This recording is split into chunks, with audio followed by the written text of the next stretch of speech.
Buns for the blind. Thanks for joining us, Buns. Welcome back, Buns.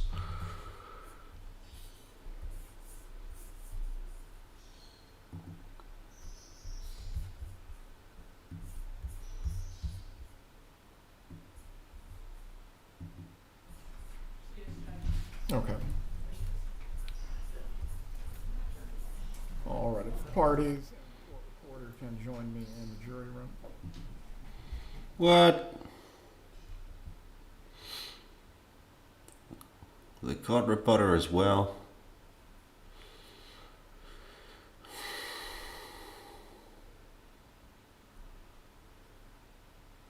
Georgina Biggs.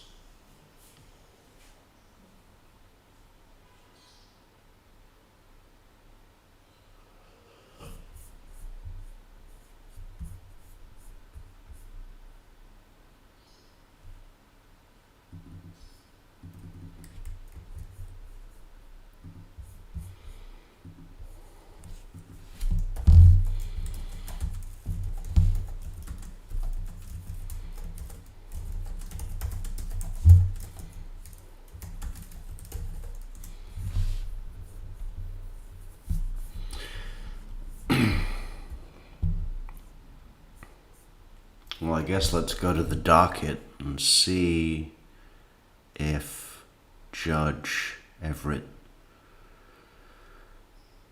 filed a motion to suppress.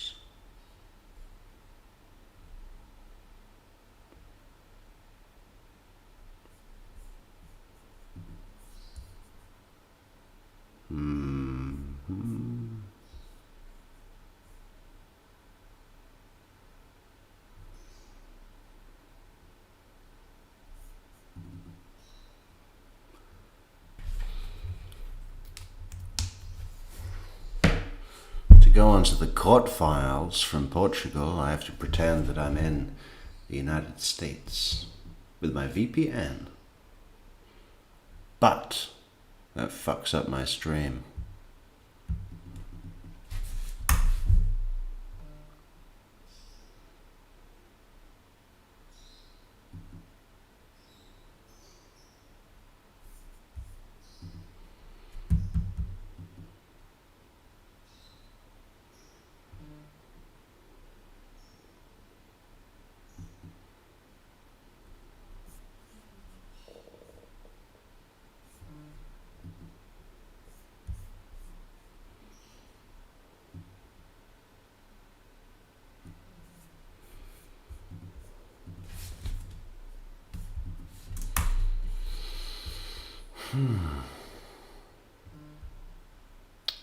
What is this? Somebody keeps tweeting me.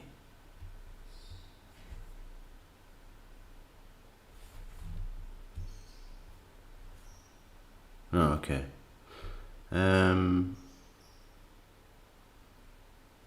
that's fine. That's fine. Who's that? Ah. Yeah. Okay, that's fine. Buns for the blind says, let's get to the opening statements. I can't take another day of lollygagging. Yeah. Don't say lollygagging in front of Judge Everett.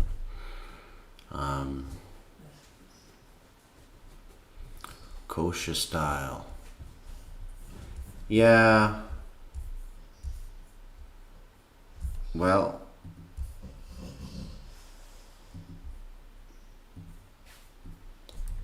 goddamn VPN.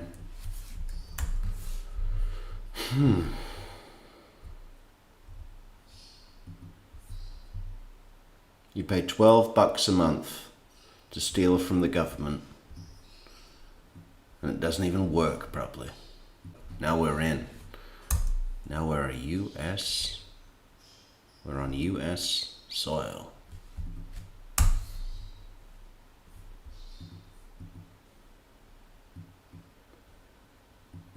Ugh.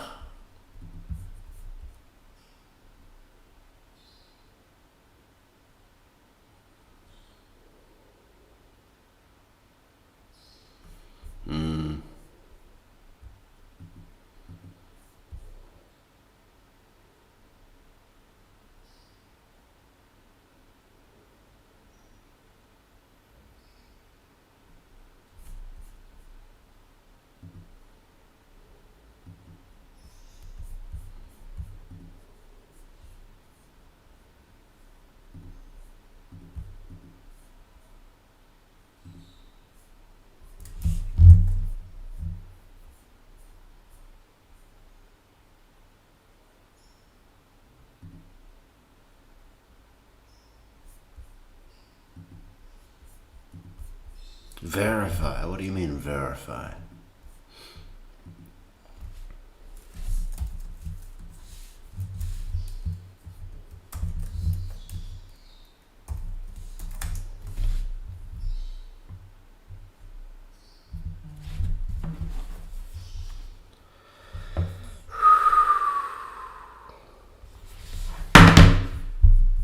Fucking cunt.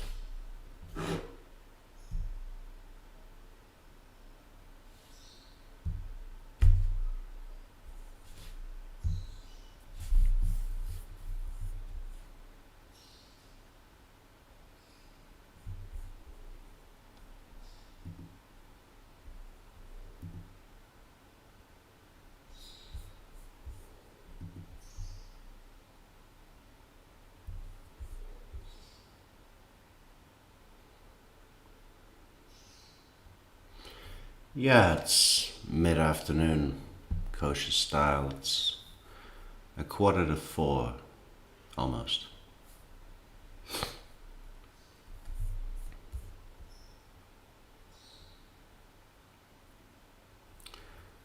Portugal is either 2 or 3 hours behind the UK.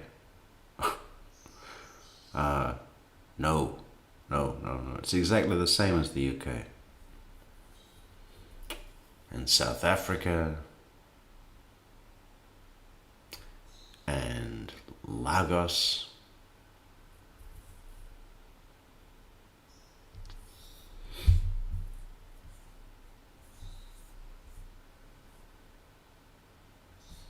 Yeah, well, I won't go into the VPN anymore, Georgina.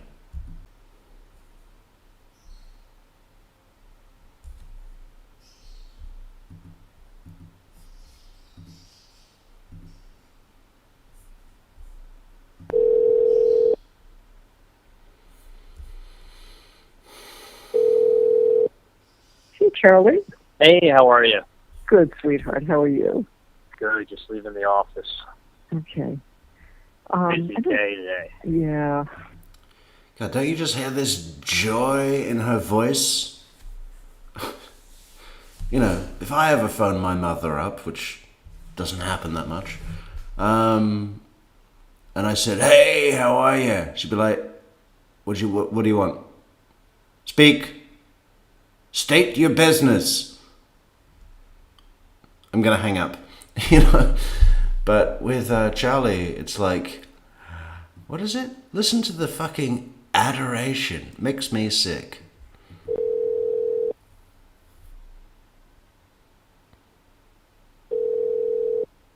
Hey, Charlie.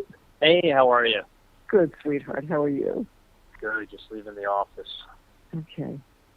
Busy day today. Yeah. Didn't stop for the only time I stopped was when I was on the phone. And, Whose office were you at? Rob Stanton. Oh, okay. So it's good. I become friends with him too, so it's nice. Yeah. Amy, are you getting this this problem?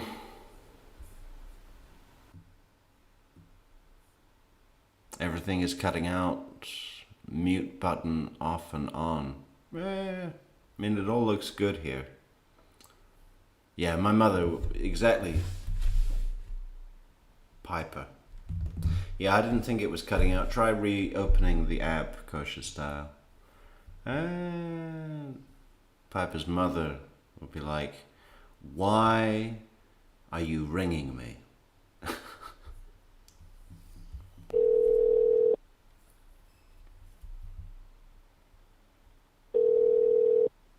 Hey, Charlie. Hey, how are you? Good, sweetheart. How are you? Good, just leaving. God, she's just so eager to get into this call. It's like, oh my God, he's called. And now I'm going to get to speak to him. Oh, I'm good. Tell me all about you and your day. Did you have a lovely day? Will you take me to dinner later so we can talk all about your lovely day? I'm ready to listen, son. Fucking, what a boring way to spend your life. The office. Okay. Busy day today. Yeah. didn't stop for like, I mean, the only time I stopped was when I was on the phone and Whose office were you at? Rob Stanton. Oh, okay. So it's good. I become friends with him too, so it's nice Yeah, hanging out with that's him and his good. wife. Go out all the time. Yeah, a busy day for Charlie. He's like, whoa, busy day. You know, the only time I actually stopped was when I was on the phone talking about when I was going to go again. I mean, his busy day is like totally regular day for anybody out there who has a job, right? Yeah, no, I had to stay there for 8 hours. I had to stay there for 8 whole hours, Mom. Yeah, they cut my breaks down to just 3 a day. Yeah, an hour for lunch and then two 20-minute breaks for coffee. That's nice. Jeff had a question. He said if he goes, because he's going to go Thursday, Right? to register the car. So, he'll go with the existing paperwork. If they say anything to him, like 40, whatever it is, 43, 48, what number, how much did you want the car to stay for? It was 43. Whatever. $4,300 for a 12 Land Rover. It's a 2004. The VIN number is a 2004. The state of Florida screwed up when they did the title, but the VIN number is correct. On the title and the VIN number on the car reflects an 04. Okay, exactly. So that's why she even asked me, are you sure this is a 12? Yeah, it's not a 12. matching. Right. So even though it says that on the paperwork, should Dad say to them it's an 04, or should he say nothing and see what they do? Say nothing. Okay. Just the VIN number. The VIN number Yeah, it's the reflects only thing that 04. matters. The Right. other thing I was going to tell you is this: why doesn't Dad just go on Monday on the way after the office and do it? Stop in for 15 minutes and we'll do it in 20 minutes. It's hard to do that because it's not 15, 20 minutes. It is 15, 20 minutes, but he doesn't leave here Monday. He works out from 8 to 9, showers, and then just gets up there just before 10. I'm sure there's a place in Miami you can go. Isn't Yeah, there? that's right. Oh, yeah, he's not going to Broward. Okay, yeah. I found a place down here. He can go here. I wouldn't be surprised if there's one on the beach. I found one the last. No, it's sitting in the driveway. I wouldn't be surprised if there was one on the beach. We're in Miami where everything is on the beach. In fact, they say that the city-wide motto of Miami is, if you can't find it on the beach, it's free. So what is this? Harvey Adelson wants to buy a Land Rover, and he's got some fucking chump at the Department of Motor or whatever to put the VIN number through as a false VIN number that is 2004. And he wants that. He wants to buy a Land Rover that's registered in 2012. Can't they just do anything like a normal person? I bought a car the other day. It was €1,000. It was real simple too. It was just like, okay, here's some cash. And you're going to give me this little thing. And that's that. Okay. Good. Oh, perfect. Okay. Clint's got my driver's license. I've got a car without a tag that doesn't match the thing. I've got no registration. Well, other than that, I'm like, other than that, fucking write me the fine and I'll have Mike get me out of this. Great. just thought it had somebody else's license. Tell Dad I'm missing my... Did you hear that? Write me the fine. I'll have Mike get me out of this. Gee, where was Mike when the murder charges came? Why couldn't Mike get you out of that one? Oh, there's strobing in the courtroom. Driver's license. I don't have a registration, and I have a tag that doesn't belong to the car. Besides that, I'm perfect. Oh, Dad said, yeah, he'll have to get your license plate, right? Yeah, unless he wants to draw one on a piece of paper. Yeah, you'll have to get that fucking stupid shrimp dick license plate that says Maestro. You'll have to get that put on everything. Take off your pants. I want to check something. For me. Yeah. That's why he's asking you if it has one. But it has one. It just doesn't belong to Well, the car. Exactly. It's not He a took it off a transfer. different He needs car. a new one. Yeah. He needs a new one. It's not a transfer. Okay. That's You can't what he just needs take to do. license plates off of cars. It's kind of No? illegal. No. Okay, so we'll make sure he doesn't do that. Okay, take care of that. Yes, no problem. So, distribution with like 150 stores in New York and Good. in New York. 150 stores in New York City, where everything is 3 times the cost of its value. Oh, that's so great, Charlie. Oh, in New York City, NYC, that's what they call it. That's what we call it. That's what we used to call it in the Bronx. When we lived in NYC, we often wondered that we could rip people off as much as they do in that city. And now we can, because we're in a position of wealth, power, and we're above the law. Work in New Jersey. So You just did that today? They announced it today. I knew about it. Oh, they announced it. Oh, wonderful, honey. It's always interesting when you know the news before it happens. Yeah. It's like So what did it go up to? it's 0.032. It's always interesting when you know the stock directions. That's what he's talking about. Not the news, not the general news. He's always useful and funny when you have inside information that helps you make, financial investment decisions before you're legally allowed to know. It's always fascinating when you're able to cheat because of your connections and, make money off the backs of the poor. It's always funny when that happens. You know when that happens? Okay, so it's moving. Oh yeah, I mean the thing is, and the volume is good. It's over. The whole thing with this is having the volume, because you have the shares, right? Right.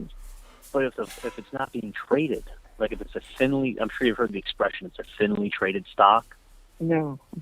Thinly traded just means there's not many shares being put out there. Yeah. So you may want to sell your shares. There's nobody looking to buy them. It's not like Disney World, where there's 15 million shares a day traded or 20 million shares, whatever, of Disney. So if you want to sell your shares of Disney and Donna has 10 shares of Disney, it'll sell. Yeah. Well, if you have... Nobody wants fucking shares of Disney. I'm sure you've heard the term, Mom, thinly traded stock. I'm sure you've heard that term. You're a woman of the world, Mom. Thinly traded stock. That's the good stock, okay? We don't want Disney. We don't want 10 shares of Disney, Mom, okay? We want thinly traded stock. I'm sure you've heard the term. Way better than that fat, overweight stock. That doesn't go anywhere. What we want is the thinly traded stock. You see, when he gives these little, explanations, updates, he's patronizing at the same time. I'm sure you've heard the term, Mom, thinly traded stock. 20 million shares, but it's only trading 20,000 a day. You can't. Do the math. Yeah. You will never get filled. I mean, it'll take you 100 years to get out. Yeah. And then sometimes stocks die. They go down to 10 shares a day and nothing. No fun. Right. So the point is that there's so much going to come out that's going to. The whole point is if we can get it up to, even if it hits 10 cents, it's going to be insane. Yeah. Oh. So, and this guy that is a CEO now is is a real CEO. I mean, he really did it as a favor to Adam because this is. We're hitting it. Here's some thinly traded stock. Just again to reiterate what we've already discussed concerning jury selection. Through the process this morning, the parties are to refer to the prospective jurors by their numbers, not by any names. Deputy Hamlin, are you going to be in charge of giving them their numbers? Well, or Deputy Eldridge, whoever is handling it, please double check to make sure the number and the name match so there's no confusion with the record.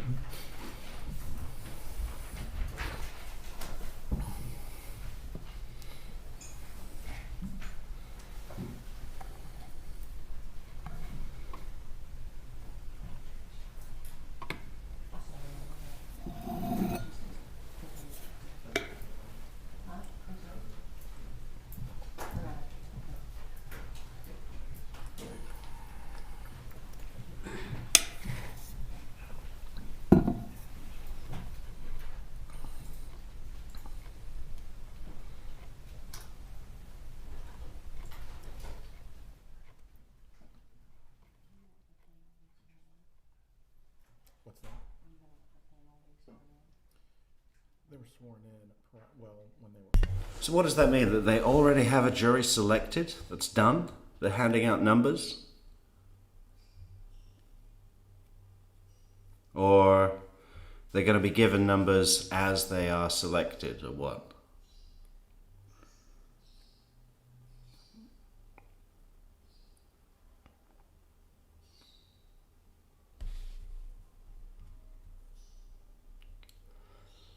More waiting. Aunt's boyfriend of like 15 years, Yeah, but that's he was right. the CEO of one of the divisions at Citibank. Hmm. Like they know how to market products, take things to market, sign deals. I mean, that's what a CEO does. Is Right. you have the right CEO, they take companies to the next level. You've got the wrong CEO, and they trash it. But to get a CEO like this on a no-name penny stock is like unheard of. Like, it's like it's basically like who'd you know to Right, to get him. yeah. I mean, it's like it's like That's Johnny why. Cochran.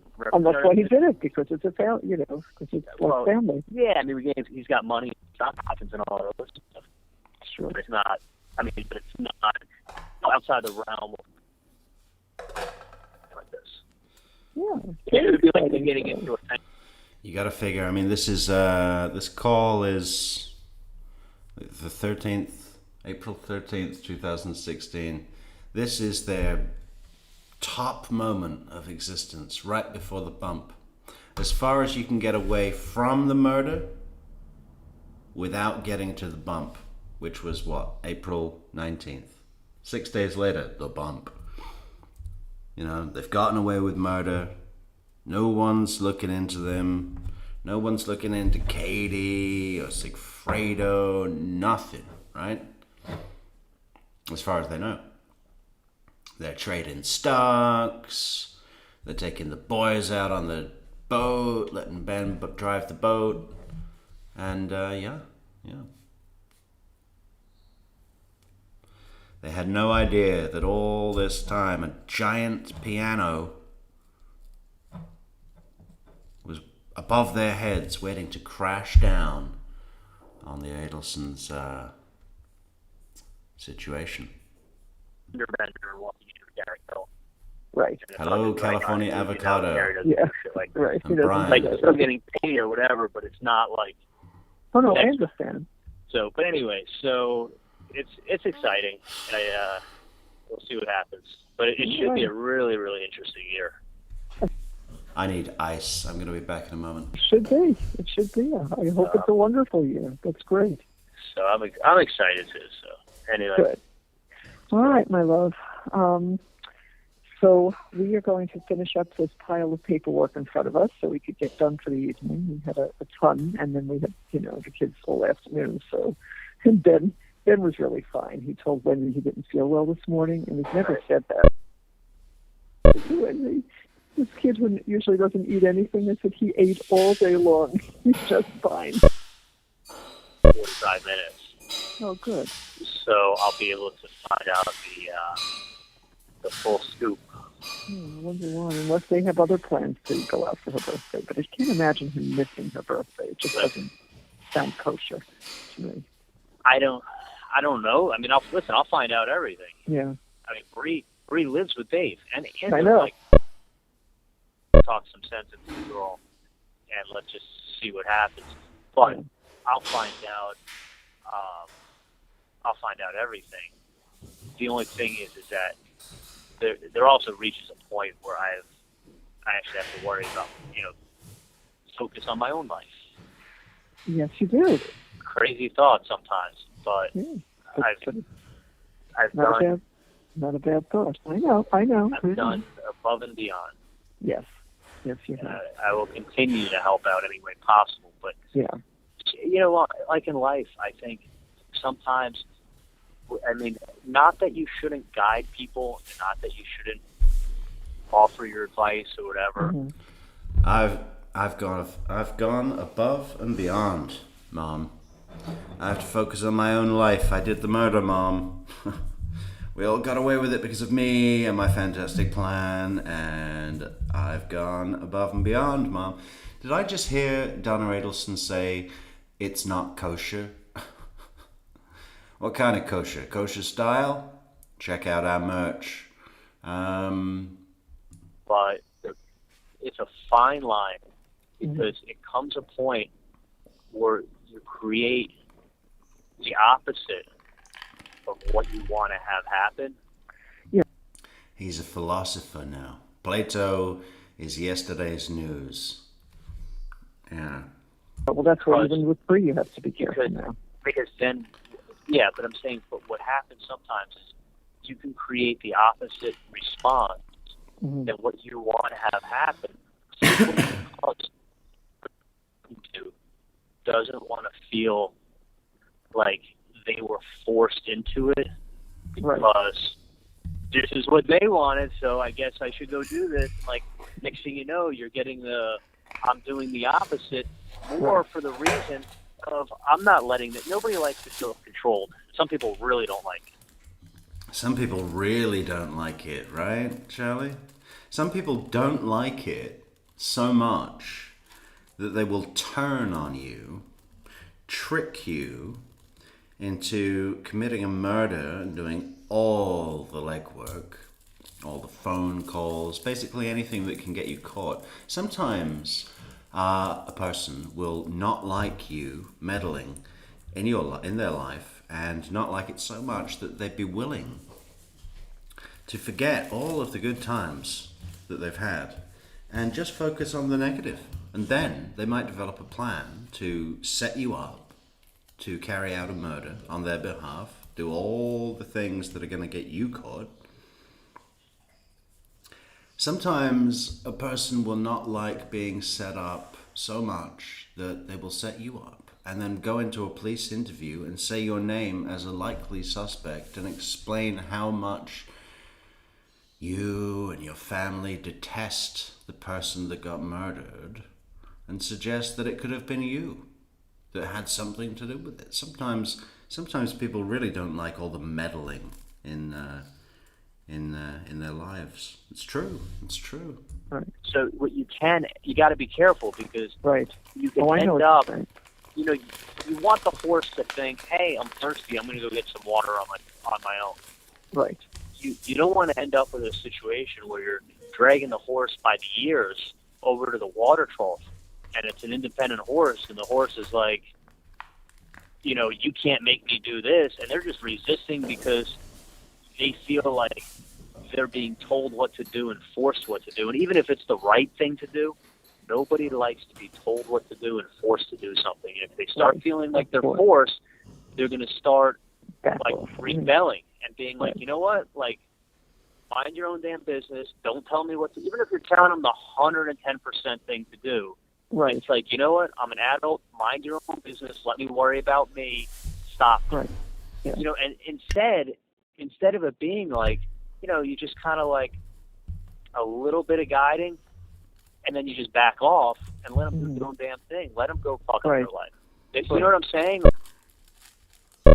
So then what she said opened up the door for me to say whatever I wanted to.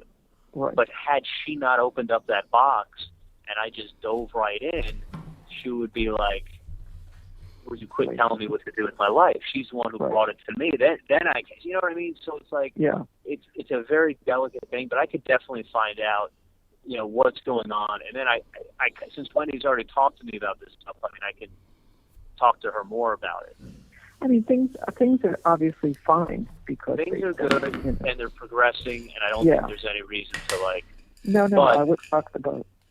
But I'll get the gist of it. I know Dave's still crazy about her, so Yeah, so that's all good. That's you know, all I'll good. just make sure. More importantly, I'll just make sure Bree's giving Dave the right advice.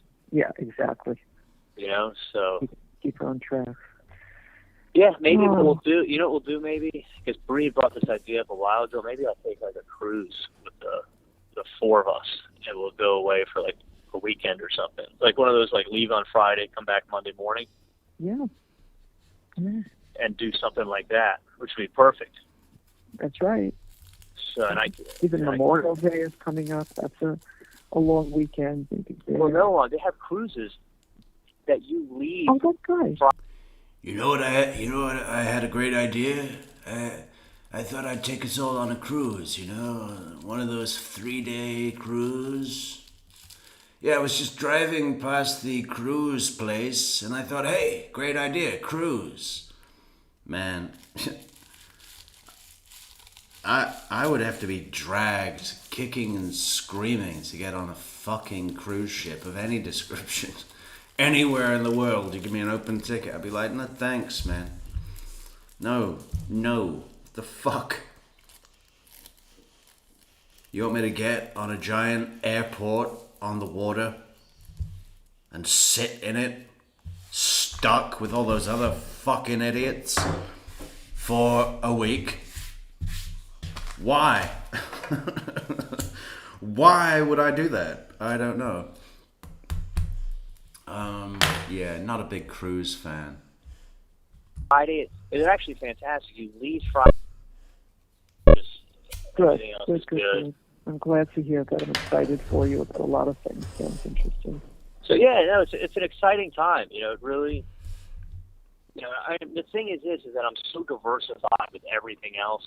It's not like I like sunk everything into this, and it's like if this doesn't work out, I'm screwed. Like I'll get my money out for sure. Yeah. But it's not. You know, it's not like just this is my one shot at like.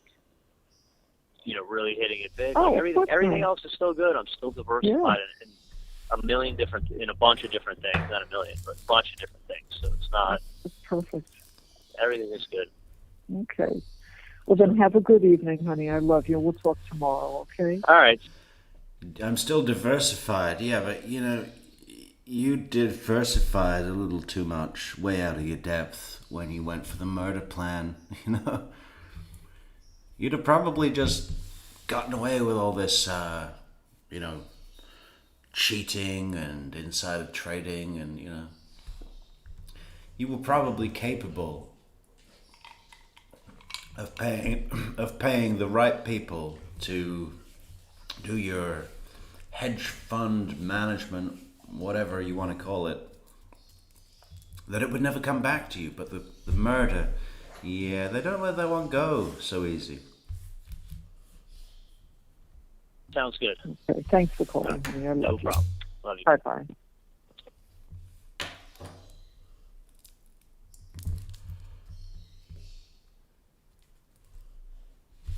Oh, that's it?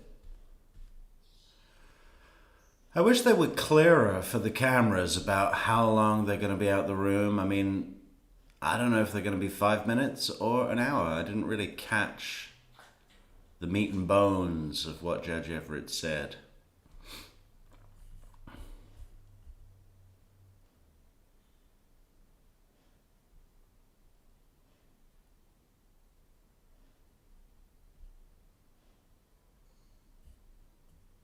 So I guess we'll do another call. Why not? I quite like this pocket of calls that's pre-bump. That was April 12th.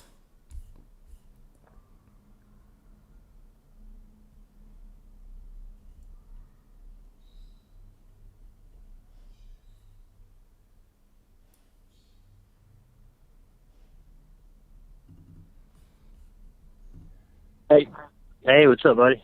What's up, man? What a fucking week so far. Good.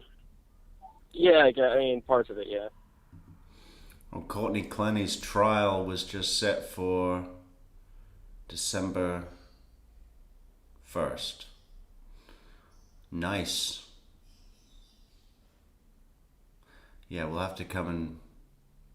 Should we do a bit of that now? Should we just have a look at Courtney Clenny? Oh my God.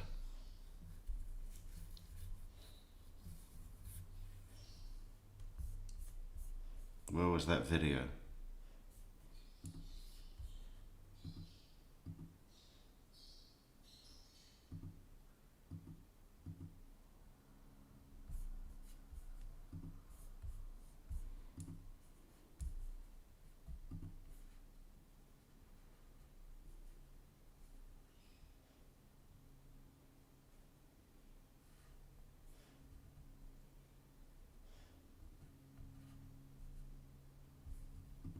Here it is.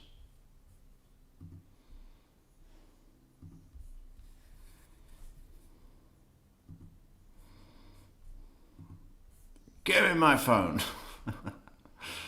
Oh, Courtney.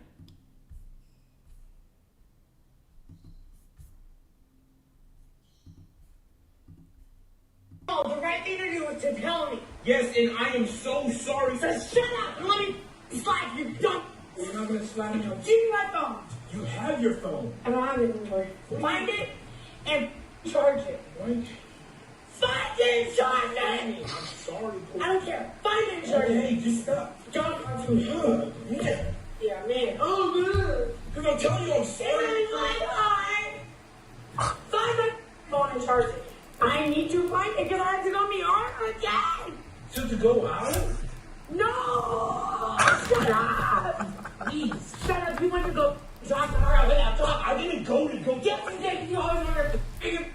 Courtney, I was on. You already told me about it. Now it's again. What are you doing, son? I didn't go to talk to her. I was going on a bike ride. Like, what the... Get off of me! You gonna make me act like this? You literally talked to her without telling me! Courtney, I was on a bike ride and she passed me and I said hi. You and Courtney are having a live chat. My bad, I forgot to tell you that. That doesn't make you an acting comic. Yeah? Yes, thank you. Coming from you. Thank you. I want you to get away from me. The screaming man. Well, that should be fun. December 1st, I guess we'll be doing that live as well, so come back for that. Isn't life hard? Oh, that'll be our Christmas season. Festive. Black Eagle, hey. How you doing, Black Eagle?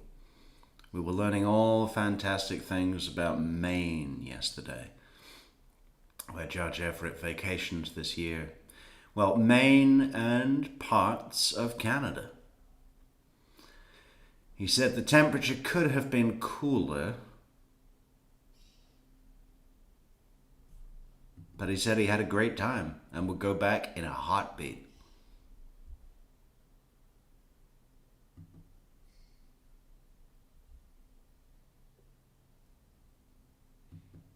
Oh, she's still in jail, not prison. Who, Courtney? Yeah, she's awaiting trial. And has been for, when was that? When was that? 22? 23? Something like that. Well, thank you, Angela. Lobster.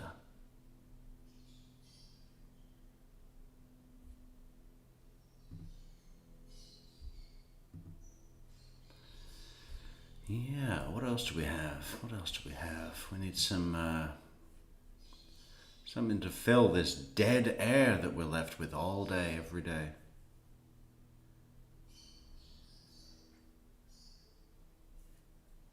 We've already learned about Cuban sandwiches. That's no good.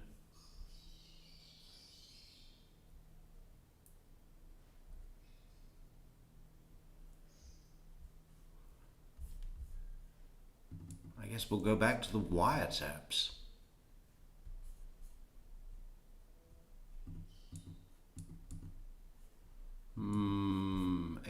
April. 550. Hey, Hey, what's up, buddy? what's up, man? What a fucking week so far. Good. Yeah, I mean, parts of it, yeah. Why? What happened? I mean, just a really long week so far. Dude, it's only Wednesday. Yeah, thank you. I know. But at least it's hump day's over. That's a good point. Anyways, your DSR packet is almost done. Okay. So I have most of it completed. I'm just waiting on the TA to get me the actual cert number, Okay. and that's it. And then I'll send it over to you. You can sign it and send it in. Okay. So tomorrow I'm in Berkovich's office all day. So Yeah, I mean, dude, you can. I mean, I'll send it to you. You can, print it out and sign it, and just mail it in, whatever. Well, you know what? On I work Saturday down in Coral Gables at that office. Yeah, this weekend I'm gonna be running around. It's my kid's second birthday on Sunday. Oh, nice. Yeah, so if I'm either way, I'll send it to you through email, and you can print it out. Okay. But Yeah, it'll be completely filled out. Literally all you'll have to do is sign it. Okay. Yeah, awesome, man. Just let me know. You said this one I don't put in Alpine Securities. We're going to use someone else, right? No, this one we're doing the DSR sheet for Alpine. Okay. But why was I thinking there was something that wasn't Because going the through Alpine? second cert is not going through Alpine. The second cert. Oh, Because it was cut late. Right, because the It's so funny whenever Charlie Adelson speaks to someone who actually knows what they're doing, right? All of that confident shit, I'm sure you've heard, Mom, the term thinly traded stock, all that stuff that he adds into the conversation to make it look like he's got this concept, fully learnified. And whenever Charlie Adelson speaks to the go-kart expert or his trade,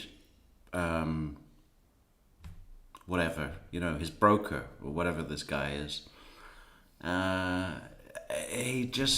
you can feel the impatience in the other person having to explain something so simple, right? That's my point. All that stuff he does to Katie or his mother, that's not how this is done. I know everything about how Paul Castellano was shot, so this isn't like that at all. All that bullshitting he does to people that are obviously beneath him mentally, at least with the topics under discussion. Yeah, that all disappears whenever Charlie Adelson speaks to someone who actually knows their trade, right? the rules were with Alpine that it goes by the date of the contract. Okay? Okay. They changed that a month ago, so now it's the date the cert was cut, which is unheard of. No other brokerage firm does that. So we'll just set you up at Wilson Davis. Okay, and then from here on out, we'll just be Wilson Davis. Well, just for this one, then we can go back to Alpine. Alpine's cheaper. So this one time it's going to be Wilson Davis, and then No. The one that we're doing now, it doesn't matter because you're clear on the 28th. Okay? Okay. So there's no sense in going to Wilson Davis now because you just have to wait another week or so To go with Alpine.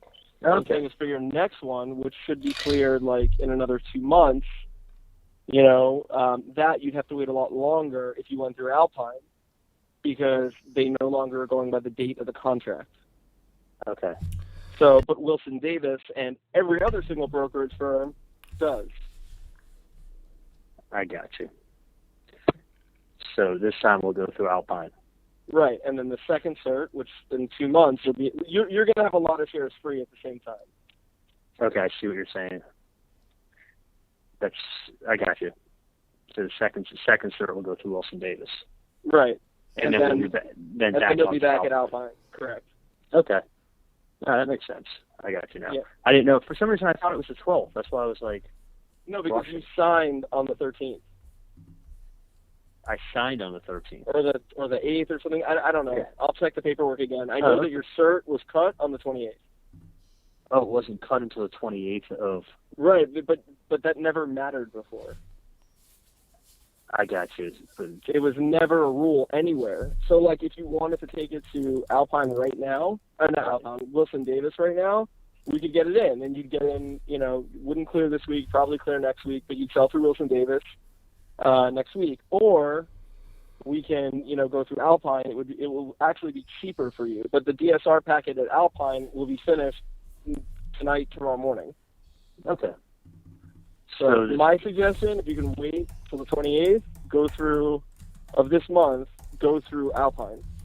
Okay, yeah, I don't mind waiting. I don't think it makes a difference, does it? No, definitely does not. You're literally talking about a week or two. Yeah, no. I thought there was like a rush or something to just start doing it on the 13th. That's why I was just. Oh, no. So we're looking at. I want you to get it done as soon as possible, obviously. But I would just get it done on I would do this first one through Alpine. Yeah. Just because their fees are substantially lower. Okay, then we'll use Alpine Securities and all. But on the next one, you're going to have to go through Wilson Davis, and then on the one after, you can go back to Alpine. Okay. That's fine. But yeah, the stock price is looking pretty sweet. It's looking unbelievable. Dude, it's going to 5 cents. In my opinion, I think it's going to 5 cents. That's going to be insane. Do you think it's going to stay up there? I think it's going to keep going. Really? Yep, sure do. Hey, let me ask you a question. Do I have to hold, like, remember the rules with, like, capital gains versus, like you have to hold the stock at least, like, is it 6 months or 9 months to avoid capital gains?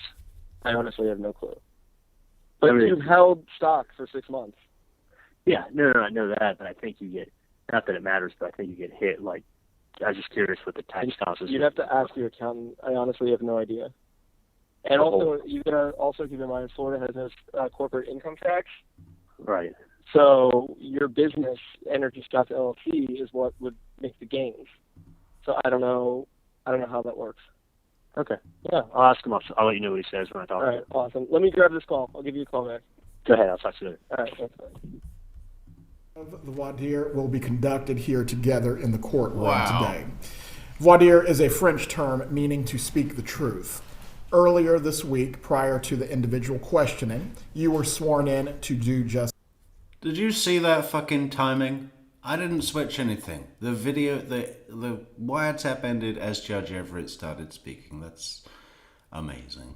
That. To answer all questions truthfully that are posed to you as a part of this jury selection process.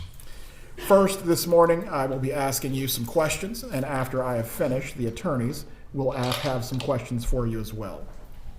This will be the attorney's only opportunity in this trial process to directly engage in conversation with you. The purpose of the questioning by the attorneys is to assist them in determining if your verdict in this case would be unduly swayed or influenced in some way by your personal experiences, any opinions that you currently hold, or any special knowledge and training that you may possess. The object of this process is to select jurors who will impartially try the issues of this case that will be based on the evidence that is presented in the courtroom without being influenced by any other factors. It is very important. See, Donna Adelson's not dressed in a business suit, is she? She's trying to look like every Tallahassee born and bred grandmother in town, right? I mean, look at that little white cardigan, candy cane shirt. No business suit, no trying to look like your lawyers. No, okay, we're not doing that. Okay, fine. Or any special knowledge and training that you may possess. The object of this process is to select jurors who will impartially try the issues of this case that will be based on the evidence that is presented in the courtroom without being influenced by any other factors. It is very important that you be totally candid and truthful with us today. At parts during this jury selection, once again, I will be reading to you. Not that I do not wish to just have a normal or free-flowing conversation, but the instruction on the law that I will provide to you, again, it must be specific and it must be uniform. Please understand throughout this process today, There will be no wrong or right answers to any of the questions that are posed to you.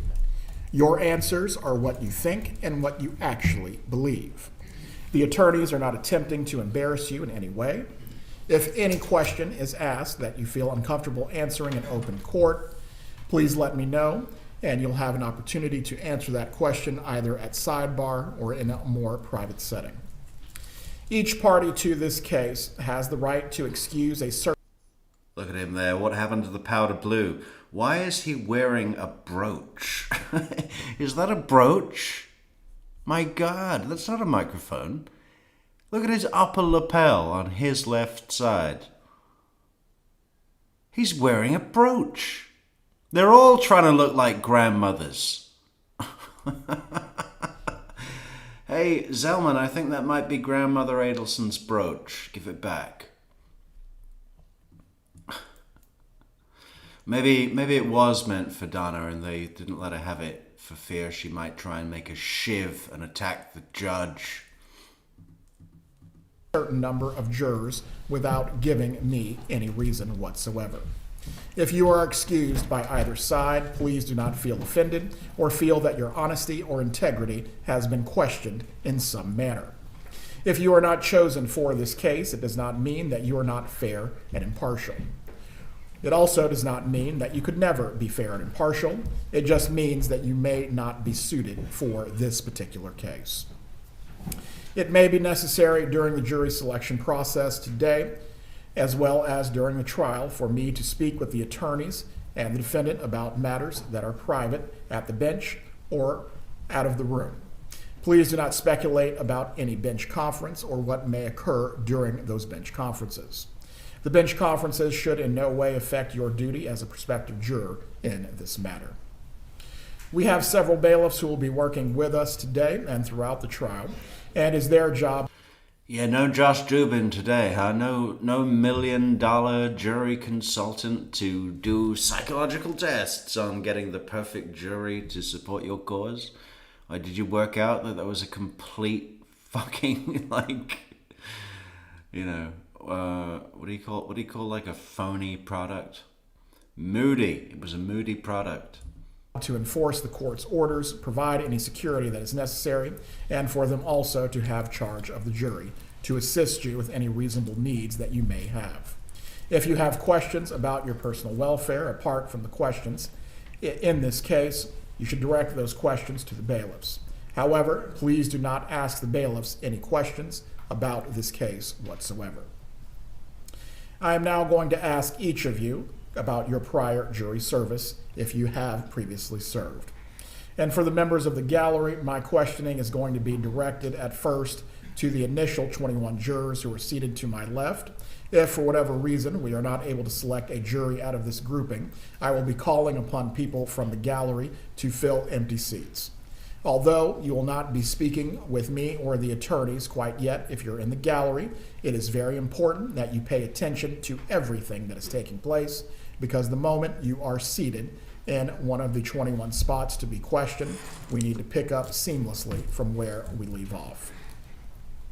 I'm going to ask this question to the group of 21 as a whole. If you have a response of yes to any of these questions, please raise your hand. Would you please tell us where and when you previously served on a jury, if at all? Please leave your hand up and also your number. Juror 2, when did you previously serve on a jury? About 4 years ago here. All right. Was it a criminal or civil proceeding? Criminal. Do you recall the type of charge or the type of case that it was? Aggravated assault. Without telling us the verdict, did your prior jury reach a verdict? Yes. Were you the foreperson of that jury? No. Thank you. Please leave your flags up. Juror number 9, please tell us where and when you previously served on a jury. About 2.5 years ago, All right. Was that here in Leon County or elsewhere? here in Leon County. Was it a criminal or civil proceeding? Criminal proceeding. Do you recall what type of charge or what type of case it was? I believe it was assault and attempted rape. Without telling us the verdict, did the jury reach a verdict in that matter? I wasn't aware of it. Say that one more time. The judge dismissed me as an alternate before the jury made a verdict. Very well. Thank you. I believe there's two other flags up. Juror 17, please tell us when and where you previously served on a jury. Here in Leon County, approximately 18 months ago. All right. Criminal or civil case? Criminal. It was animal abuse or animal cruelty. And without telling us the verdict in the matter, did your prior jury reach a verdict? God, that'd be a tough one. I'd sit through all the murders and rapes and, well, you know, they can get ugly too, I guess. I don't want to act like it's nothing. But the animal abuse, that would be tough. That would be tough. Yes, I was not the jury for him. Thank you. Juror 19, please tell us when and where you previously served on a jury. It was LA County in California. Was it a criminal or civil proceeding? Criminal. Do you recall the type of charge or case that it was? It was a criminal threat. Without Hey Donna, I love the headphones. Those are strikingly similar to the headphones that you might have been handed on your long, long plane trip to Vietnam via Dubai. telling us the verdict, did your jury reach a verdict? Prior jury. Like, I don't think I've seen headphones like that since I was handed them while on a plane, you know? It's exactly in that little plastic bag. I should say. No.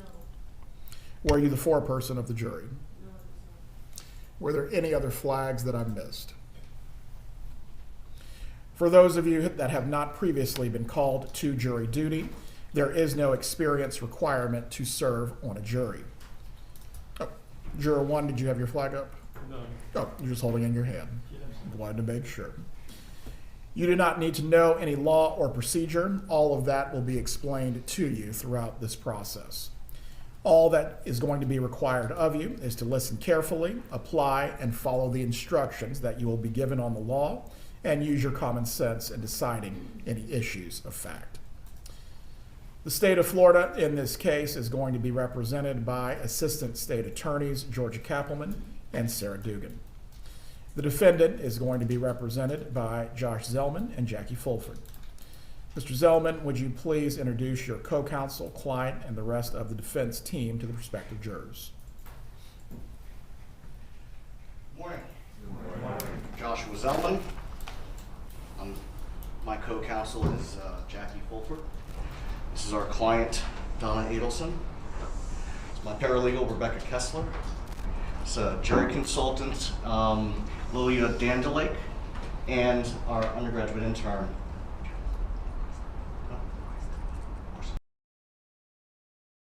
Hey Zellman, you would have had more command over that if you just stood there holding your own energy instead of dancing around chairs like you're at a 6-year-old's birthday party. Yamila Morsani. Question. Donna Adelson. It's my paralegal, Rebecca Kessler. It's a jury consultant, Lilia Dandelake, and our undergraduate intern, Yamila Morsani. Come again? What was the last one? He didn't even know. That's not a good sign. Listen, Zellman, you had one job. Memorize 5 people's names, including your own. You can do it, Zellman. You got this, man. Question again is to the group as a whole. Are any of you related by blood or marriage to any of the attorneys? Can we see that again? I know it's like we're going to be slightly behind the live, but do we care? Let's see it again. That's the beauty of rewind. Morning. Joshua Zellman. My co-counsel is Jackie Fulford. This is our client, Donna Adelson. It's my paralegal, Rebecca Kessler. It's a jury consultant, Lilia Dandelake, and our undergraduate intern, Yamila Morsani. You know what it reminds me of? One of those restaurants that Gordon Ramsay goes to fix up, and like they're having a nightmare in the kitchen and the front of house has gone all to shit, and by the time Gordon Ramsay leaves the restaurant, he said, we're gonna do table service. You're gonna carve the chicken at the table and the guests, and you're gonna hand them the chicken as you cut it at the table. It's a talking point, or something like that. And he'll send out this fucking untrained manager of a failing restaurant somewhere in fucking West Virginia who just hasn't got the charisma to pull it off. And he'll do something a lot like what Josh Zellman's opening was there. Question again is to the group as a whole. Are any of you related by blood or marriage to any of the attorneys or the other people that were introduced to you? If the answer is yes, please raise your flags. No response was given by the prospective jurors concerning that question. Once again, this question is posed to the group as a whole, 1 through 21. Are any of you related by blood or marriage to the defendant, or do you know the defendant? Please raise your flags if the answer is yes. No flags have been raised for the record. Mrs. Kappelman, at this time, if you please could give us the names of the witnesses that the state may call during this trial. Members of the panel, please pay careful attention to these names. I will have follow-up questions after Mrs. Kappelman and Mr. Zellman have spoke on this matter. Go ahead. Investigator Brittany Adams with the State Attorney's Office, Charlie Adelson, Rob Adelson, Wendy Adelson, Sergeant Sherry Bennett with the Tallahassee Police Department, Drina Bernhardt, Officer Bill Brannon with the Tallahassee Police Department, Special Agent Greg Bronstein with the FBI, Kate Butler with the Florida Department of Law Enforcement, Patricia Bird, Special Agent Justin Karsten with the FBI, Dr. Anthony Clark, Deputy Amanda Collins with the Leon County Sheriff's Office, Sergeant Chris Corbett is with the Tallahassee Police Department, Investigator Brock Dietz with the U.S. Fire Marshal's Office, Investigator Michael Dillmore with the Tallahassee Police Department, Ryan Fitzpatrick, Sigfredo Garcia, Jim Geiger, Sharon Geiger, Detective Jonathan Grossman is with the Miami Police Department, Sergeant Corey Hale with the Tallahassee Police Department, Mary Hull, Craig Isom is retired from the Tallahassee Police Department, Oscar Jimenez is retired from the FBI, Erica Johnson, Tara Kawas, Special Agent Brian Kendall with the FBI, Forensic Specialist Cornegay. Is anyone else salivating over this witness list? I mean, to have it read out by Georgia Kappelman as well, it just really adds something. Is retired from the Tallahassee Police Department. His first name's William, or Bill. Jeffrey Lacasse. Clarissa Labredo, now with the last name Spoltor. Catherine Magbanoa. Clarissa Labredo got someone to marry her? Didn't see that coming. Joanne Maltese is retired from the Tallahassee Police Department. David Marcus, Keith McElveen, Investigator Jason Newland with the State Attorney's Office here in Tallahassee. Waldo Nunez. McElbean's back. I love McElbean. He's the guy that did the enhancements to the Dolce Vita recordings. Good old McElbean. Shadrick Nobles. Dr. Jerome Yes! Shadrick Nobles is back. Fantastic. Obed. Scott Radius. Danny Beth Ritchie is with the Florida I guess we're going to be watching some Shardrick Noble's old testimony when we have another courtroom break here. Department of Law Enforcement, Luis Rivera, Jessica Rodriguez, Carrie Rosanna with the Florida Department of Law Enforcement, Special Agent Pat Sanford with the FBI, Lisa Shelby, Stuart Schlazer, David Sims is retired from the Tallahassee Police Department. Got Robert Schwartz. Yes, Robert Schwartz. Detective Sims is the one that looks like the I don't know. There's a Disney ride with a haunted house or something. He looks like he's dead. He looks like death. Detective Sims. We'll look forward to that. Danny Tiero, Detective Josh Turner with the Leon County Sheriff's Office, June Umchinda, Yendra Velasquez Mascaro, Yay! Stephen Webster, Sean Yao with the Tallahassee Police Department, and Sarah Youssef. Gentlemen, are there any other witnesses who may be called by the defense that were not on the list that was just read by counsel for the state? Yes, Your Honor. If you may inform the panel as to those names as well, the potential witnesses. Thank you. The additional witnesses that may be called or whose names you may hear: Richard Chagrin, Ann Cunningham, Ron Gutterson, Dr. Ruth Rosenberg, Lisa Carey, Detective Michael Ozemba, Detective Nicholas Kelly, both of them with the Leon County Sheriff's Office, Timothy Kelly, Kristen Adamson, Marisol Descalzo, Linda Bailey, Eddie Varnes, Kelsey Guai with Roll-Off Digital Forensics, Tarana Khan,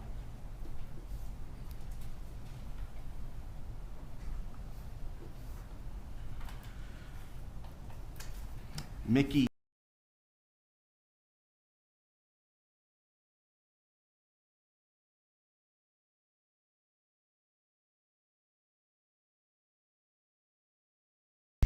Goddamn mute button. I said, okay, so he's spending all his time marking off names with this stupid little pen like he's taking a roll call. And, you know, that just makes him look weak. That makes him look terribly weak. I mean, if you need to depend on a stupid little red pen. And then he had this big space in the middle, didn't he? I mean, he lost his place. What about your red pen? You had a system. What was it? Easterwood, Felicia Hills with the Leon County Detention Center, Bryce Google, Undersheriff for Leon County Sheriff's Office, and Sarah Newhouse. Thank you.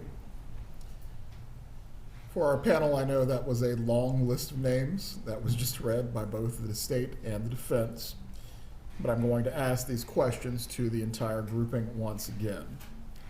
Do any of you know any of the witnesses that were identified by either party? Please raise your flags if that is so. All right, we'll start with Juror 10. Which witness are you, potential witness are you referring to? Last name Sanford. I know his wife. She's a substitute teacher, and I knew her husband was in law enforcement. All right. And the capacity that you have known Mrs. Sanford is through teaching, I believe? She is sub for my class before I'm a teacher, and her students went to my school, so I know her too. All right. Would your acquaintance with Agent Sanford in any way prevent you from considering his testimony with impartiality? No, sir. Would your relationship with or knowledge of Agent Sanford or his wife cause you to give either a greater or lesser weight to the testimony? No, sir. Juror 11. Who is the potential witness that you believe you know? Man, imagine what Donna thinks about this. The work colleague of the Substitute teacher, wife of Pat Sanford, my arresting officer, was sat on my jury. And we're supposed to believe that she could be impartial. We should have had a new venue. Change of venue. Motion, file a motion, change of venue. Number two, Your Honor. Go ahead. Lisa Carey, if she is a real estate agent, she's actually pretty good friends with a business partner of mine. I don't know her that well, but I do work for her from time to time. And then the second was Mickey Easterwood. She was a childhood friend. Haven't seen her in 30 years, but did know her quite well when we were growing up. All right. Would your acquaintance with either of the persons that you have just named prevent you from considering their testimony with impartiality? No, sir. Would your relationship with or knowledge of either witness cause you to give greater or less weight to that testimony? No, sir. Thank you. Was there anyone else who knew one of the potential witnesses? Juror 4, if you please could say the name. Mr. Dietz, Brock Dietz. Right. In what capacity do you know this witness? He's the husband, I believe, of my former tutor. Okay. Judge, we can't hear. If you can speak up, it's hard for them to hear. He's the husband of my former tutor growing up, my math tutor growing up. Would your acquaintance with this witness prevent you from considering his testimony with impartiality?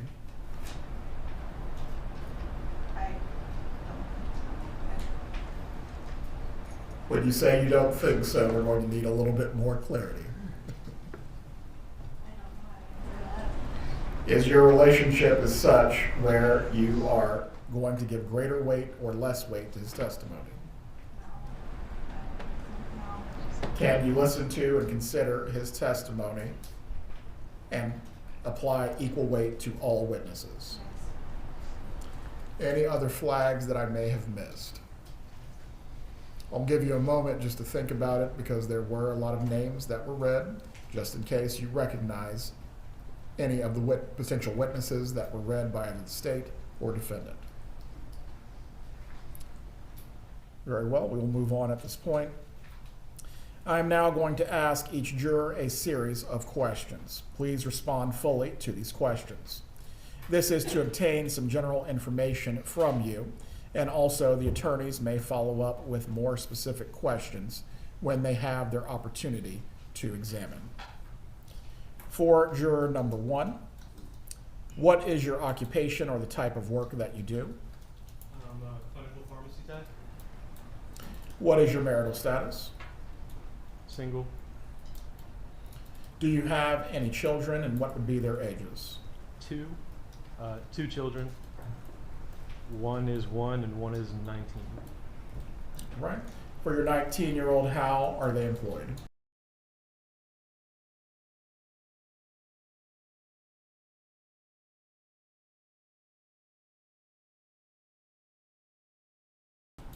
She's a college student. How long have you lived in Leon County? Since 2008. Do you have any close friends or neighbors or relatives? I think I was on the mute. I was just saying that there's nothing dysfunctional about this witness. He's got 2 kids. What was it? How many kids do you have? 2. How old are they? 19 and 1. Marital status.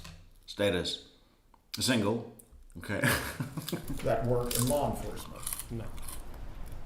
Do you have any close friends, relatives, neighbors, or have you yourself been charged with a crime? When I was 20. Yeah. Right. What is the name of the offense? It was reduced to a simple battery. Have you, any close friends or relatives, ever been a Was the battery on your 19-year-old or your 1-year-old? victim of a crime? No. Thank you. Juror number 2, what is your occupation or what is your type of work? Construction manager at Habitat for Humanity. What is your marital status? Divorced. Do you have children? Yes, I have an 8-year-old son and a 5-year-old daughter. And I assume they do 8-year-old son, 5-year-old daughter. Normal. He's probably married too. that work. Not yet, no. How long have you lived in Leon County? Since 97. Do you have any close friends or neighbors or relatives that work in law enforcement? No, that's it. Have you, any close friends or relatives, ever been charged with a crime? DUI when I was 20. Have you, any close friends or relatives, ever been a victim of a crime? No, sir. Thank you. Juror 3, what is your occupation or type of work? I'm a small business owner. What is the type of business? I have a booth at the Other Side Vintage, and I also help my friend run her shop in Midtown. All right. This is the best free advertising you're ever going to get.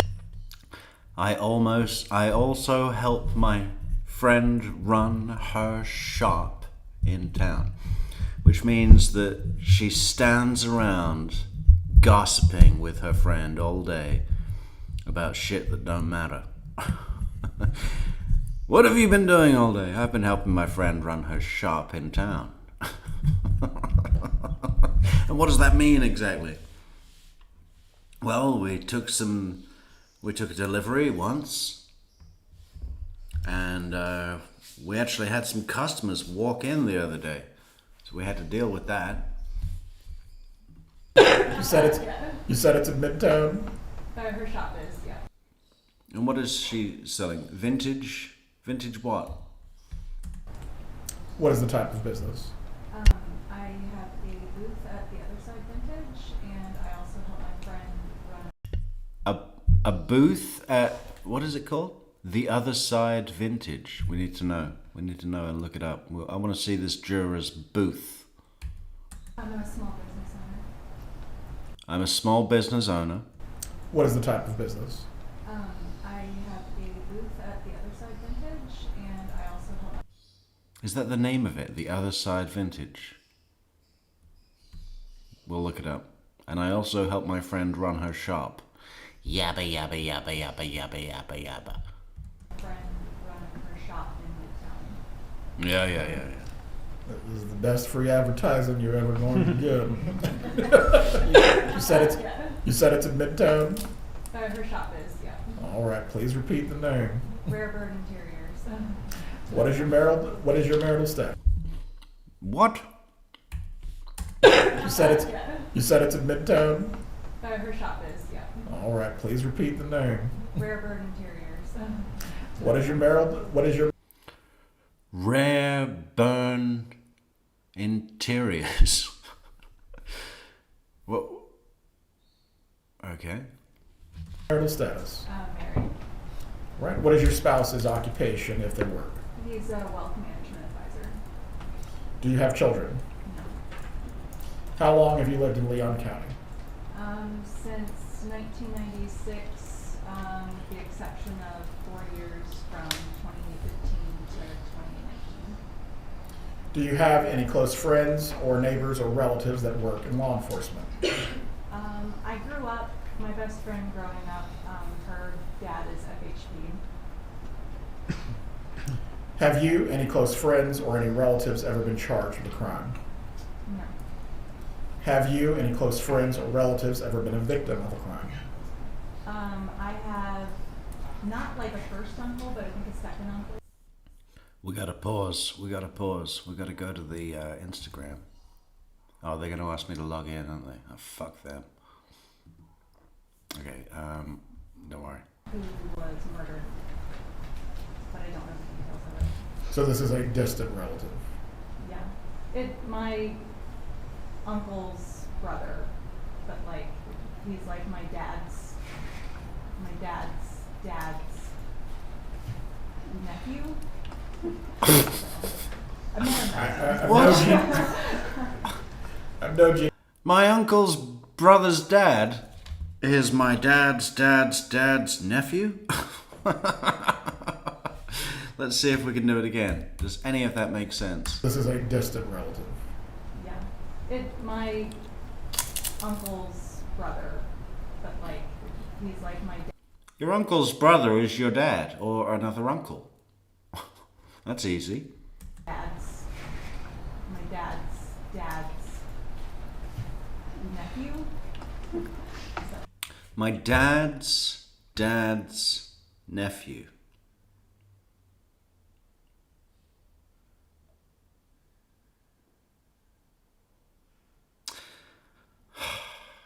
I'm trying to think. Is it my dad's nephew?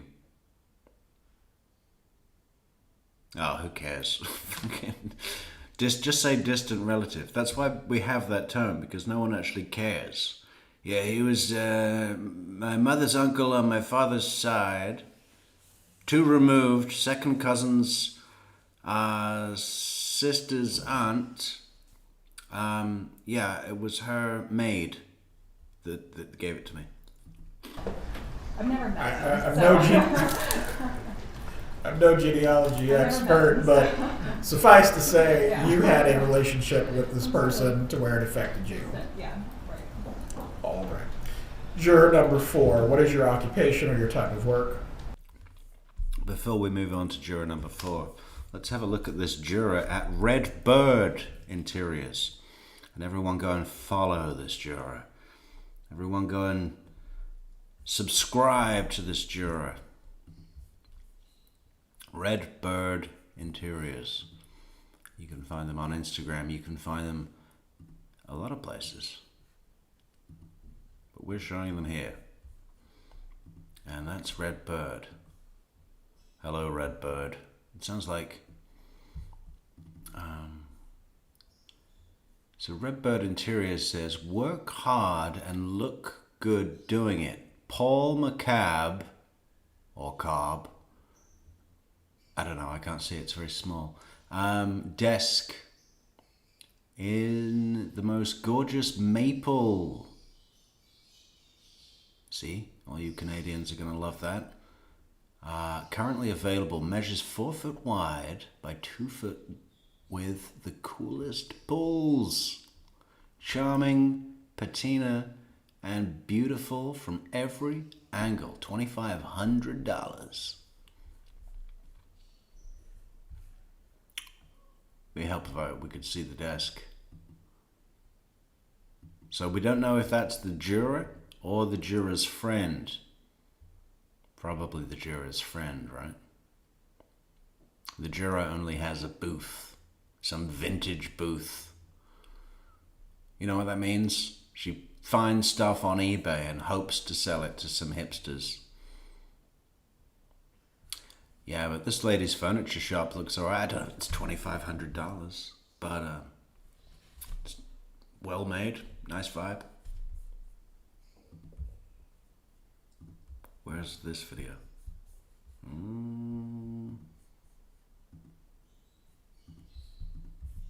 I'm an information referral specialist at the Elder Helpline. All right, please repeat that one more time. This is going to be a recurring thing. Please speak as loudly as you can. I'm an information and referral specialist at the Elder Helpline. Thank you. Are you married? I'm single. Do you have any children? No. How long have you lived in Leon County? Since 2000. Do you have any close friends, neighbors?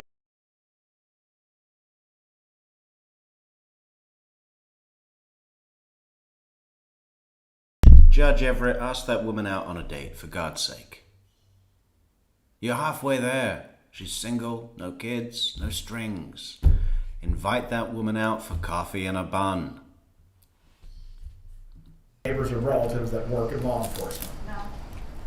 Have you, any close friends or relatives, ever been charged with a crime? No. Have you, any close friends or relatives, ever been a victim of a crime? No. Thank you. Juror 5, what is your occupation or your type of work? I'm a nurse. What is your marital status? I'm single. Do you have any children? No. How long have you lived in Leon County? 26 years. Do you have any close friends, neighbors, or relatives that work in law enforcement? No, Your Honor.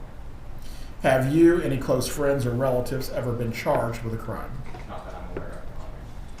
Have you, any close friends or relatives, ever been a victim of a crime? No, Your Honor. Thank you. Juror 6, what is your occupation or type of work? I'm an associate at Walmart. What is your marital status? I'm an associate at Walmart. Just say you work at Walmart. There's no need to get fancy. I'm an associate professor at Walmart. You know the big display of poolside inflatables that we've got in the foyer now? I put that up.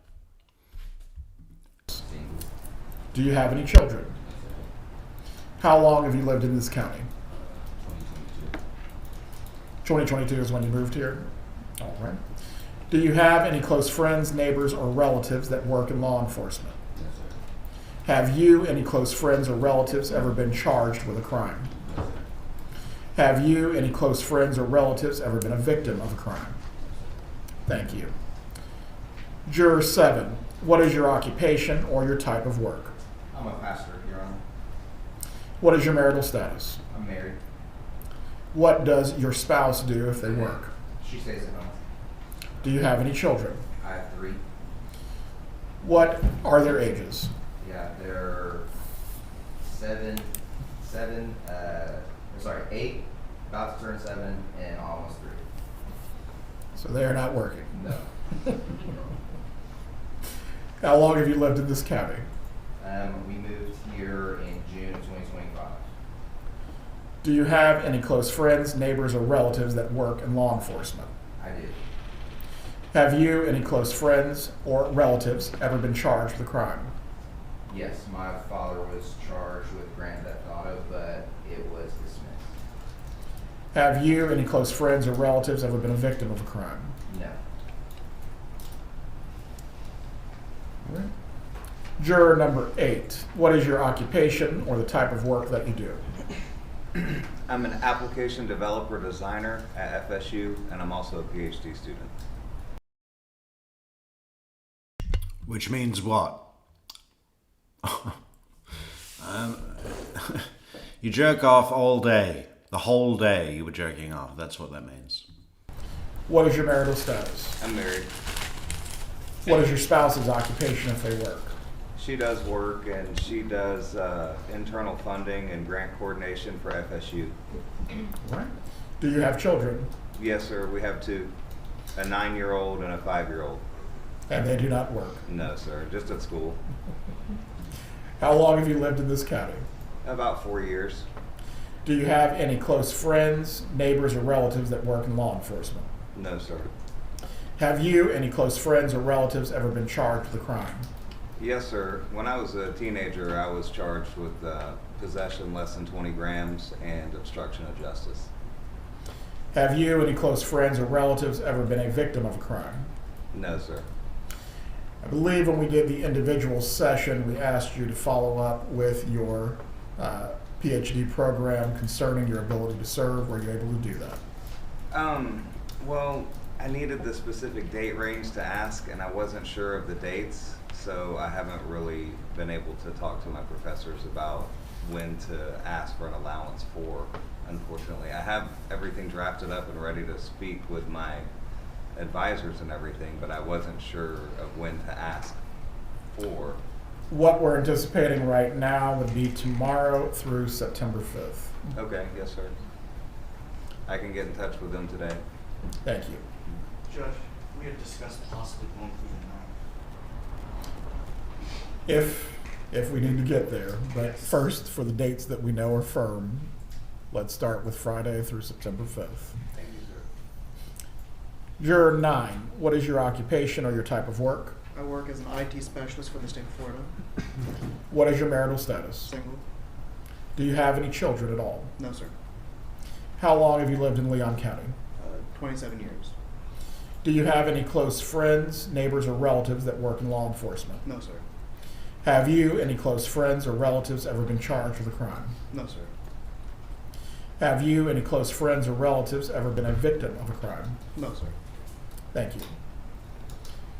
Juror 10, what is your occupation or your type of work? I'm a 5th grade math and science teacher. What is your marital status? I'm divorced. Do you have any children? Two boys, 25 and... A 5th grade maths and science teacher? I mean, he didn't want to break for 6th? You know? I mean, think about that. Everyone calls teachers the heroes of society. I mean, what about the children? They're the ones that are actually doing the fucking work. And what do you need to be a 5th grade teacher, qualification-wise? Not much. You know, basically you need a 6th grade education. Anything above that is just overkill. 21 next week. What are their occupations if they work? Both are full-time students. My oldest just quit a job at a credit union, and my youngest is a cook at Red Elephant. How long have you lived in Leon County? Since 1988. Do you have any close friends, neighbors, or relatives that work in law enforcement? No, Your Honor. Have you, any close friends or relatives, ever been charged with a crime? So 2 misdemeanors when I was 20 and 21, adjudication was withheld. What are the offenses, if you recall? Underage drinking and open container. It was a long time. Oh my gosh. Underage drinking and an open container. Striker for cause. I assume you're fully rehabilitated. Have you, any close friends or relatives, ever been a victim of a crime? No, Your Honor. I assume you're fully rehabilitated. Who wants that on a t-shirt? That's brilliant. We've got to write that down. I assume, just Judge Everett's big old face, and then I assume you're rehabilitated. I assume you're completely rehabilitated.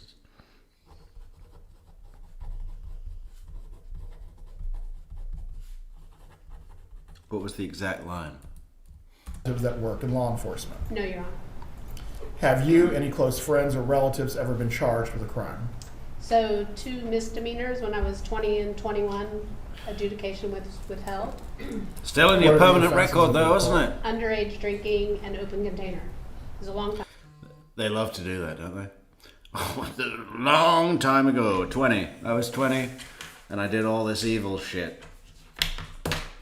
You know.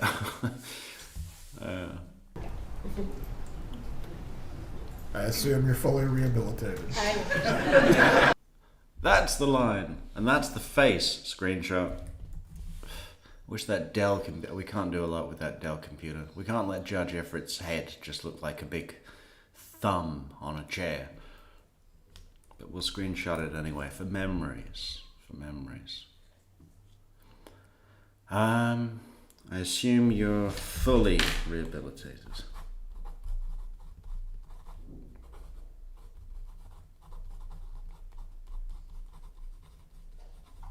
Okay. Have you, any close friends or relatives, ever been a victim of a crime? No, Your Honor. Thank you. Juror number 11. What is your occupation or your type of work? I'm an irrigation technician with the city of Tallahassee. Yeah, you mow the grass. Big deal, Bob. I'm an what was it?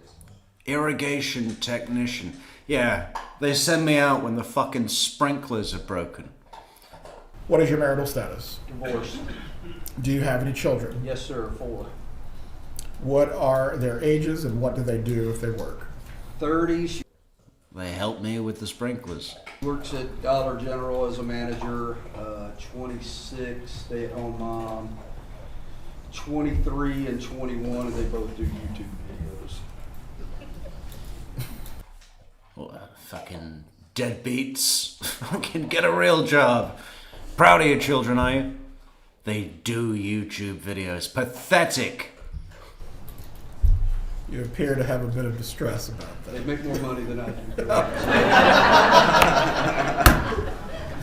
do. Really? Because I'm thinking about becoming a fucking irrigation technician at Florida State. That's where the big bucks are. Yeah. By the way, if you want to support the channel, you can at buymeacoffee.com/truecrimemetrics. Stand corrected.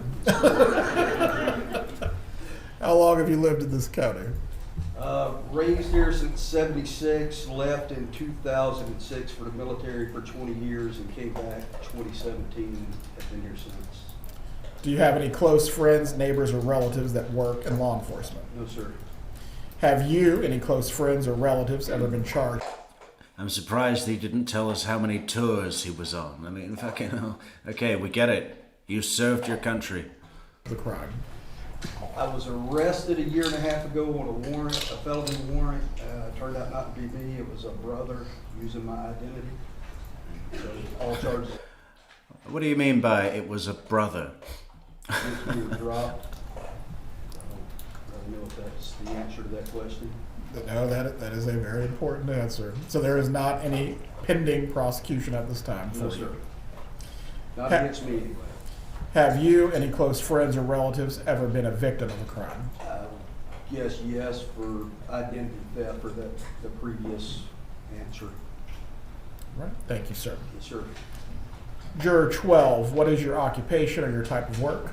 I'm a software engineer at Civic Plus. What is your marital status? I'm divorced. Do you have any children? I do. I have a daughter who's 21, and she's employed at General Dynamics Land Systems. How long? General Dynamics Land Systems, huh?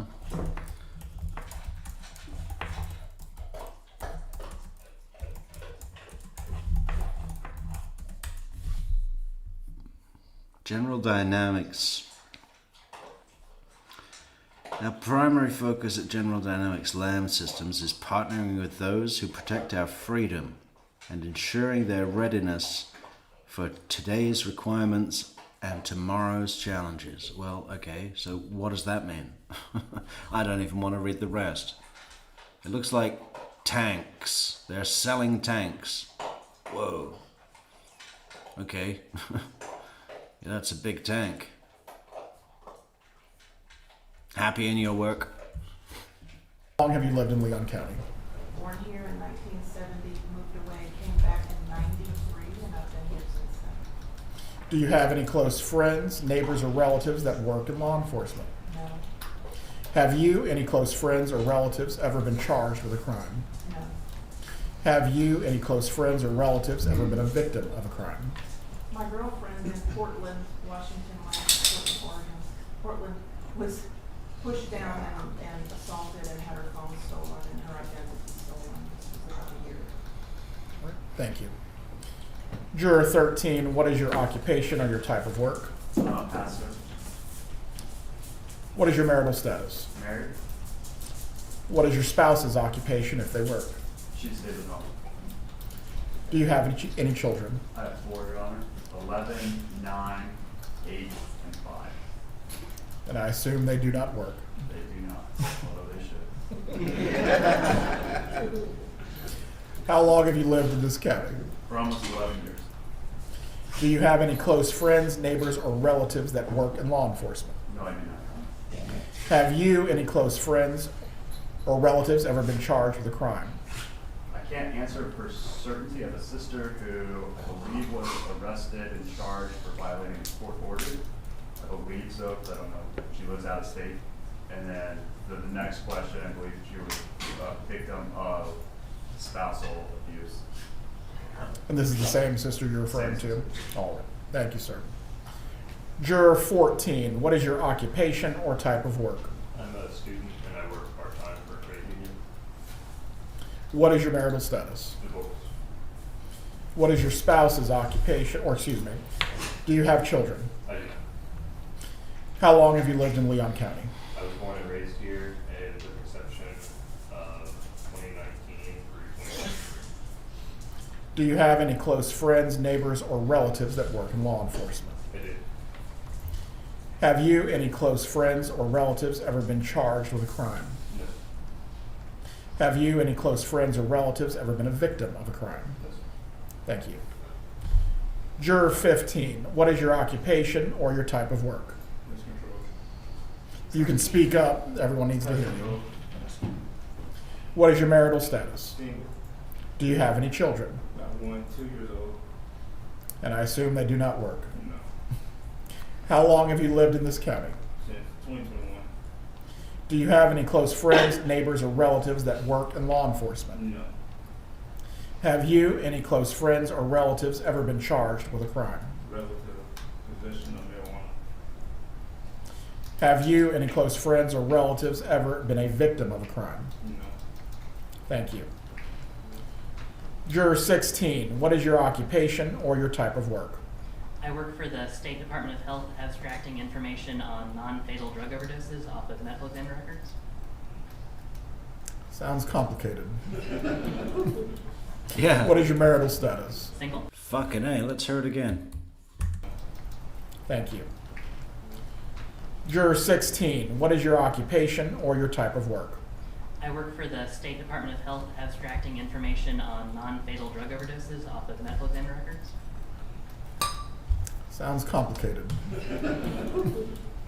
What is your marital status? Single. Yes, Do you have any children? sir. How long have you lived in this county? Since 2012, with a gap from August of May 2015 to August 2016. Do you have any close friends, neighbors, or relatives that work in law enforcement? I don't know my neighbors' occupations, but no friends or relatives. Have you, any close friends or relatives, ever been charged with a crime? Ticketed for driving without headlights in 2016. I believe that's a civil infraction, but I applaud your honesty. Is what we need. Have you, any close friends or relatives, ever been a victim of a crime? My brother was non-fatally stabbed in, I believe, 2022. Thank you. Juror 17, what is your occupation or your type of work? Work in healthcare IT, currently for Gainwell Technologies, engaged in a couple of state Medicaid claim system implementation projects. I'm sorry, say all of that again. I'm sorry. Healthcare IT, I work for Gainwell Technology, engaged on 2 state Medicaid claim system implementation projects currently. Yeah, I'd like to see a prescription for medicinal use marijuana, please. Fucking hell. He's got the perfect job so we can get all of those prescriptions filled out. Hey, buddy, did anyone tell you it might be a good idea not to come to court completely baked? Listen to him. Thank you. Juror 17, what is your occupation or your type of work? Work in healthcare IT, currently for Gainwell Technologies, engaged in a couple of state Medicaid claim system implementation projects. I'm sorry, say all of that again. I'm sorry. Healthcare IT, I work for Gainwell Technology, engaged on 2 state Medicaid claim system implementation projects currently. Right. Was everyone able to clearly hear? They're going to need to speak up, Judge. All right. If there's a microphone near you, if you can angle it back to the 3rd row so that way We're old. everyone can be clearly heard. In the process, don't tap the microphones. Might cause some feedback. One more time, Juror 17. Healthcare IT, I work for Gainwell Technologies, engaged on 2 state Medicaid claim system implementation projects. What is your marital status? I'm married. My wife is an office manager, works for a local communication firm. I'm married, I think. Has anyone seen my wife in the last 5 or 6 months? Right. Do you have any children? I do. A 20-year-old daughter. She's a full-time student at Florida State and works at a puzzle room place, mystery room. A puzzle room place. Well, like, a daughter like father, obviously. Very colourful. Beanbag chairs. How long have you lived in Leon County? 50 years. All of them. Do you have any close friends, neighbors, or relatives that work in law enforcement? I do have a brother-in-law that works for FWC. And that's the Wildlife Commission you're referring to? Yes. All right. Have you or any close friends or relatives ever been charged with a crime? I was arrested for trespassing when I was 15. Have you, any close friends or relatives, ever been a victim of a crime? No. Thank you. Juror 18, what is your occupation or your type of work? Entrepreneur. If you could elaborate. Entrepreneur, so unemployed then, right? Looking for investment, yeah? Okay. Got a concept, have you? Got a fucking PowerPoint ready, have you? Entrepreneur. Unemployed. You need that sweater of Charlie Adelson's that he was arrested in. Elaborate on that a little bit further. I would like to discuss all work-related issues in sidebars. That's fine. What is your marital status? Single? Do you have any children? No. How long have you lived in this county? 8 months? Do you have any close friends, neighbors, or relatives that work in law enforcement? No, Your Honor. Do you have any close friends, relatives, or neighbors that have been charged with a crime? Or have you as well? Go ahead. I'm estranged from my family, but there's potential concerns there. Have you, any close friends or relatives, ever been a victim of a crime? No, sir. Thank you.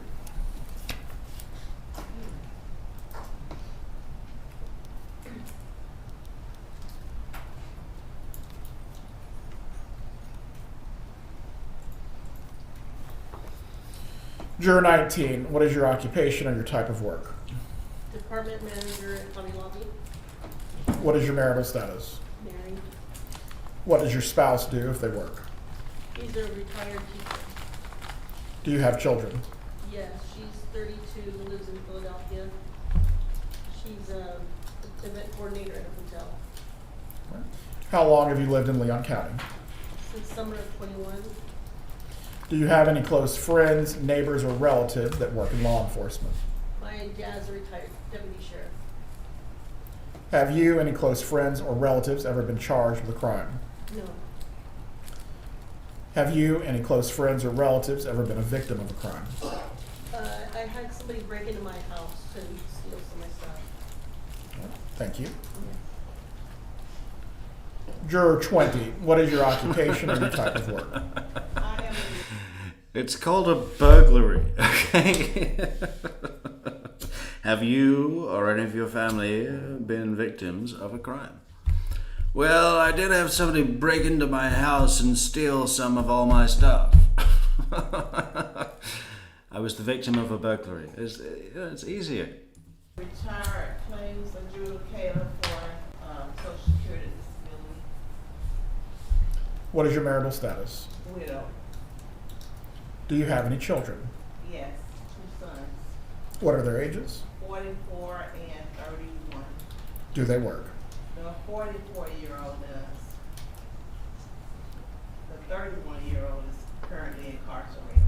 And the defense should not have let this woman on the jury.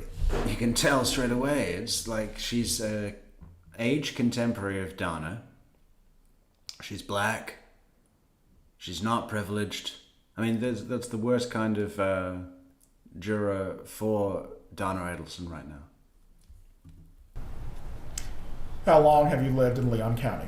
Since 1984.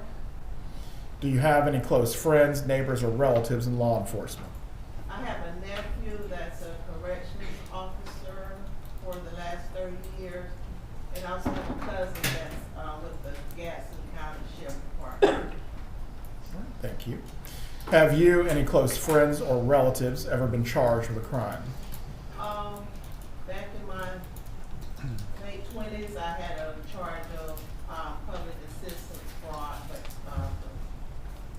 the adjudication wasn't held. Have you, any close friends or relatives, ever been a victim of a crime? Yes, I had a break-in in my house about maybe 13 years ago, but my alarm scared them off, so they weren't able to actually get anything. Thank you, ma'am. Juror 21, what is your occupation or your type of work? I'm currently unemployed, but I am a full-time student. What is your marital status? Single. Do you have any children? No. How long have you lived in Leon County? For almost 22 years. Do you have any close friends, neighbors, or relatives that work in law enforcement? Yes. Have you, any close friends or relatives, ever been charged with a crime? No. Have you, any close friends or relatives, ever been a victim of a crime? No. If I'm remembering correctly, did you also need to check with your university or program concerning your ability to serve? Yes, I did. Were you able to do so? Yes, I emailed my professors and only one responded. He said missing the 3 weeks would be kind of a burden for me, but it would be possible for me to make up the work. Right. Thank you. Yes, juror number one. Yeah, I want to apologize. I'm actually divorced. I said single, but it was a long time ago. I kind of forget to say it. I'll forgive you. Juror four. Just want to be honest. Yes, I'm sorry if I forgot that from yesterday. Go ahead. They sent a letter that it would be detrimental. I missed 3 weeks of my program. So I brought the letter for you with that. Very well. If you please can bring it to the clerk, I will review it in just a moment. Juror three. I also forgot about a crime a family member committed. I have an aunt that was charged with prostitution. Right. Juror 10. So you had asked me yesterday to check with my administrator about Yes. getting someone to cover my class. Yes. She contacted 3 people, but none of them could do it. I contacted a former teacher. She's unable to do it as well. There are subs out there. It just won't be one permanent sub for the whole 3 weeks. So it would be somewhat of a burden to my class and myself preparing for that.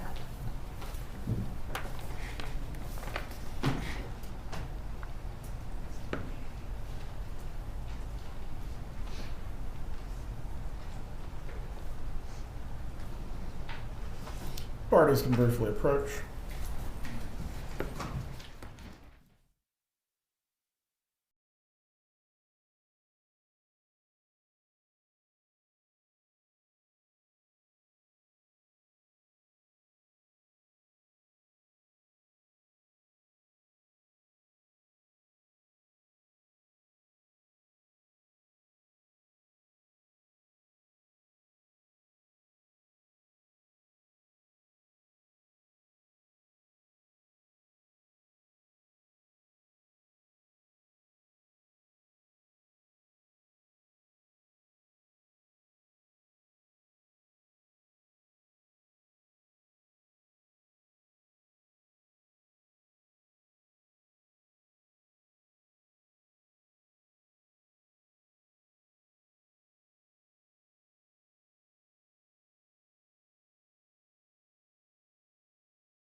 So how briefly are they briefly approaching at the bench?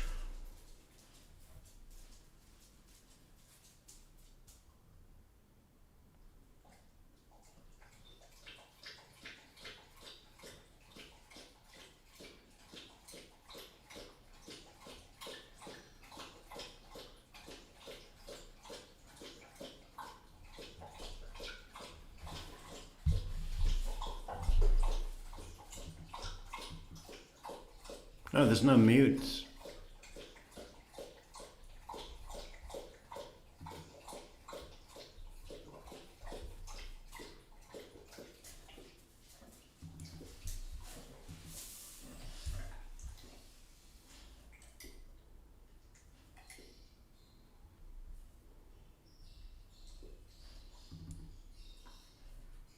My friend.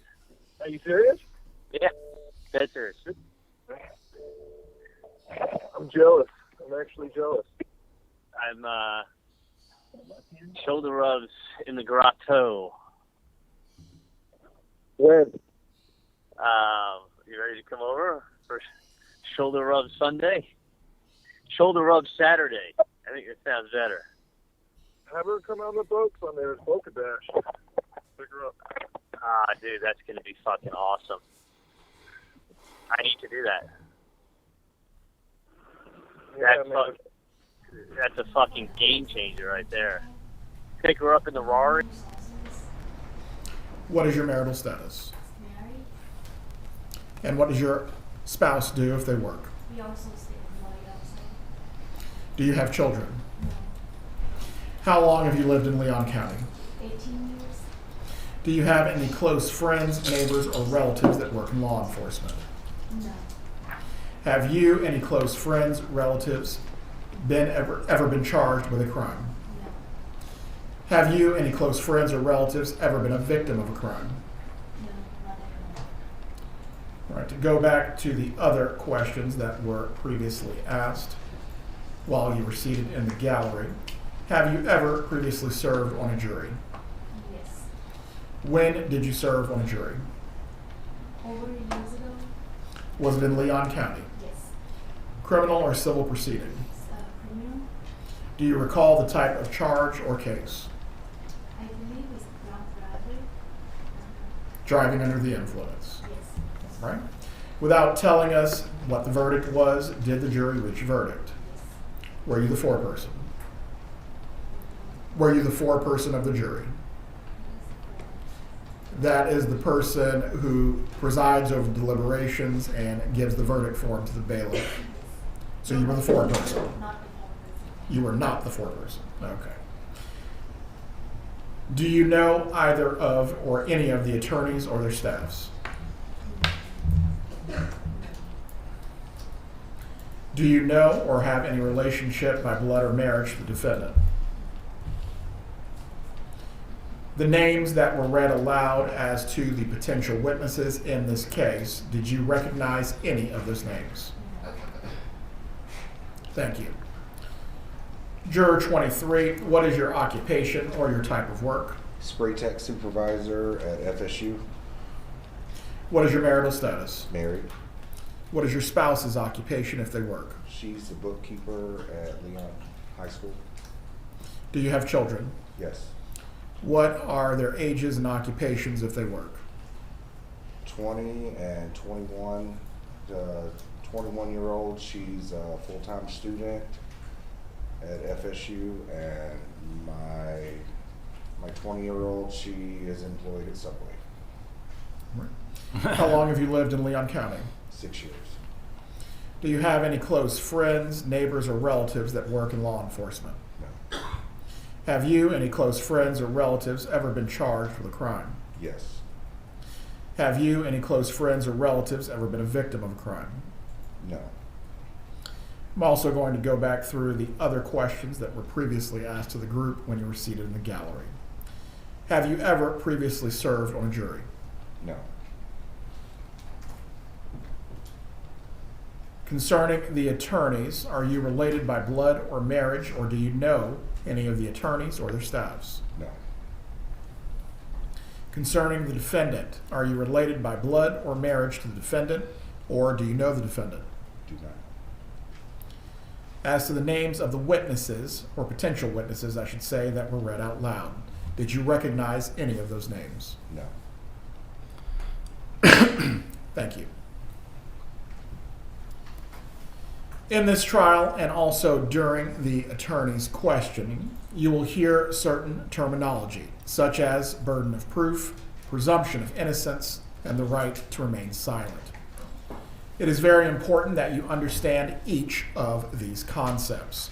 I will attempt to explain to you burden of proof, presumption of innocence, and the right to remain silent by reading the jury instructions that are applicable to each separate concept. The defendant has entered a plea of not guilty. This means you must presume or believe the defendant is innocent.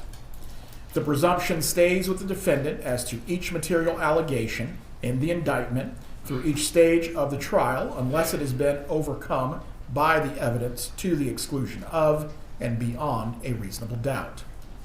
To overcome the defendant's presumption of innocence, the state has the burden of proving the crime with which the defendant is charged was committed, and the defendant is the person who committed the crime. The defendant is not required to present evidence or prove anything. Whenever the words reasonable doubt are used, you must consider the following. Proof beyond a reasonable doubt does not mean proof beyond all doubt. A reasonable doubt is not a mere possible doubt, a speculative, imaginary, or forced doubt. Such a doubt must not influence you to return a verdict of not guilty if you have an abiding conviction of guilt. On the other hand, if, after carefully considering, comparing, and weighing all the evidence, there is not an abiding conviction of guilt, or if having a conviction, it is one which is not stable, but one which wavers and vacillates, then the charge is not proved beyond every reasonable doubt, and you must find the defendant not guilty because the doubt is reasonable. It is to the evidence introduced in this trial, and to it alone, that you are to look for that proof. A reasonable doubt as to the guilt of the defendant may arise from the evidence, conflict in the evidence, or the lack of evidence. If you have a reasonable doubt, you should find the defendant not guilty. If you have no reasonable doubt, you should find the defendant guilty. In every criminal proceeding, a defendant has the absolute right to remain silent. At no time is it the duty of a defendant to prove his or her innocence. From the exercise of a defendant's right to remain silent, a jury is not permitted to draw any inference of guilt, and the fact that a defendant may not take the witness stand cannot influence the jury in any manner whatsoever.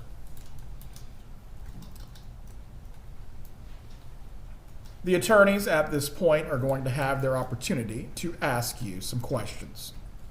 What they say now or at any other time during this trial is not to be accepted by you as evidence or any instruction on the law itself. They are simply going to be asking you questions. Please do not infer anything or read anything into the questions that you will be asked. Before I turn over the inquiry to the attorneys, let me remind you to please answer their questions honestly and forthrightly, and also volunteer any information that you believe may be important. Is counsel for the state prepared to inquire? Yes, Your Honor. May it please the court.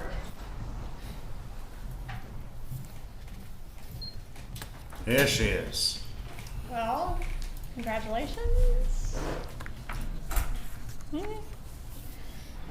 It's a compliment, I think. So I'm going to ask you some questions about some legal concepts today. It's not the trial. You're not going to hear any evidence in the case today. As the prosecutor, it is my burden to prove the case to you beyond a reasonable doubt through evidence, which we will do. I'll be assisted by Sarah Catherine Dugan in doing that when the trial actually starts. But for jury selection, we're just trying to get sort of your ideas about concepts and issues that we think might come up during the course of the trial. And it's important and will be less painful, certainly for me and probably for you too, if you guys will participate and raise your paddles and answer. And I'm going to attempt to not say names and only say numbers. So this is obviously an important case. I know some of you probably don't mind speaking up.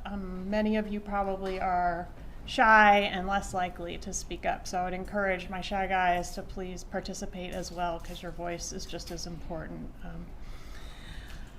Let's see. So I want to identify sort of like my leaders on the group. Do I have folks that supervise people at work or have supervised people in the past? Start on the first row, because I'll probably have several of you. Juror 2? Yeah, construction managers, local volunteers, 30 volunteers all day, Saturdays, building houses. So.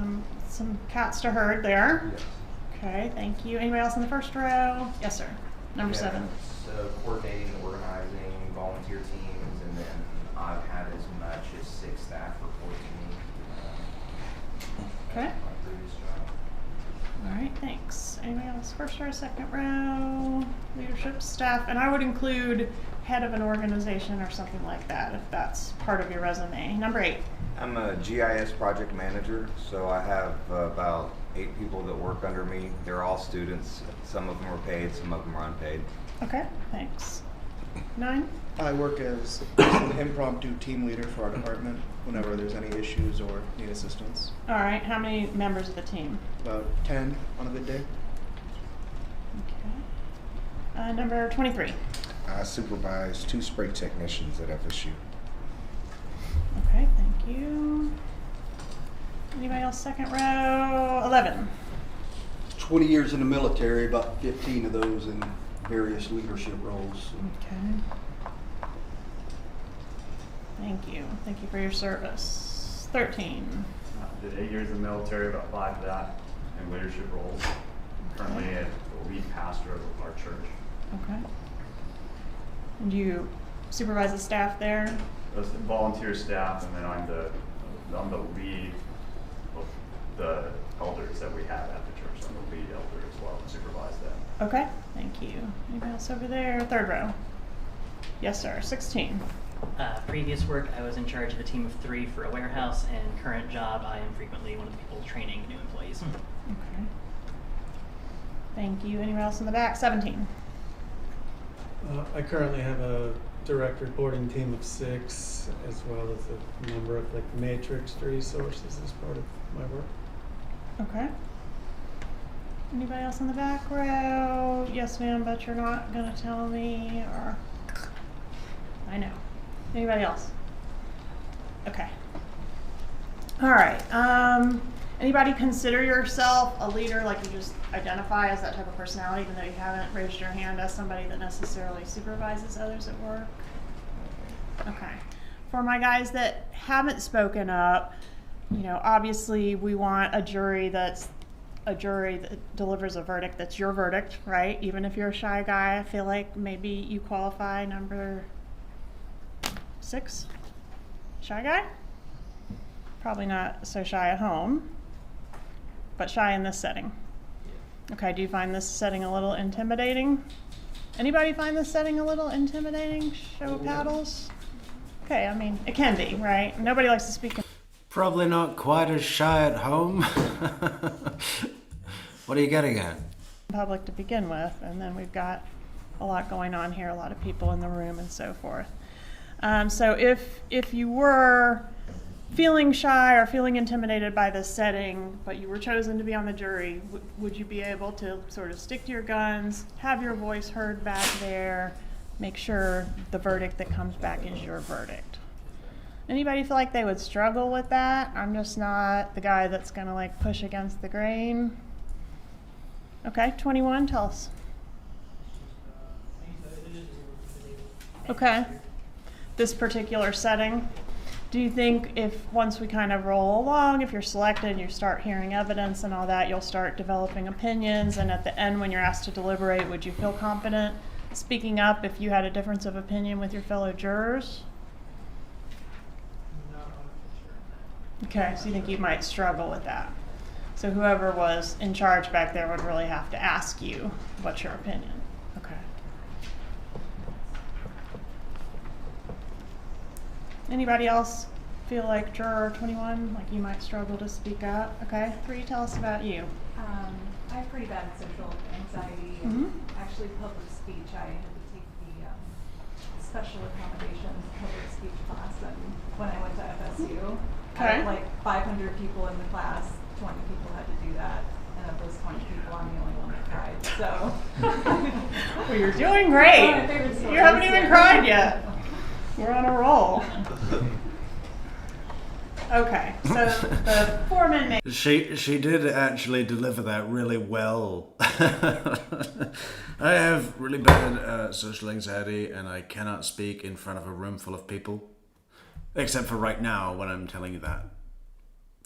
But other than that, I'm as shy as a mouse. They have to draw it out of you, but you would be able to speak your opinion if called upon to do so. You're just not the guy that's going to interrupt and yell and get over everybody else. Right. And Okay. I don't know when the appropriate thing to ask is, but on Tuesday I mentioned a medical constraint, and I did bring a doctor's note with me. Okay. And I haven't found All right. an opportunity to mention that yet. Okay, So, thank you for mentioning yeah. it, and we'll probably take that at sidebar at some point. So, yes. Anybody else have something they need to tell us at sidebar, medical or otherwise?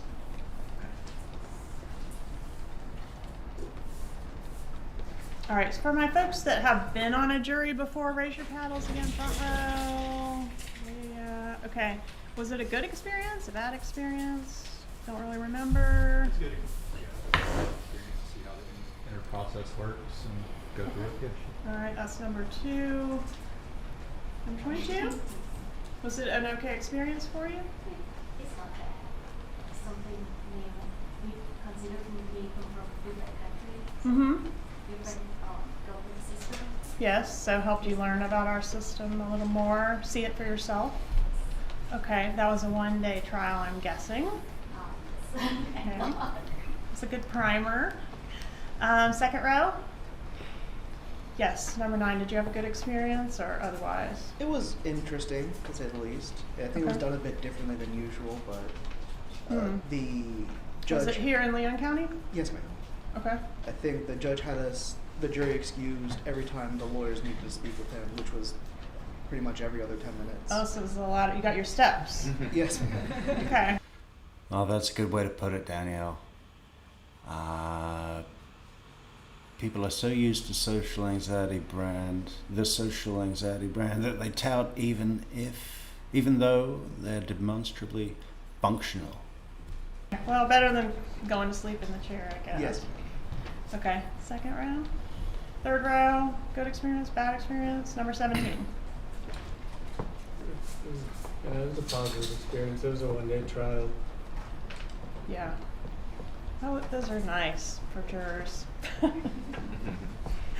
They're no better than 2 to 3 weeks. I think it's going to be more on the 2 side. Don't hold me to that, but for your planning purposes. All right. Anybody else? Jury service people. Yes, 19. It was okay. Not something I want to do again. Yeah, I'm not going to deduce from you saying it was okay that you want to do this. I know it's a big ask and a huge imposition on you, and I don't mean to minimize that at all. I just want to know if it was okay. You know, sometimes juries walk away traumatized or, you know, they argued back there or whatever, so I just want to know if it was anything like that. So you didn't have any... No, there was no like yelling or anything. Okay, good. And for all my folks on a jury, without saying what the verdict was, were you able to reach a verdict? The ones that deliberated? Everybody did. Okay. All right. Anybody have any legal training on a panel? Okay. Number 22, you said you work at the AG's office, but I don't think you said in what capacity. What type of work do you do? Okay. And your husband, state of Florida, but what type of work? He's working public record in Arco. Okay.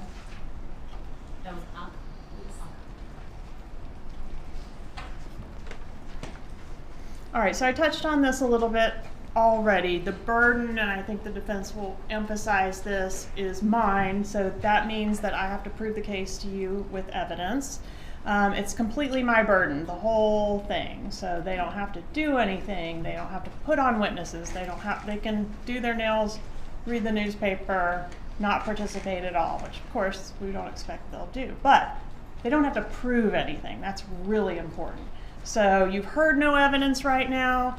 If you were asked to render a verdict right now, it would of course be Guilty. right, because you've heard no evidence. And the only place the evidence is going to come from is this table, right? The state.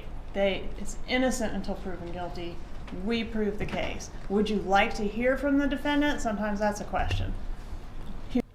The only place the evidence is going to come from is from this table where I'll be sitting. Giving you the only evidence that's worth anything. Human nature, yes, but you cannot require the defense to prove anything. Everybody understand that? Yes. It's the way our system works. Okay.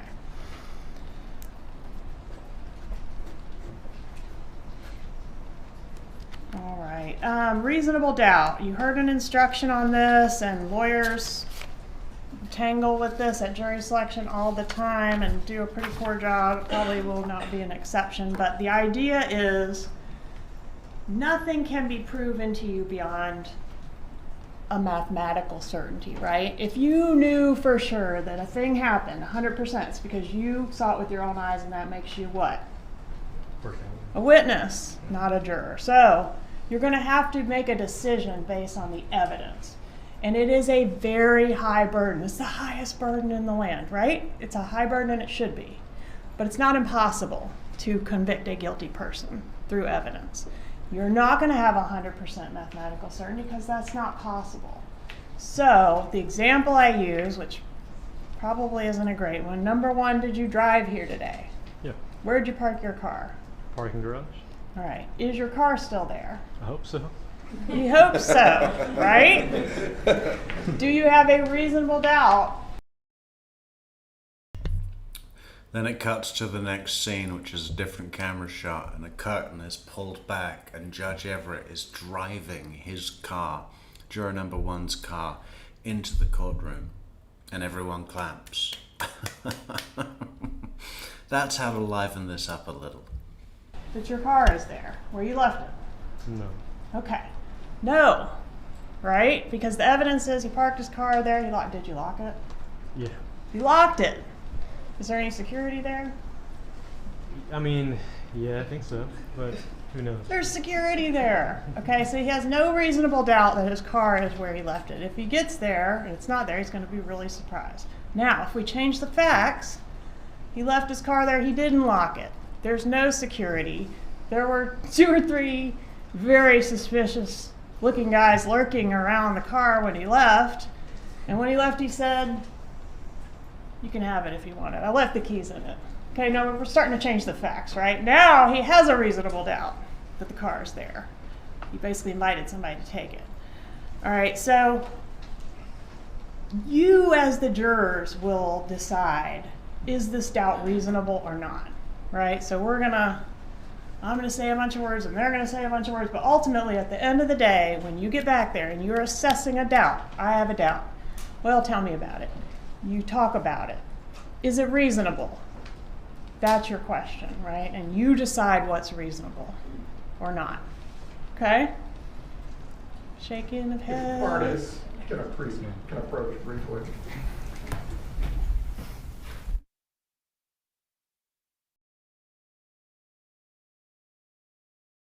Judge Everett has called the attorneys to approach. He's not happy. He said, wasn't this the part where I was supposed to drive Juror 1's car into the courtroom and I would honk twice and then they'd pull back the big curtain and everyone would clap? I was told that's what we were doing, Kappelman. And I liked it.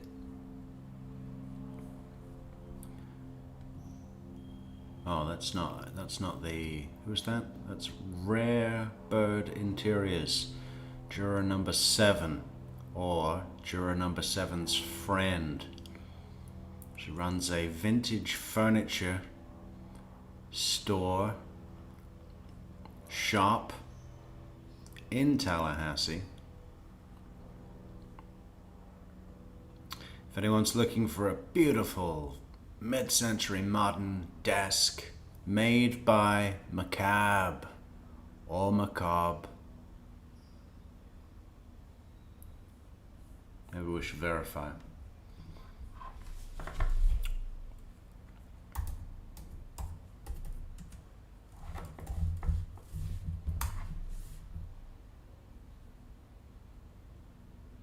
It's Macabre. No, there's definitely 2 B's. It's just that the font is so small. Maybe Macabre is a rip-off of Macabre.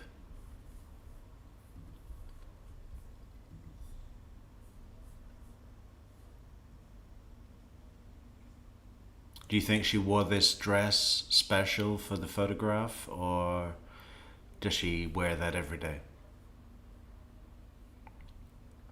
And what are these books open on the vintage desk?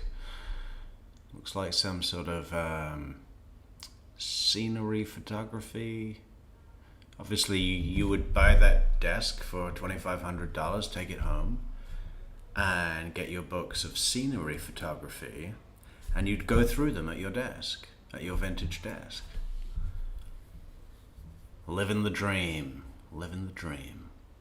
I wish I had a vintage desk with some scenery photography books, you know, large books that I could go through at my vintage desk. And of course, I'm also going to need to have that mid-century modern magazine rack. Or is it for albums? I hate it when you go into these places and you look at the furniture and it's nice. And then you look up and they've made a display by putting fucking Let It Be album cover on the fucking desk or something. You know, they've dressed it. This is 60s. This is so 60s. Even the music is 60s.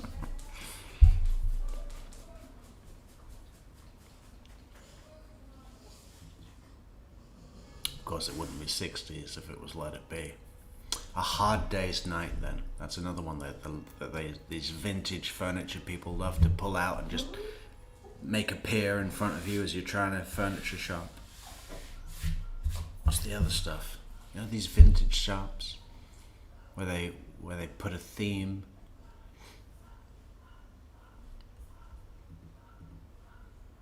Well, this is Juror number 7.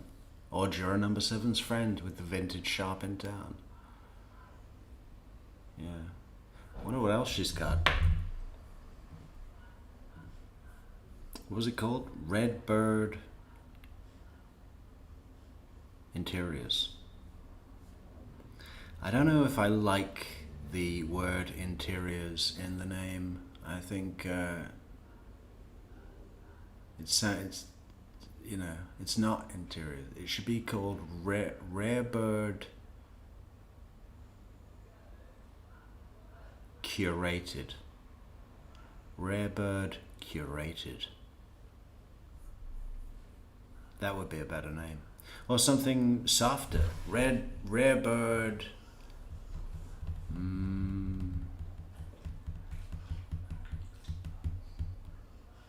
What do you call the stuff in your house? You know, your stuff. Rare Bird.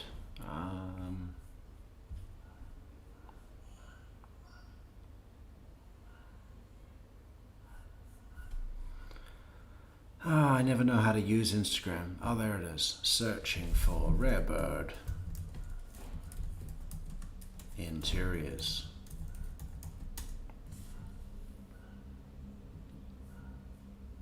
And when you all start following Rare Bird Interiors, tell them that you came from True Crime Metrix. Juror 24, What is your occupation or your type of work? I'm retired from the United States Postal Service as an electronic technician, and I was a veteran. Yeah, bad back. Got this terrible back after my fucking 20 years of Postal service work. United States. What is your marital status? I'm married. What is your spouse's occupation if they work? She's a nail clerk. Do you have children? She's a mail clerk. Where did you meet? We met in this big warehouse with a bunch of letters everywhere. I have an 11-year-old boy. And he does not work. He doesn't. How long have you lived in Leon County? Since 97. Do you have any close friends, neighbors, or relatives that work in law enforcement? I do not. Have you, any close friends or relatives, ever been charged with a crime? I have a brother who was convicted of armed robbery. Oh my gosh. Have you, any close friends or relatives, ever been a victim of a crime? No. Also, to inquire as to the other matters that the court previously raised, have you ever served as a juror previously? No. As to the attorneys, are you related by blood or marriage to any of the attorneys, or do you know the attorneys or any of the persons that are part of their staffs? No.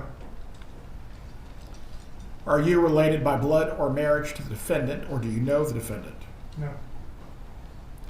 Concerning the names of the witnesses that were previously read out loud, do you recognize any of the names of the potential witnesses? No. Thank you. Juror 25, what is your occupation or your type of work? I am a sales account manager. What is your marital status? I'm gonna have to take soap outside, so that's just what I gotta do. Hold, if you can just say it again and try to speak up as much as you I'm can. a sales account manager. Thank you. And your marital status again? Married. What is your spouse's occupation if they work? He works in sales. Do you have any children? I have two. I have a 4-year-old and 11-month-old. And I assume they do not work. No, sir. How long have you lived in Leon County? 5 years. Do you have any close friends, neighbors, or relatives that work in law enforcement? No, sir. Have you, any close friends or relatives, ever been charged with a crime? My 4-year-old's father has previously been charged with felony drug-related stuff. So you don't know the exact name, but something relating to the possession of drugs. Yes, and distributed. Have you, any close friends or relatives, ever been a victim of a crime? No, sir. Going back to the other questions that the court previously raised with the group, have you ever previously served as a juror? No, sir. Are you related by blood or marriage to any of the attorneys, or do you know the attorneys or their staffs? No, sir. Are you related by blood or marriage to the defendant, or do you know the defendant? No. Concerning the names of the potential witnesses that were previously read, did you recognize any of those names? No, sir. Right. Ms. Kappelman, you may continue at this time.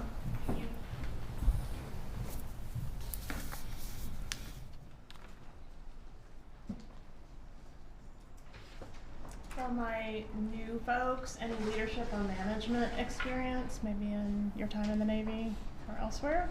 I was a supervisor for several departments when I was on board the aircraft carriers. Thank you. And number 25, do you manage anyone currently? Aside from my children. Yeah, Not- that's- Not currently, but I do have about 7 years in like leadership experience. Okay. And is that in the sales world? Yeah, sales, customer service related. Okay. Did you hear my spiel about reasonable doubt? Feel like you're getting your head around that one a little bit? Okay, same with you, sir. Okay. All right, well then we will keep it moving. Jury decides the facts, so you'll be the judge of the facts, not of the person. We're not asking you to render judgment on anyone. But still hearing that, some jurors sometimes feel like this is too heavy, this is a very serious case. Is there anybody that feels like, I'm not sure I could make a decision knowing how serious the case is? For whatever reason. First row? Second row? Third row guys? No. Okay. So your job will be to hear the evidence and to make a decision. Have these crimes been committed, and is this the person that committed the crimes? Judge of the facts. And the judge is going to give you all the law that you need. You don't need any legal training. Please don't do any research on the law. And his job is to sort of referee what comes in as evidence and make sure the rules of evidence are followed in the courtroom. The judge's job also includes sentencing, so you will not be asked to make any recommendations or determinations about sentencing at all in this case. Does anybody feel like I would still be worried about sentencing, even knowing that you're not being asked to make any decisions about sentencing? Number 20, would you be worried about that at all? No. Wouldn't worry about it. Can you set it aside? Number 18, or is that something that would weigh on you? Can set it aside. Okay. Anybody feel like I would worry about that?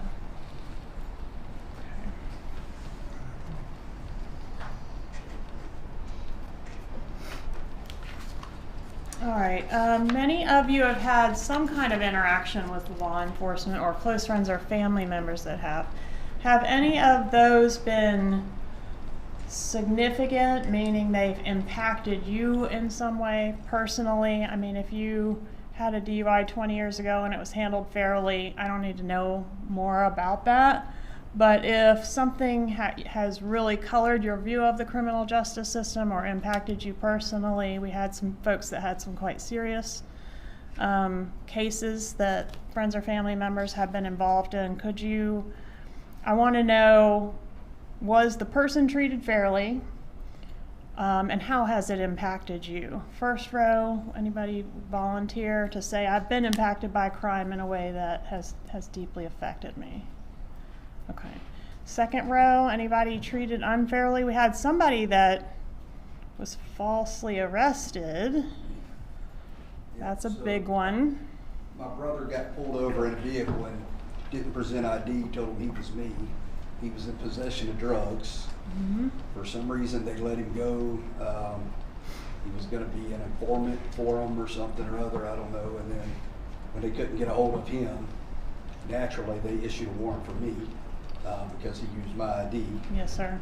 So once I found all that out and got a hold of the right folks, the system actually worked well for me once they got dash cam and body cam video and was clearly able to see it wasn't me. I was able to get everything resolved. So sure, but really what a bad headache to experience get early there. on and turned out pretty positive because the evidence did. Okay. Prove my Anything case. about that you think would bleed into your deliberations on this case? Oh, I think the cops are all crooked, all arrests are false, anything like that? No. Okay.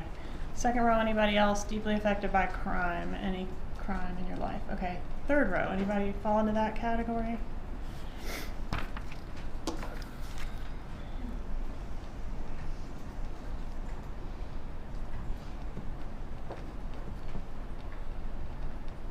Who thinks there is a significant problem with the criminal justice system? It's broken, doesn't work well. Just raise of paddles. I'm a little broken. Okay, I'm seeing a couple little paddles. Little broken, not perfect. Not perfect. Not perfect. We can all agree with that one, I think. Anybody feel like you have such strongly held views in that regard that you think it could impact your ability to follow the law and render a fair verdict in this case? Seeing shaking of heads. Okay. Anybody had a bad experience with law enforcement? I know I'm asking the same question 3 or 4 different ways, but I just want to make sure I'm catching everybody. Yes, sir. 24. I was pulled over. My plate came up with a stolen plate from another state. And I had guns drawn on me, and they figured out that it was from another state finally, but when you have guns drawn on you, it's not a fun thing. It's a bad experience. Yes. Anything about that you think might interfere with your ability to do your job in this 'Cause case? They offered a lot of apologies after that, and the guy said, Too little, too late. "Yeah, it was," and I was headed to work, so Yeah. Luckily I was not late. You were not falling asleep at your desk that day. Before you continue, I'm curious, did you have on the mail carrier uniform? I had my uniform on, but I'm an electronic technician. I see. Fix the machines. Please continue, Ms. Kaplan. All right. Law enforcement officers. So several of you have either backgrounds in law enforcement, yourself or a close friend or family member that's been in law enforcement or is in law enforcement. And the reason why we inquire about that is because we want to make sure we have jurors that, obviously you heard my list, there's quite a few law enforcement officers on the list. So jurors that can listen and be critical of law enforcement, so open-minded. If you learn that they have specialized training and experience and are qualified to, have authority on some topic more than the average person, then great, you can believe them more than the average person. But we don't do that just because they're wearing uniforms. So we don't automatically believe everything they say. We don't automatically disbelieve everything they say just because they're law enforcement. Anybody feel like they struggle with that? And the defense may get up and say, so-and-so, your father was a law enforcement officer. Somebody was. Whose dad is? Okay. Your dad isn't a law enforcement officer. Don't you automatically believe what law enforcement says? And, maybe that was true before coming in here. Probably not for you. But the instructions of the court are level playing field. Can everybody apply the instructions of the court on law enforcement? Okay. They can make mistakes, right? They're also not perfect, like the system. Okay. What are undercover operations? Anybody know? Volunteers? Just letting me flounder up here. Number one, undercover operations, like a law enforcement operation that's undercover. What does that mean?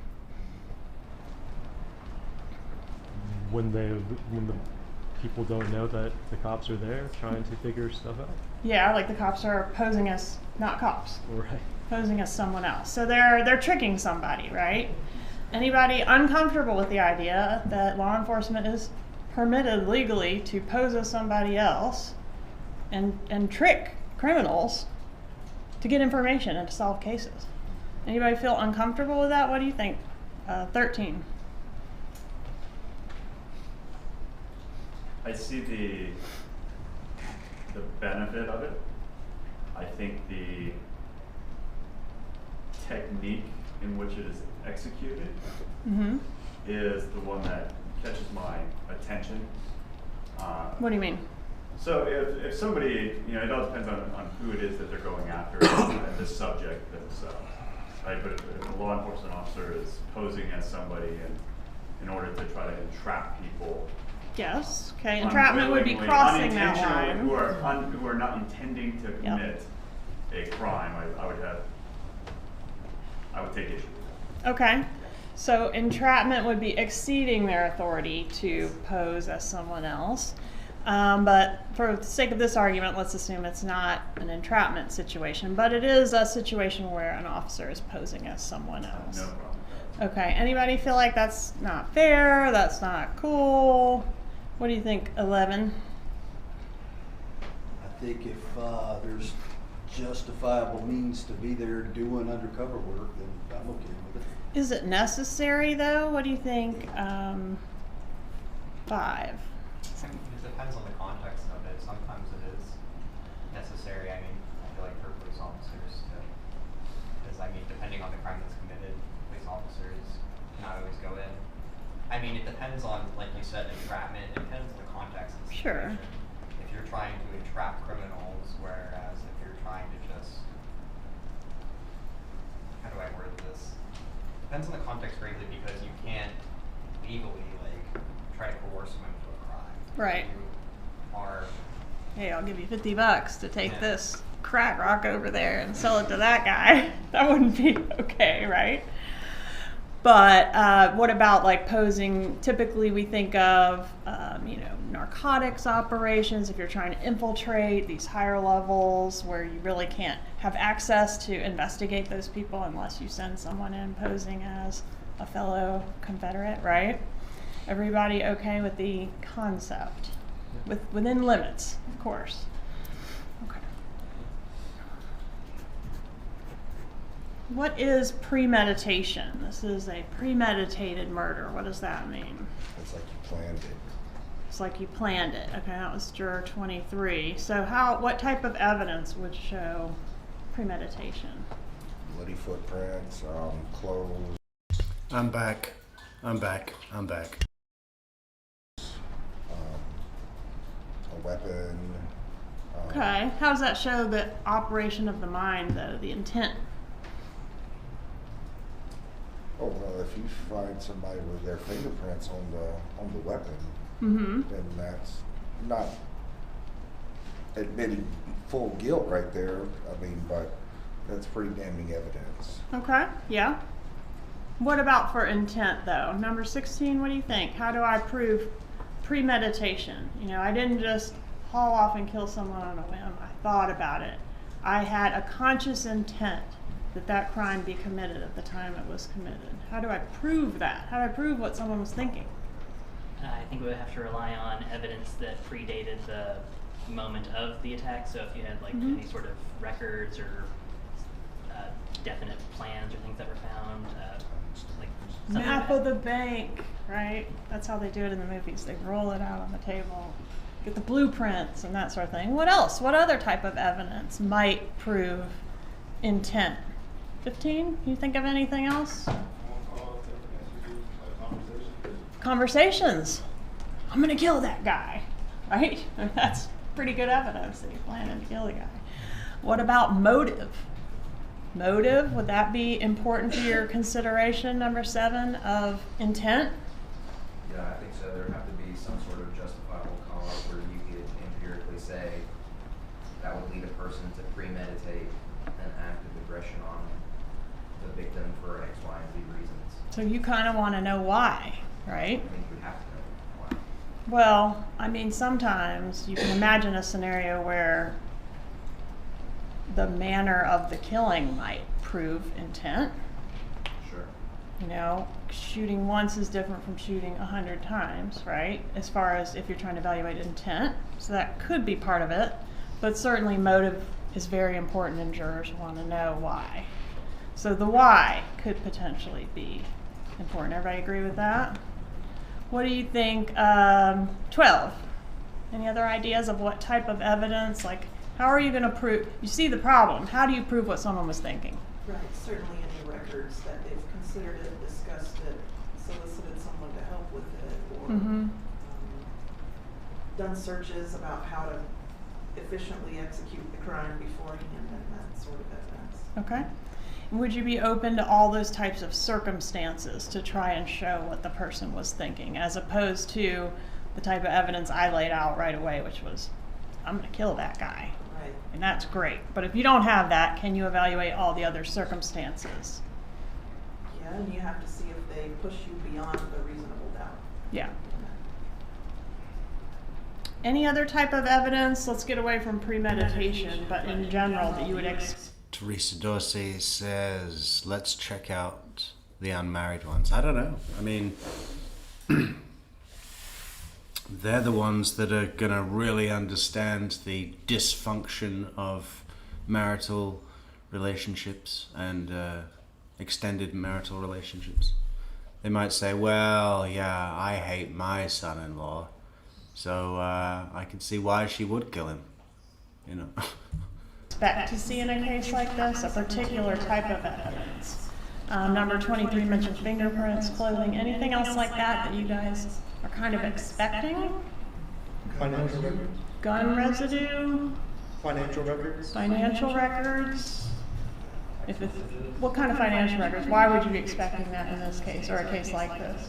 If, from what we were told earlier about the case and the charges, if you're soliciting it, setting aside money, or, transferring money to someone. Or Right. something. So if it's a murder for hire, you'd expect some kind of money to be involved, some type of transaction. Okay.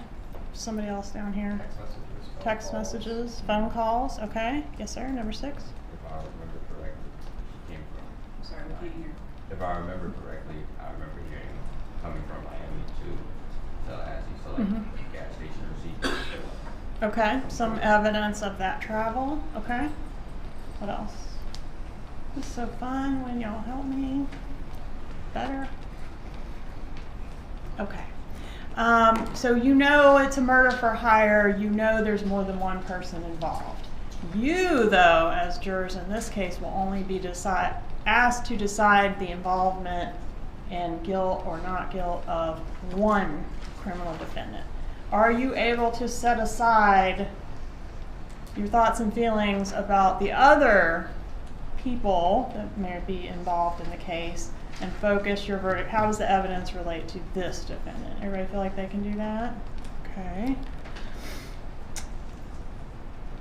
If the evidence shows that the defendant is not the one that pulled the trigger, does that make a difference? What do you say? Why are you shaking your head no, number 15? Why doesn't that make a difference? Okay, so even if you don't pull the trigger, you can be charged with murder? But what? I'm sorry, we can't hear. Please speak up, number 15. Okay, you could be charged with accessory, but you don't think murder. Who else, by a show of hands, thinks if you don't pull the trigger, you cannot be charged with murder? Nobody? Why not? Number 2. If you're, if you hire someone or something like that, definitely you're not committing the crime personally, but if you're telling someone else to do it and they do it, then that, I think something pretty close to it, yeah. I mean, maybe not murder itself, but it might be some type of Maybe not murder itself, but it might be something close. What do you think? Number 20. It's the way the law is written. Mm-hmm. That you have to follow. You don't have to pull the trigger, but you can still be charged with murder. The law allows that you can still be charged with prohibited action. Okay. According to the law of our state, and the judge will give you the law. You do not need to know the law. I tricked you, and I'm sorry. But you can be charged just the same as if you pulled the trigger if you also did some act or said some word to cause that murder to be done, some affirmative act to cause that murder to be done, and you intended it be done. Okay? It's called a principle. So, court reporter and I are going to do a bank heist, and we know when we go in there, the first thing we're going to do is kill the security guard. Okay, that's our plan. We both understand that that's what we're going to do. But I'm the shooter. She's the bag lady. She's going to get the money. We go in there, we do it, we're successful until we get caught. We can both be charged with first-degree murder of that security guard, the same as if she had pulled the trigger. Is that fair? How is it fair? 23. Y'all planned it together. But I Sorry, pulled. say that. I didn't hear you. Y'all planned it together. But I'm the one that pulled the trigger. Shouldn't I be worse off than her? She knew what was going to happen. She did. That's been proven beyond a reasonable doubt. So you agree with that law? Yes. Anybody disagree with that law? I do not think it's fair.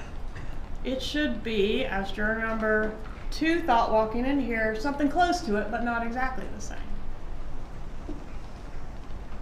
Okay. Now that I gave you the spoiler, you won't admit it.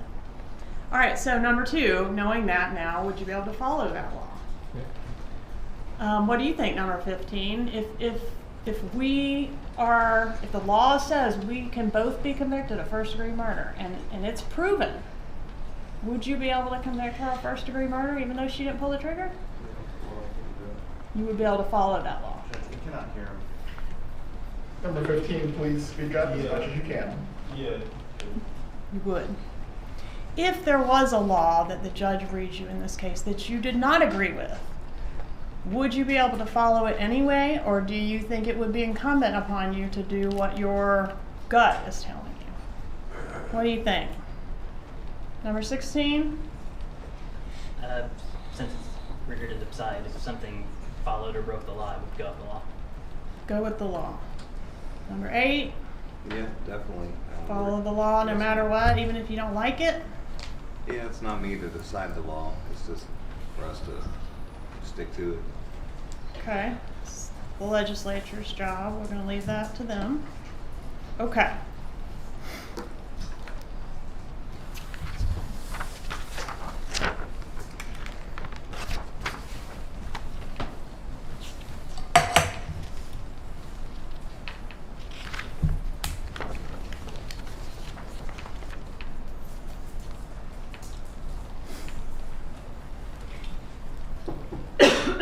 What is a conspiracy? Volunteers for that one? How about you, number 14? What's a conspiracy? I'm not sure, like the legal stuff. You don't need to know the legal stuff, just what's your idea of it? Common speak.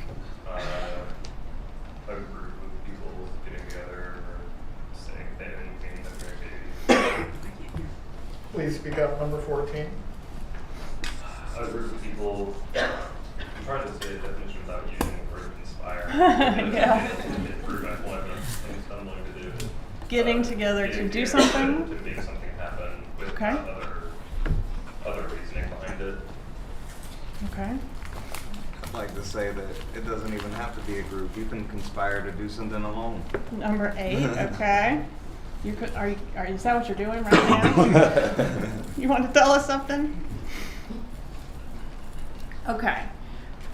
Do you all agree that a conspiracy can be evidenced circumstantially? And what I mean by that is, and this is hard because we can't talk about what the evidence is, but I'm asking you to imagine that it could be proven to you that people conspired to do something without an express, we're gonna, go in and kill the security guard, without that being expressly stated. Can you imagine other evidence, circumstantial evidence? For example, we walk in and I walk directly over to the security guard and blow him away, right to the head, right? Immediately. And she says, in front of everybody, yeah, just like we planned, okay? That would never happen.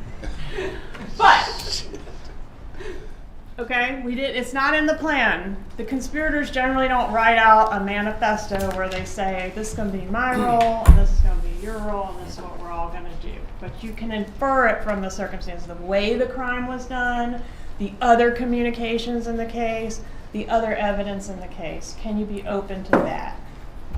Nodding of heads. Yes. Very good. What if in the example she gave was like, so we're gonna walk in, I'm gonna go right up to the security guard, and then I'm gonna blow him away. And his co-conspirator leapt up and said, yeah!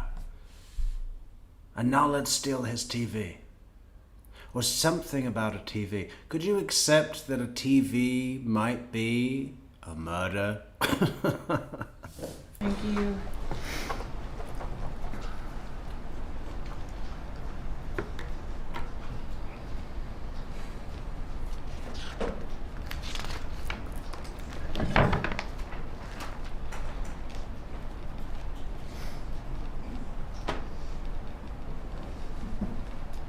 Does it matter how long it takes to make an arrest in a criminal case?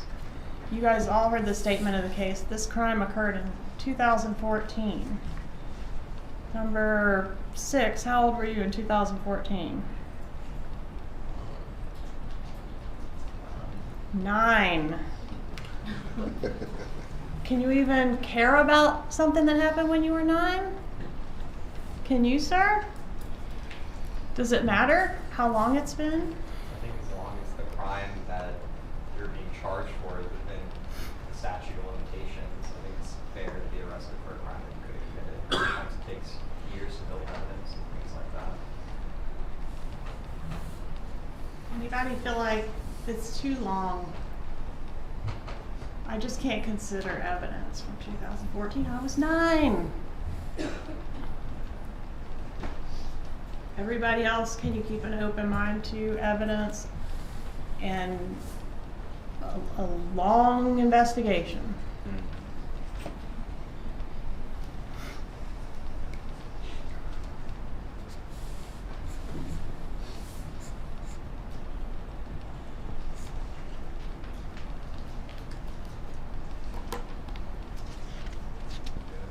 $14.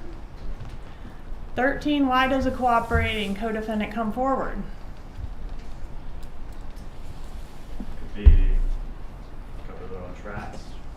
Could be what? Cover their own tracks. To cover their own tracks. Yeah, to put it off on somebody else. Okay, good.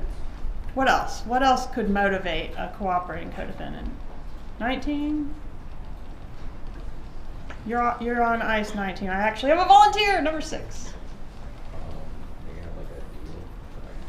They have a deal? Oh, I'm sorry. Well, please speak up. They got a deal to shorten their sentence. Yeah, they might be trying to get something to help themselves. Does that mean they're lying? No, it could mean that. But it could mean they're telling the truth to get something. Is that right? Do you agree with that, 19? Possible. Okay, can you keep an open mind to that type of testimony and weigh it with all the other evidence in the case? You're going to observe the witness, you're going to hear what they say, you're going to see if it fits with everything else, and you're going to make a decision about their credibility based on all that, including the fact that they have this motive or whatever. Can you do that? Everybody feel like they can do that? Okay. Unsavory witnesses. That's a very nice way of putting this topic. So there could be witnesses in the case that you all do not want to have a beer with or a cup of tea with. Okay? Can you keep an open mind to the testimony of someone who is different from you and lives your life differently from the way you live your life? Number 1, can you do that? Yeah. 2, can you do that? Everybody?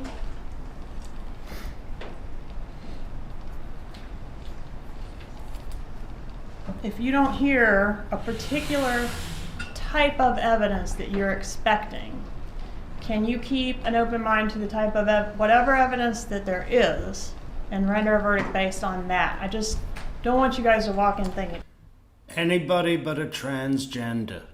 oh, there's no gun? Can't convict of a murder without a gun. You know, is there anybody that's like that? There's a particular thing that you require.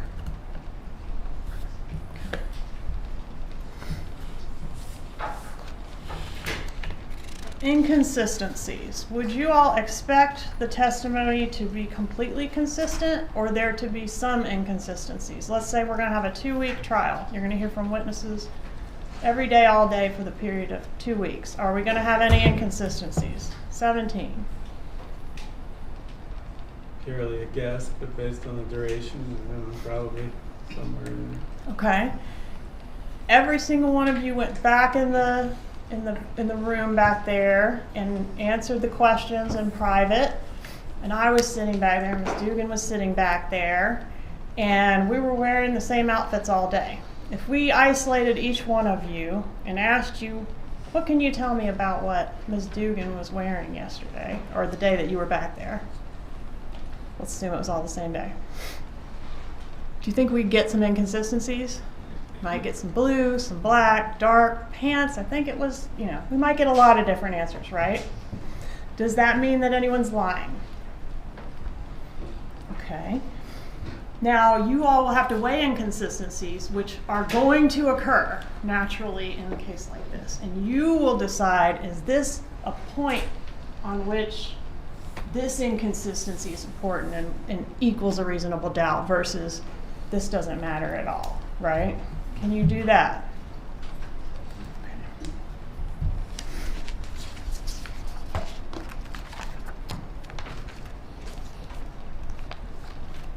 All right, so all crimes have elements. The judge will give you the elements of the crimes, and I will be responsible, and with Ms. Dugan's help, of proving each of the crimes were committed. And that means proving each of those elements beyond a reasonable doubt.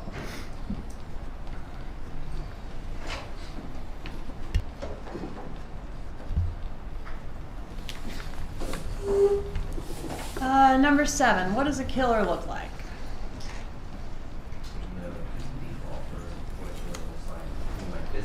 Yeah. Please speak up, number 7. A little louder. There's no default for what a killer would look like in just appearance. No default. Really? They can look like anything? Yes. Who disagrees with that? Can a killer look like anything? Number 1? Yeah. Anybody. Let me think. Anybody. Can it look like your grandmother? My young people? Number 5. Can a killer look like a granny? I mean, it's not like you in picture, but like anyone is capable of, like, has the capacity to kill someone. You could keep an open mind to the possibility that a grandmother could be a killer. And that's kind of a tough one. Can everyone keep an open mind to that possibility? Yes.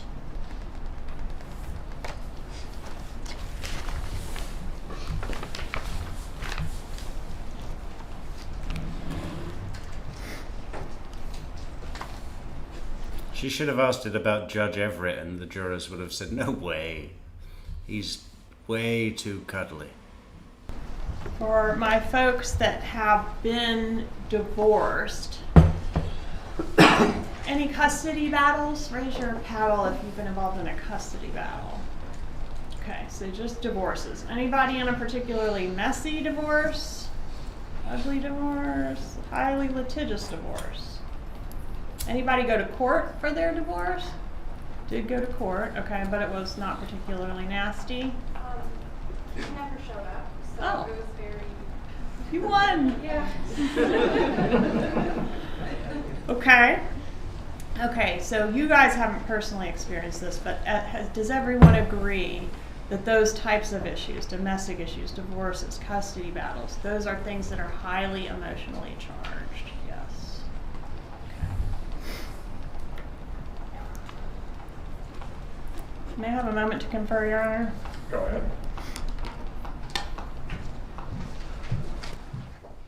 Can a killer look like a granny?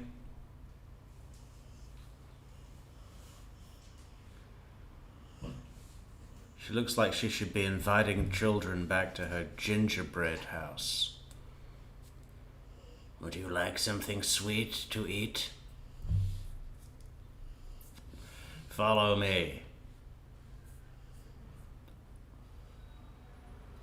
It's so funny that she has airline headphones. For my folks that have been on a jury before, what is a hung jury?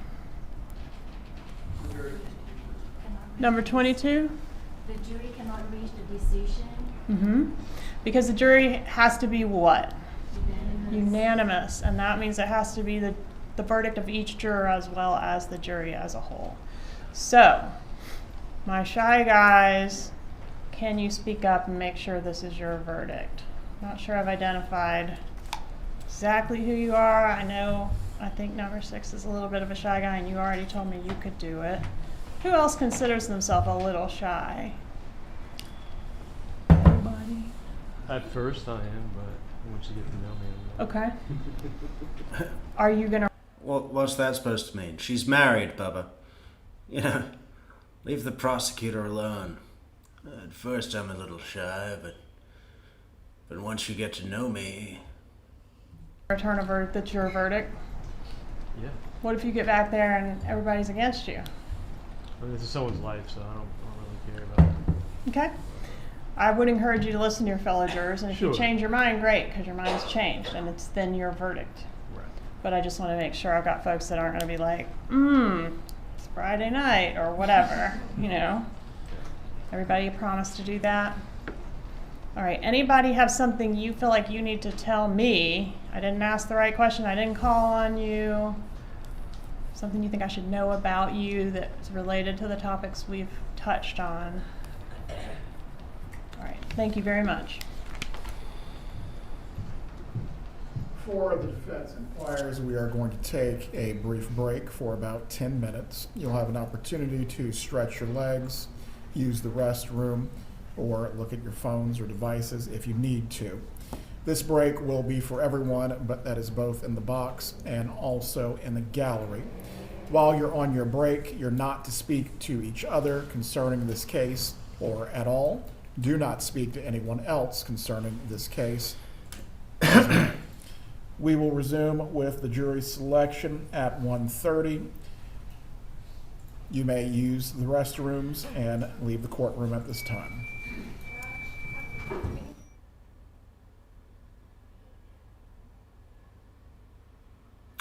$1:30. Well, okay, we're a little bit behind on the live feed, so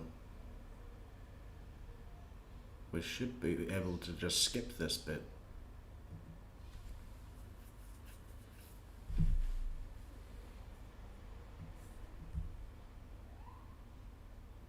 Josh Zellman's up next.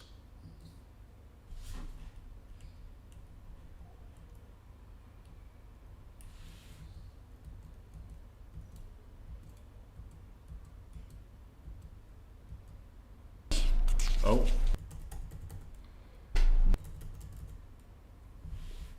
Here we go. Do it, Zellman.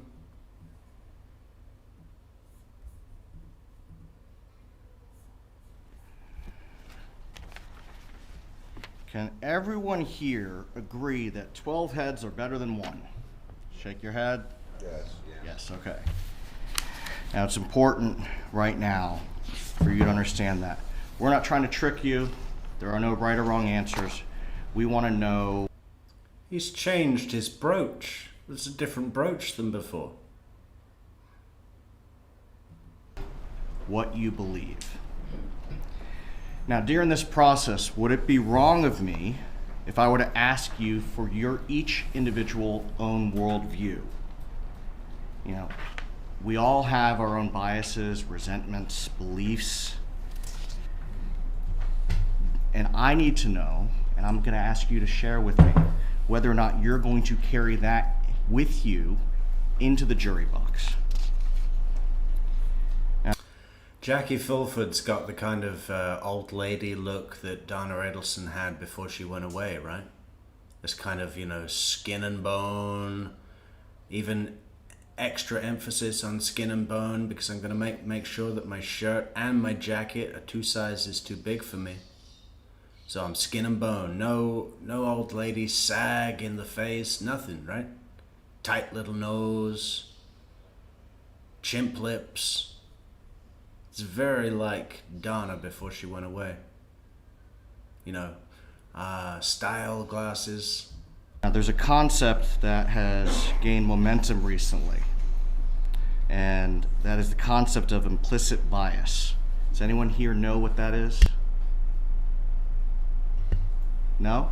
Okay, well, I'm gonna try to explain it briefly. Now, we all want to see ourselves as fair. Can we agree to that? Yes? Okay. We all want to believe that we're rational. Can we agree to that? Now, unfortunately, studies have shown that despite our best intentions, none of us are free from these biases. Implicit bias refers to unconsciously held beliefs that don't necessarily reflect. Leather and Bones. That's a good. It's a good name for the cosmetic surgery place in Fort Lauderdale. Leather and Bones. Our conscious belief. So, for example, you walked into the courtroom either Tuesday or Wednesday, and you saw a gentleman in a black robe. When we see someone like that, we can assume that they're a judge. And you made that decision pretty quickly. Is that correct? Okay. So what if you were to walk into a supermarket, and there's a big burly guy with a long beard, clad in leather, and he's walking to a motorcycle. Let's see. Number 5. When you see that, do you see someone who's adventurous? Yeah, I mean, I guess they're riding a motorcycle. How about dangerous? Not necessarily.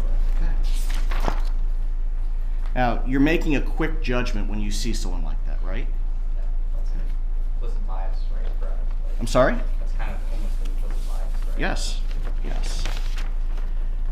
Now, in that same token, you all walked in, whether it was yesterday, Tuesday, or today, and you look. How many people are going to put their hand up and say, yes, I would be completely biased? And not only biased, I would also be a fucking pussy.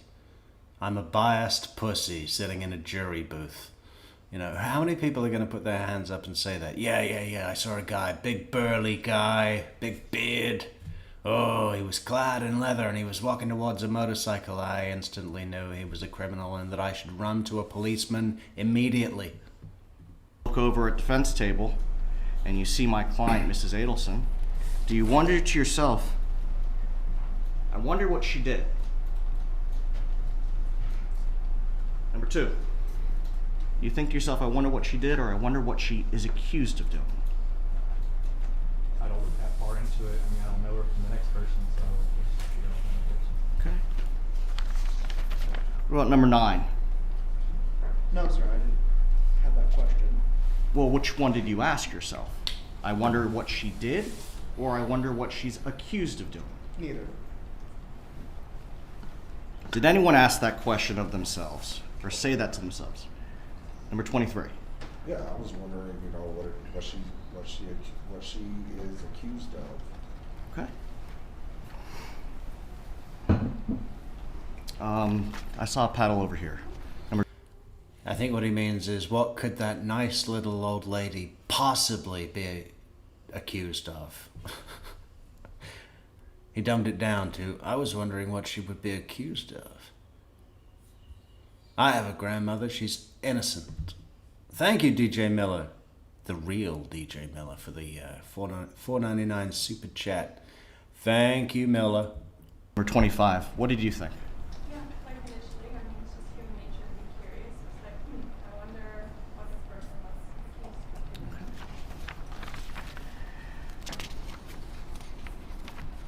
Now, do any of you have anxiety or are claustrophobic that if you're in lengthy deliberations that you might want to just leave the jury room? Anyone at all? Everybody.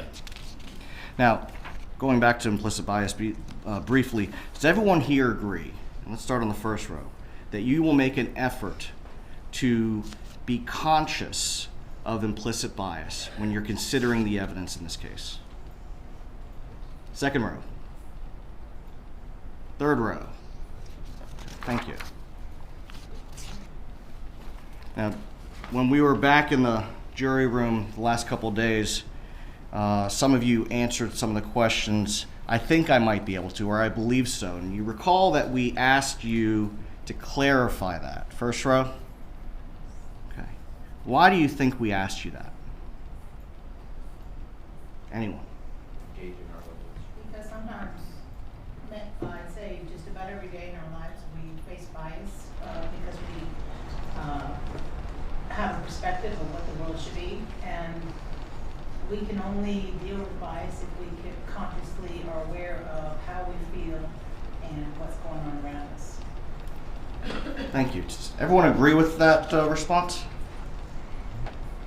I need verbal. Yes. Thank you. So if a witness were to say, I think I saw this, is that the same as them saying, I saw this? No.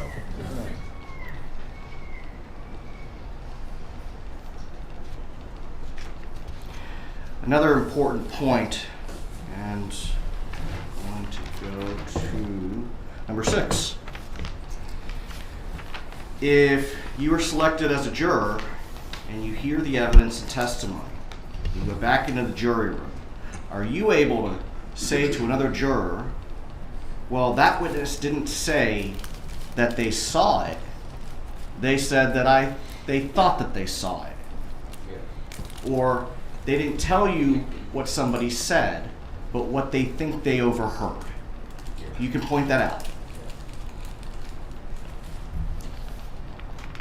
Number 12. Could you do that as well? That's my duty, that's why I'm here. I'm sorry? That's my duty, that's why. Bearing in mind that This is the only opportunity that either the prosecution or defense has to speak with the jury directly. Back and forth.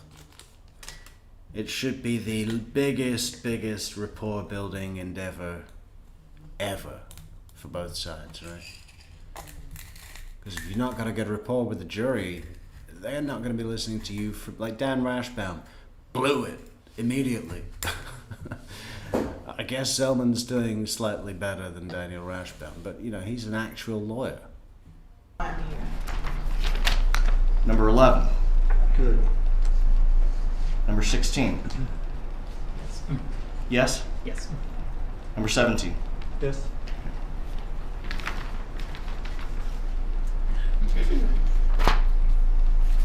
Man, they've got this horrible hum in the background, fucking production.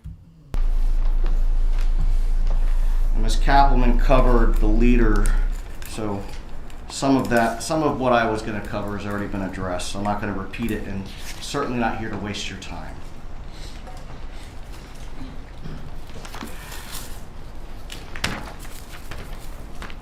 Number 23. That wasn't good, He tried to disguise being unorganized, out of order, by being considerate of the jury. How about you just get your fucking papers together before you come up? Don't tell us that you don't want to waste our time and then waste our fucking time. All right? Fix it. Now. How many seconds were wasted? Let's just go back a moment. You say to another juror, well, that witness didn't say that they saw it. They said that they thought that they saw it. Or they didn't tell you what somebody said, but what they think they overheard. You can point that out. Number 12. Could you do that as well? That's my duty, that's why I'm here. I'm sorry? That's my duty, that's why I'm here. Number 11. Good. Number 16. Yes? Yes. Number 17. Yes.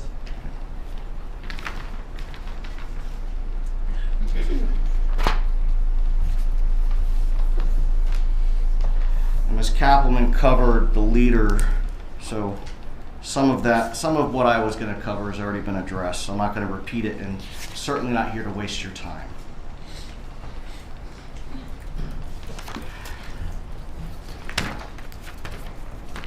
Number 23, would you say that you're naturally skeptical? Yes. Okay, when I ask that, what do you think that I mean? Like, today's going to be a great day, and sometimes you're like, yeah, this something can go wrong. You better not, put all your eggs in one basket, so to say, and think everything's going to be great. You have to be open and know things can go wrong.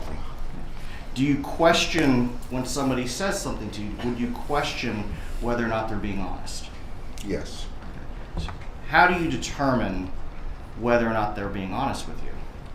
Can you feel the very slight sense of hostility from the jury?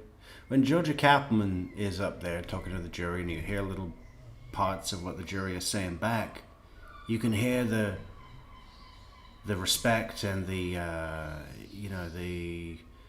acceptance that she's in a position of authority here, right? There's no such nuance with the feedback we're getting to Josh Zellman here, the answers back from the jury. They're almost talking down to him, which is not a good position. At all. The normal things, look a person in the eye, if they're fidgeting in their seat or, not able to.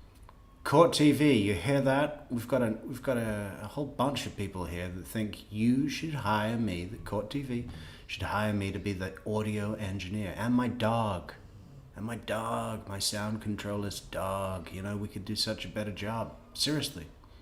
I mean, I know I'm in an echoey room, but, every room is echoey in this country. So, we do quite well. Hire us today. stay still, or, you know, they have conflicting statements or whatever. Let's see. I wouldn't say Dubin built any rapport with the jury. No. I mean, he just glared at them. His whole thing was, I'm threatening. My demeanor is threatening because this is such a serious matter. An innocent dentist stands accused, blah, blah, blah, blah, blah. I'm not joking. I'm not here to play games. You know, I don't think there was much rapport with Josh Dubin. You know why? Because that wasn't important for Josh Dubin to get his check. A thing like Josh Dubin, a job like Josh Dubin, it's the most beautiful product in the world, right? It is 100% selling the dream. And if it doesn't come off, it doesn't matter. You've already had your check. You know, the uncertainty is built into the nature of the product. You know, it might not work, but it's a really good idea to do this. Sign up for my $1 million fake product. I will come in, I will glare at the jury, and then I will walk away. Number 19. Would you agree with that? Are you skeptical? Are you naturally skeptical? Depends on the situation. Give us an example. Oh, well, like he said, if it's going to be a great day, I have to. Yeah, it depends on the situation. Like if my husband comes home third time this week and he's been bowling with the guys, I'm skeptical. Very skeptical. Open mind because I have no idea if it's going to be a great day or not. You trailed off at the end. I have no idea if it's going to be a great day or not. Are you hopeful? Not really. Today might be a bad example. Now, she needs to speak to a doctor. She needs to be on SSRIs or SRIs or whatever, you know, pharmaceutical. Send her a prescription. I don't know if today is going to be a great day or not. I never know. It's usually not. I'm depressed. Are you hopeful? Not really. Fucking hell. You previously served on a jury. You said it was in California? Correct. Things are a little bit different out there? A little bit, yeah. In trials, I mean. Well, what you guys did.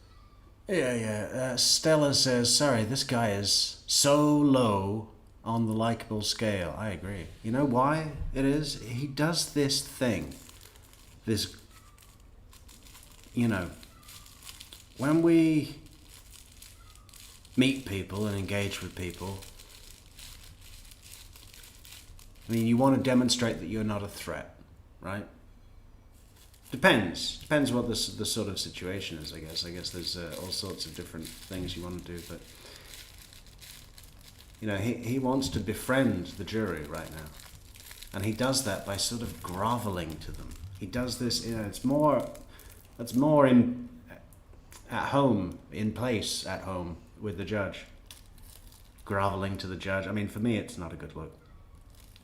And Daniel Rashbaum would joke around with the judge. I mean, his role with the judge was very much court gesture. Yeah, jester. Court jester, right? With that stupid hat and those juggling balls that would come and entertain the king. That was his role. And it seemed to work pretty well with Judge Everett. You know, Judge Everett was so charmed by Daniel Rashbaum, like a little pet monkey. This time's different. I'm assuming it's because it's sensitive information. So. You said that you didn't want to have to do it again. Is that accurate? Yeah. But it wasn't a bad experience? No, I was not. I don't know. It was different than I was thinking, but it wasn't like horrible.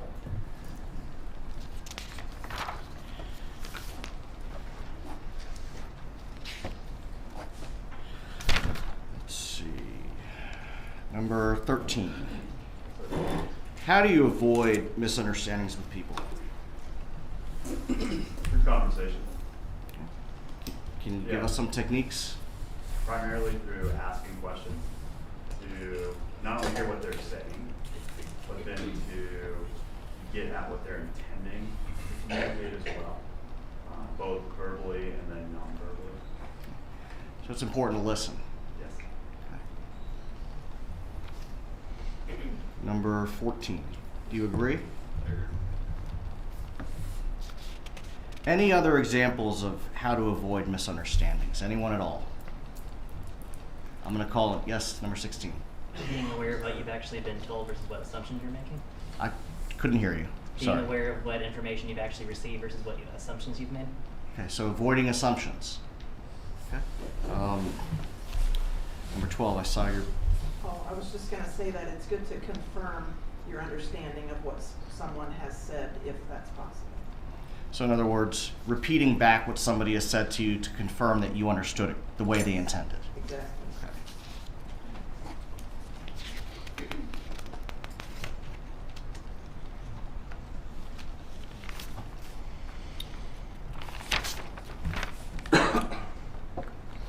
Number 23. I'm sorry, number 11. Yes, sir. When you were falsely arrested, how did you feel about the criminal justice system? I was a bit irritated with it at the time. Okay. How long did it take to correct? About 3 weeks in total. I was bailed out immediately, so I only spent about 8 hours in a holding cell, but about 3 weeks of back and forth before I was fully cleared. It's actually pretty quickly. I thought so, but I was rather persistent. Number 23, you agreed that that was a pretty quick turnaround? Oh, yes, yes. Okay.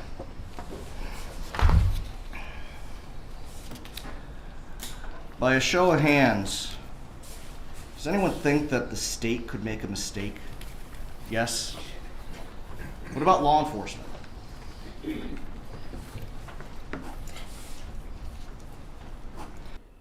Does anybody think that the state could make 2,200 mistakes?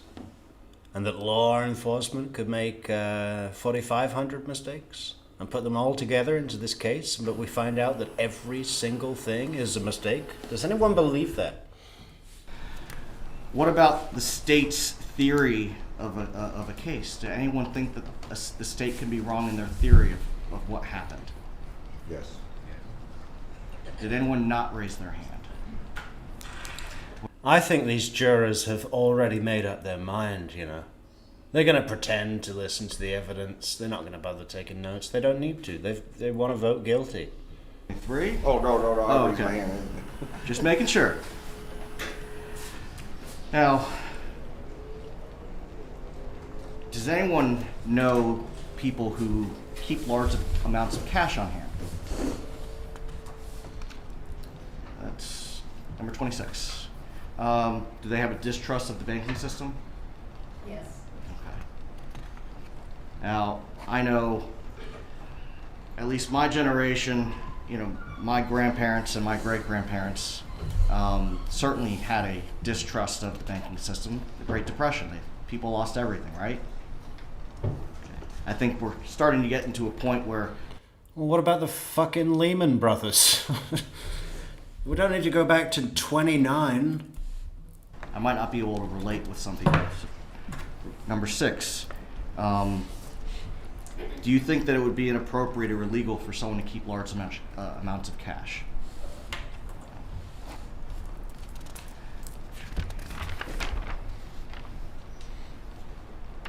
Let's see.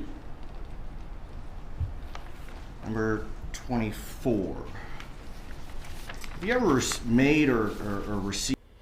Donna's wearing headphones so that everything that's being said in the courtroom can be translated to evil. You know, she needs to have it in the tongue of Lucifer. No, she's wearing headphones so that she can say she's so old she can't hear anything. You know, it's a prop. They're probably not even on. They're probably playing Frank Ifield. She's going to be listening to Frank Ifield all trial long. Received a personal call while you were around other people? What did you do so that those individuals didn't hear your conversation? Usually asked to be excused. You walk away? Mm-hmm. That's a yes? Yes. What if you couldn't walk away? How do you convey what you're trying to convey? Then I usually ask if I can call back to the person. So you'd either try to walk away or you would continue the conversation another time. Right. What if neither one of those were options? Would you know, be vague? Yeah, because if I'm trying to get, especially if I was working, a lot of times I couldn't take a phone call, so I wouldn't answer it. So. What if the person that you're with is the one who gets the call or makes the call? How do you know what's discussed? You can, a lot of times hear what they're talking about. Well, what if you can't hear? They walk out and you can't hear. Do you know what's discussed? No. Now, if the person comes back and tells you what was discussed, do you know whether or not that was true? No.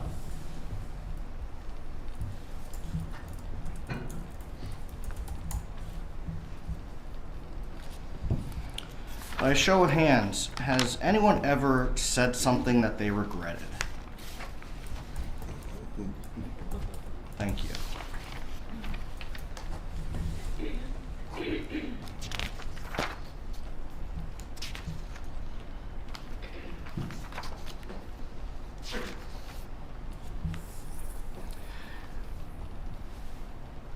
I know that nobody, and correct me if I'm wrong, but nobody here has ever worked in law enforcement, correct?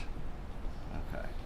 Has anyone received any courses or done any type of law enforcement training?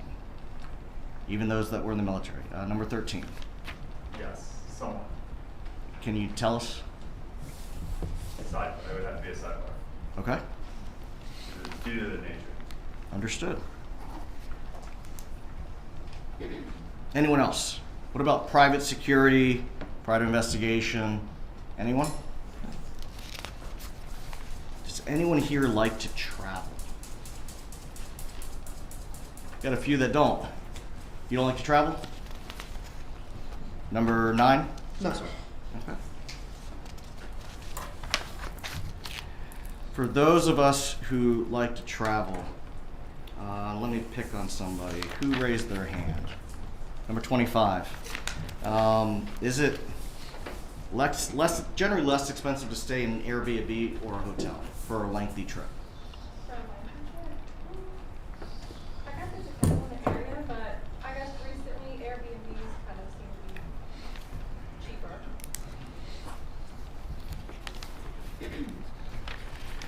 Now, there were a few people, and I didn't see the hands that have been involved in a divorce. Actually, number 11? You've been divorced? Divorced? Yes. Yes, sir. Okay. Did you have young children at the time? I did. But was it amicable? It was.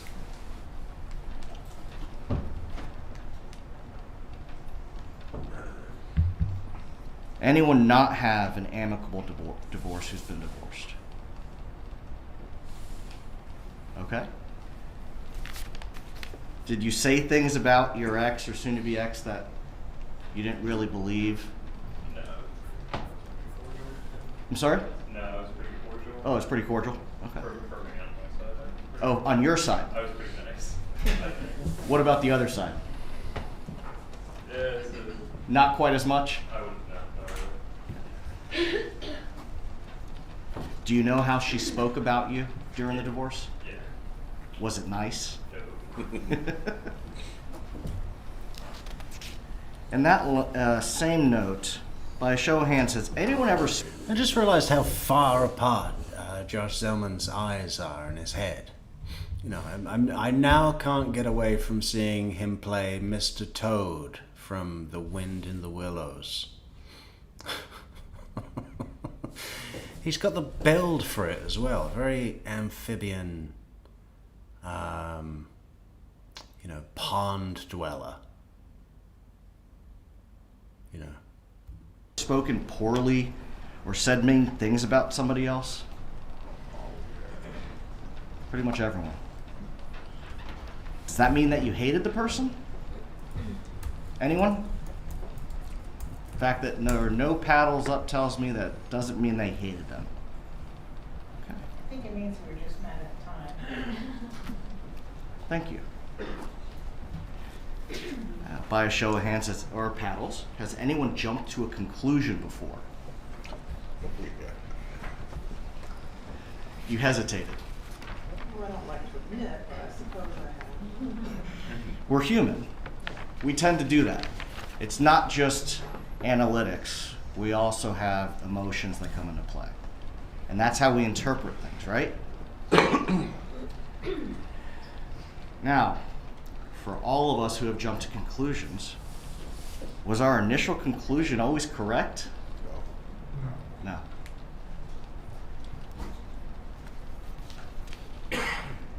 By a show of hands, has anyone had a knee-jerk reaction? You know, said something in that moment? Pretty much everybody? Okay. Number 7. Did you later realize that you misinterpreted what was said? There have been times. You're human.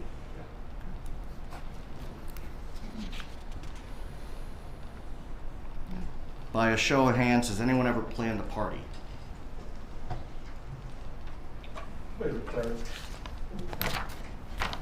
Who here has been to a celebration dinner? Who got a divorce present? Did you get a TV for a divorce present?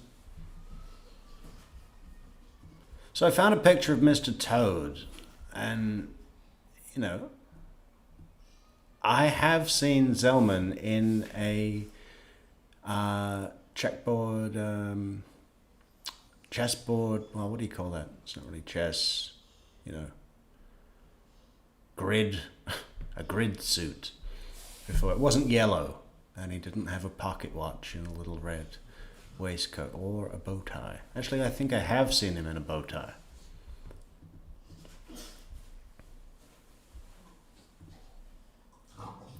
Oh yeah, don't forget to press the like button and like our video. Like our video. Yes, hello Soap. What is your problem? You want to go down to the river, down to the river. Maybe that can happen, Soap. If you continue to be good. Hello. You would like to say hello to the public. Say hello, public. Look at Donna there. Oh, they're coming back. Quiet, Soap. Now, I'm a visual person. So I love using my eyes. I wanted to list out some things that I wanted to talk to you about. So we're going to start with some definitions and concepts that I want to see how you interpret it. We're going to talk about the presumption of innocence, the burden of proof, jailhouse snitches, and we're also going to talk about some of the legal concepts that you're going to be asked to determine. Now, I think we've made it pretty clear. The law is going to be coming from the bench. I want to make sure that you can follow the law and that you understand what you're supposed to be doing. So, I'm going to call on somebody new. Number 18. Can you tell us what a presumption is?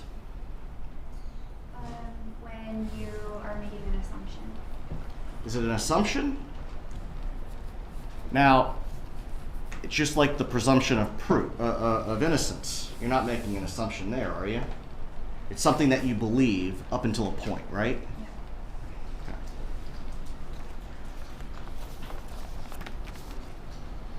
Does everyone agree with that? So, for example, you're supposed to presume that Mrs. Adelson is innocent up to the point if the state can prove their case beyond the exclusion of a reasonable doubt. What does that mean? What is beyond a reasonable doubt? We're going to get to that.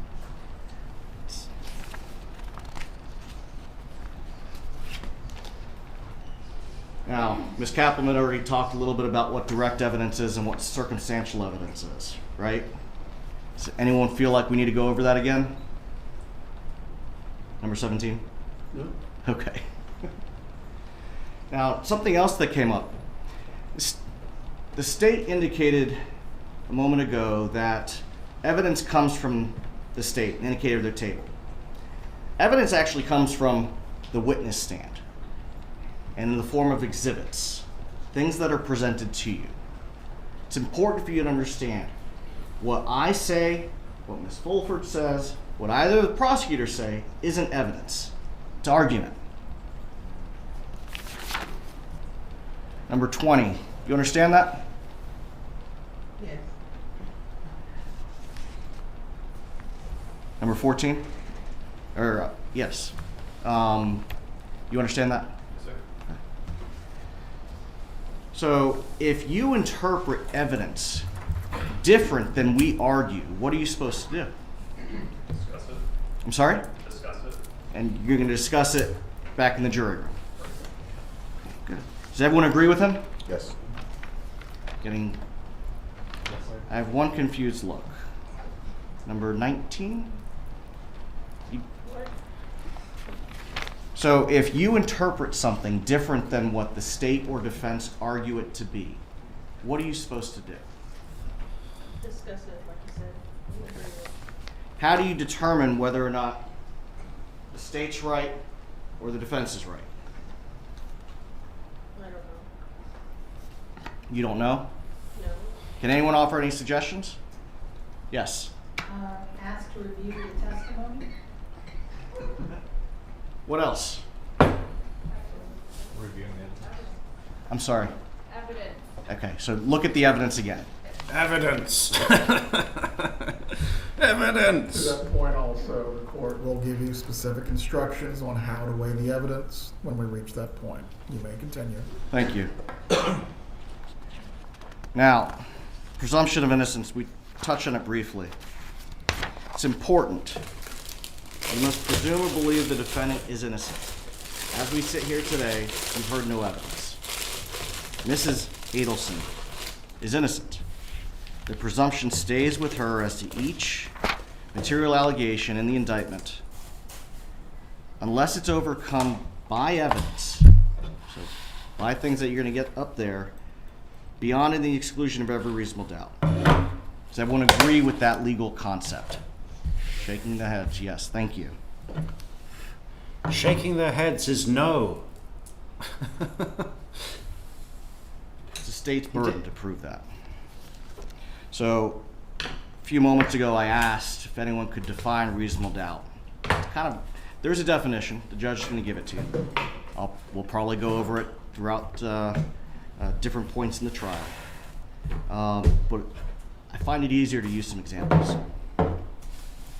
Because presuming someone is innocent is not how our mind usually works. Oh, this is always great when the defense try to explain reasonable doubt. So, let's see.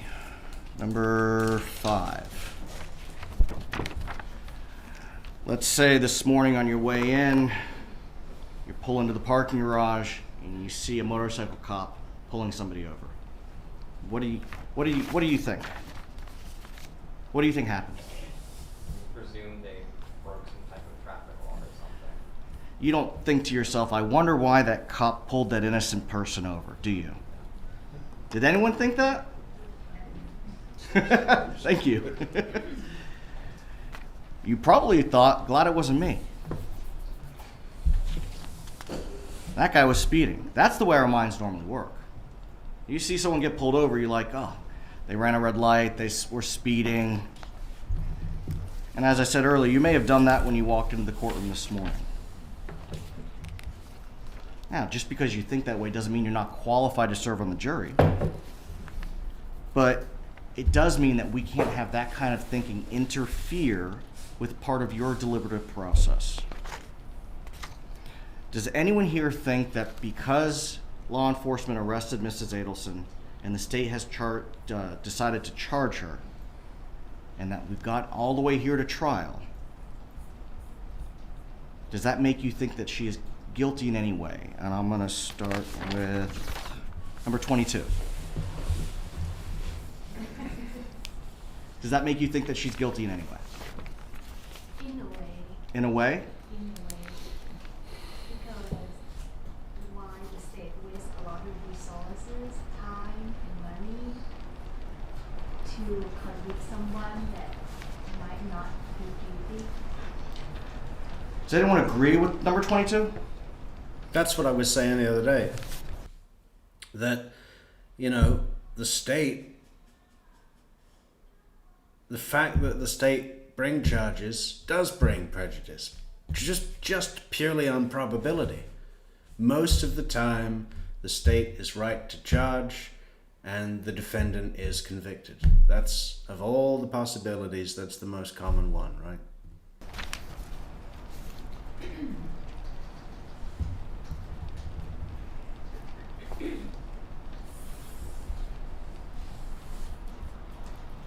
Anyone else? To an extent. I'm sorry? To an extent. To an extent? What do you mean?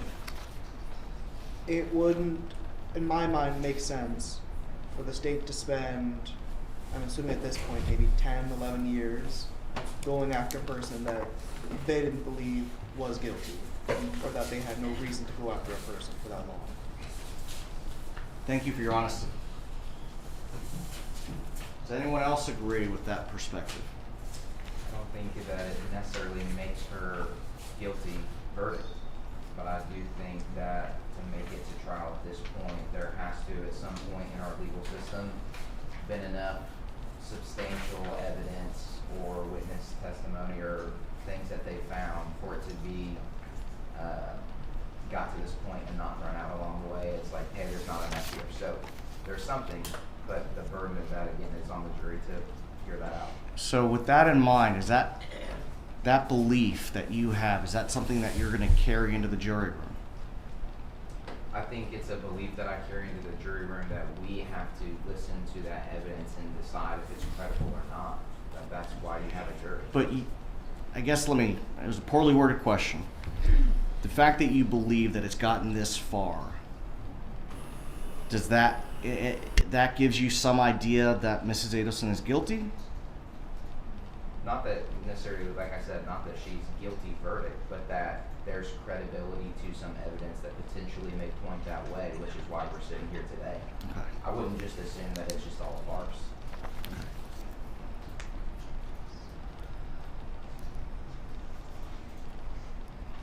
Would you say that you're pro law enforcement? Sure. So law enforcement conducts an investigation. They believe that they have probable cause. They make an arrest.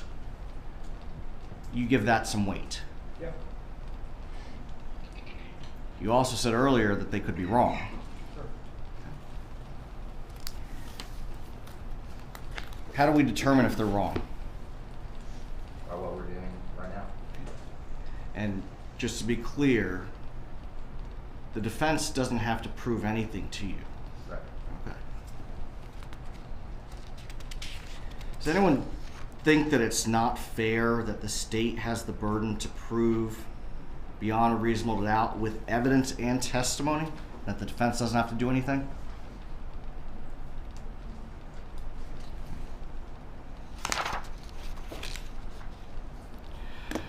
So let's go continue with the discussion. Hold on one moment. Juror 26 have their paddle up. I was just gonna say that, you know, if somebody accused me of something, I'd wanna speak up and say whether I did it or not. I want to defend myself.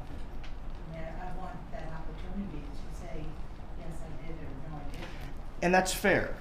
Now, concept in our legal system is the defendant has the absolute right to remain silent. The judge is going to instruct you that if my client chooses not to testify, you can't I'd love to see Rashbaum right now, Derek. Absolutely. hold that against her. Can you follow that instruction? No, it's, oh, yes, definitely, yeah, just personally, I think that, you know, there should be some kind of response, but you're obviously the response for this. Certainly, and I think that's human nature. That if someone says, well, you did this, we want to speak up and defend ourselves. But in a courtroom in this country, defendant doesn't have to do that. I think there's a time and place to speak up about things. I don't disagree. Are you going to hold it against Mrs. Adelson if she doesn't testify? Absolutely not. Would anyone here hold it against Mrs. Adelson if she chooses not to testify? So let's go back to what beyond a reasonable doubt means. I'm going to give you another example. We've been in here for a while. There are no windows to the outside. So we walk outside when we're done. Too much text on one slide, boss. That is a rookie mistake. It's not even spaced out nice. That is overwhelming. Even if they read it, they're not gonna fucking take it in. Waste of a slide. Whatever he's trying to say with that slide, he should have said in 3 fucking words. And the sidewalk. Should we read it? Let's read it. Let's read it together. Let's see if we can make sense of it here on Metrix. Beyond and to the exclusion of every reasonable doubt. Proof beyond a reasonable doubt does not mean proof beyond all doubt. A reasonable doubt is not a mere possible doubt, a speculative, imaginary, or forced doubt. Such a doubt must not influence you to return a verdict of not guilty if you have an abiding conviction of guilt.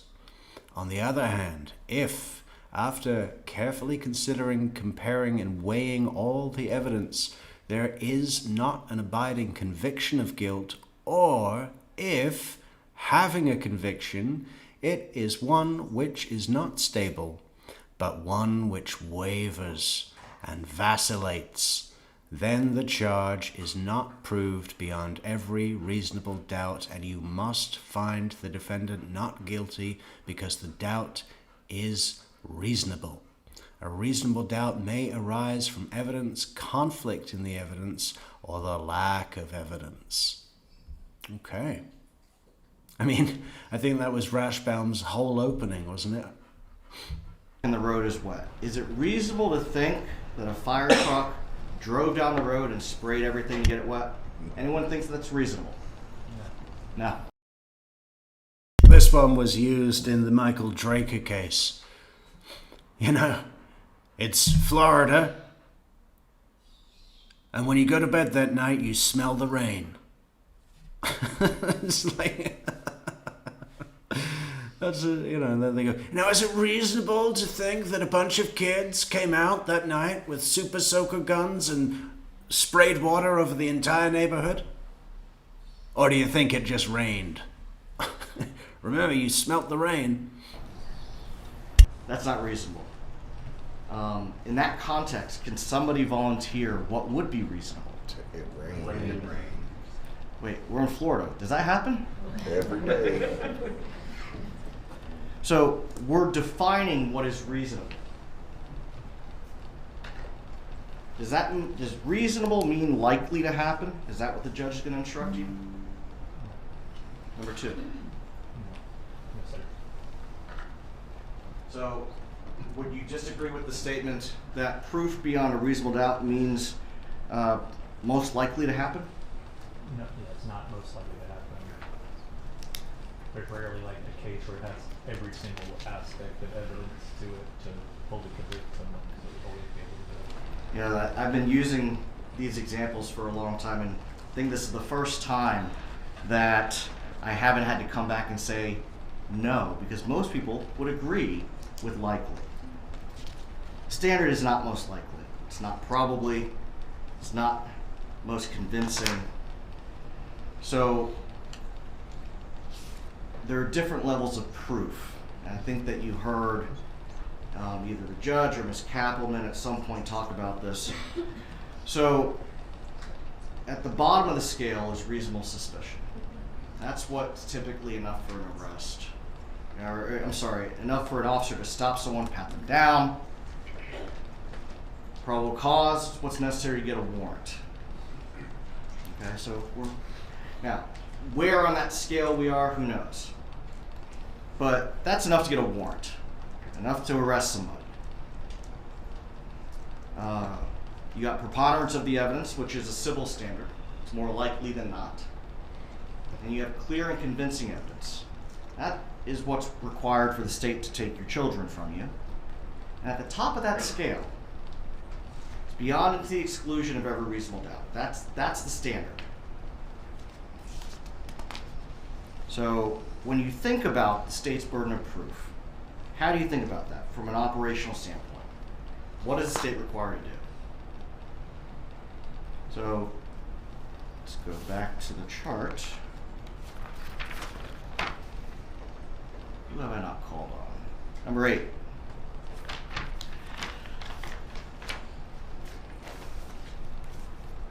Is the standard that you're going to be carrying forward in that jury room the side which convinces me the most? No, your side doesn't have to convince me of anything. It's only the state that needs to provide evidence. Can both the state and the defense make arguments that you disagree with? Oh, sure.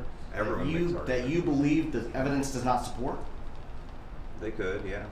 What are you going to do at that point? Reconsider the evidence, deliberate with my peers. And if the state has only proved something probable or possible, what are you going to do? Well, it really needs to, I gotta get the abiding conviction of guilt. So I really need to feel that conviction that your client would be guilty after seeing all the evidence and testimony. But that's exactly my point. If the state doesn't do that, you stop. It's not guilty. You understand that? Yeah, that's what it says. So, in the definition, one of the words that you're going to see in there is exclusion. The state has to exclude every reasonable doubt. They have to eliminate it. Does anyone here at all, start on the first row, believe that they're going to have a hard time holding the state to their burden? They have to exclude every reasonable doubt. Anyone in the first row? Second row. So when you say that, you mean that the state has to discount every other possible, like exclude to the exclusion of a reasonable doubt? Like prove to me that it's not possible? Hey, thank you to someone who bought us a coffee on buymeacoffee.com/True Crime Metrix and says, thank you, Metrix. Justice for Dan Markel, justice for you, someone. Thank you, someone. No. Don't use the word possible. Okay. So, if in argument the defense were to say, give alternatives or a different explanation, and you believe that to be a reasonable doubt, if the state doesn't exclude that, then what is your response going to be? Okay. Does that make sense? Gotcha. Thank you. Does everyone understand that?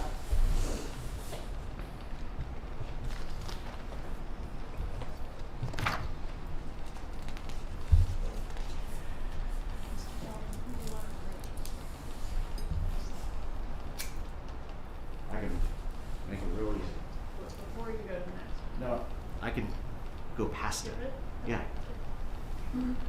What is he doing now? Oh, it was Ashley. Thank you, Ashley.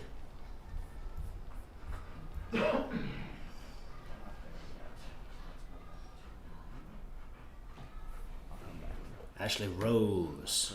the next slide yet. Okay, so one of the things that the court's going to instruct you is that a reasonable doubt arises from the evidence, a conflict in the evidence, or a lack of evidence. So this is another place where I like to use a hypothetical. And for this one, we're going to adopt the bank robbery hypothetical that Ms. Kappelman was talking about earlier.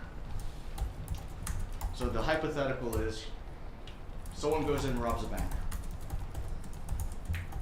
Witnesses identify the defendant. There's obviously surveillance video showing somebody that is consistent with the defendant's features. So Please approach. Jackie objected to her own co-counsel. I'm sorry. Can we get this idiot off? I want to do it. I want to talk to the jury. He's fucking this up and we haven't even done opening statement. Can we go sidebar right now before I blow? Judge, put me up there. Put me up there, Judge. Okay, we started a beautiful goal at the top of the chat, guys. Fantastic true crime Metrix goal to support the channel. Fantastic, fantastic, fantastic. And the coffee badge is right there. So we're calling your attention to ways that you can support the channel because we are so great at what we do. Yeah. Yeah. We're so deserving. Look at Judge Everett now. We are going, or excuse me, prospective jurors, we're just going to take a brief break for the moment, give you an opportunity to stand up and stretch your legs if you need to. I recognize that we are going through this process and it has been lengthy. If you need to stretch or take a moment to do so, you have the opportunity right now. Yeah, Judge Everett is going to lead us in a yoga class. Ho! Piper 765 _ 765. Sorry about the mispronunciation. Piper _ 765 has sent us a £10 super chat.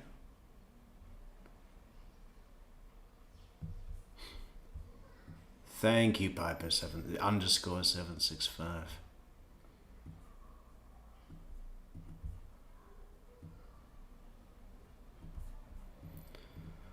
Back to work, Michelle.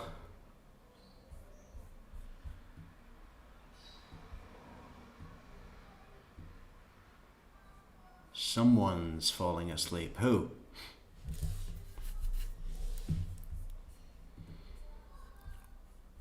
So how long did he say they'd take? Amy, how long did he say they'd take? Is it 5 minutes? Where's that Judge Everett seal? Oh. You know what we should do? We should go to the merch store.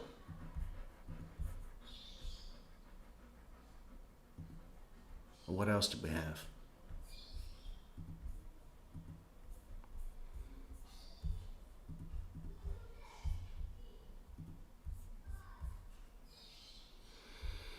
Let's see if we got a nice image that we can enjoy.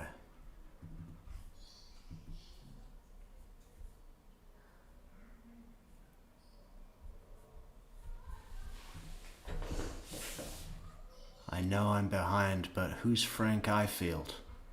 You know, he's the one that sings, I remember you. You're the one who made my dreams come true a few kisses ago. Thank you for the super chat, KLK 6000.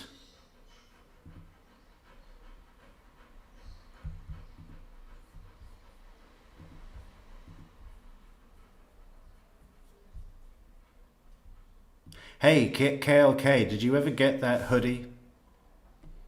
From before we had a terrible merch company. No one should ever use that company. They were called Teespring, or I think now it's just Spring. There we go, look at that. Look at what we've done. Look at what we've achieved. We did this. That's perfectly set. Can someone screenshot this and go and put it on Reddit? In cake we trust. Yeah, so I was saying, KLK, that our old merch provider, Suckfest, did they ever send you the hoodie? Because our moderator got a t-shirt that she ordered 6 months ago.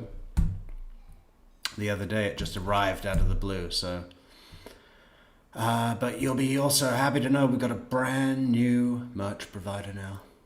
Oh, they're so good. The quality is so good, the delivery time so good, and the options, so many options. Even flags are available, and let's see if we can do that right now. Can I add the Judge Everett seal to a flag that people can order for their front yard?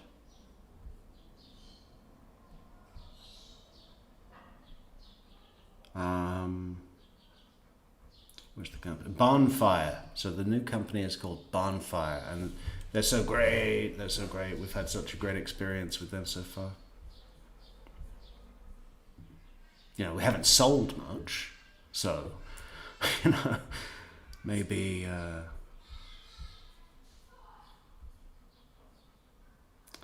so start a new campaign. Yes. Products.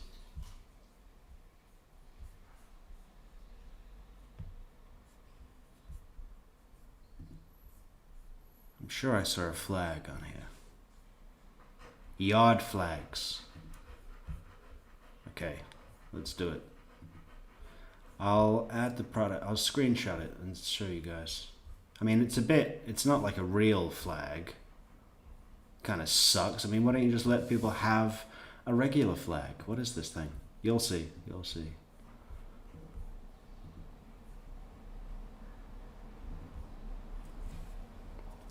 Oh, Stella B, thanks so much for the super chat, Stella B. Fucking A, man. Loving the commentary, Metrix. And then there's a dog and a love heart. That's great, Stella. Thank you so much. Stella _ B99.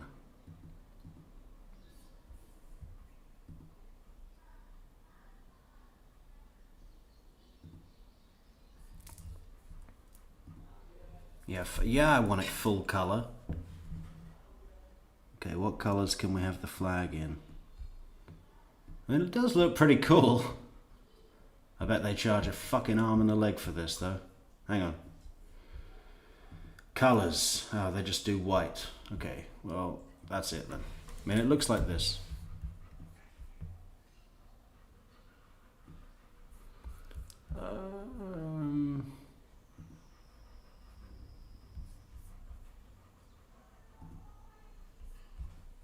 Image flag, yes.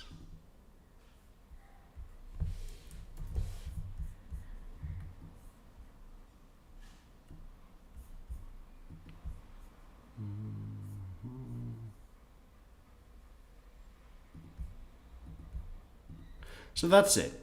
I mean, how much does that cost? I just, you know, it would be a nice thing to have out when you've got, you know, the grill on or a few friends over. People say, so what's the deal with the flag? And you can tell them. Let's see what it costs. Not like those $45 water bottles. The fuck? I had to take that down. I thought it made me look bad. On demand. Oh, it's not that bad. $30.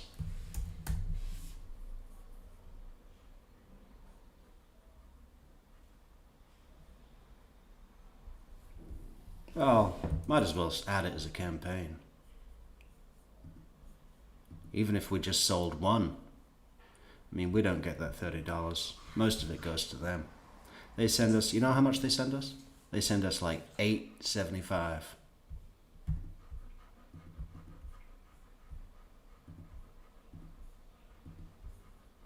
I wonder if any creator actually makes anything from merch. But it is kind of cool when people send me pictures of them wearing the fucking the stuff that we make. It's funny. Sally in her fucking apron that says, what is it? You're either stupid or you're lying. She wore that all Christmas while she was, presumably in the kitchen some. So what is this product called? It's called the Great Seal. Judge Everett. Oh, they're coming back. Okay, so I'm gonna start that hypo over.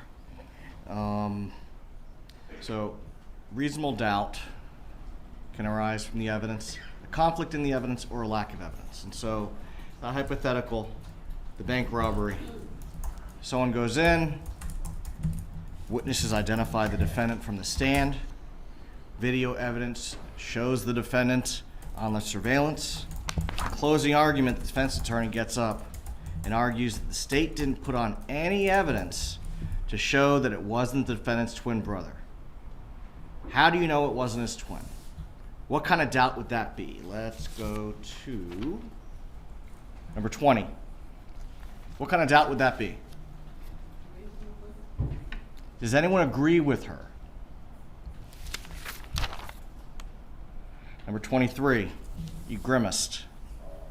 Oh, I'm sorry. I keep confusing these two.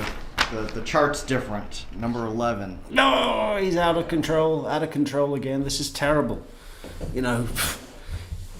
You fuck up once, you lose 2 teeth in this job, right? I mean, he's had 2 of these terrible, unorganized, I got your name wrong. I'm shuffling papers. I don't want to waste your time. I don't want to waste your time with my incompetence. That's a tough one, I don't know. That's speculative. There's been no evidence the defendant has a twin.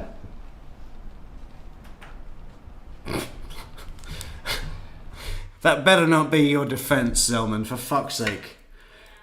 Ladies and gentlemen of the jury, it was her evil twin who actually did get away to Vietnam.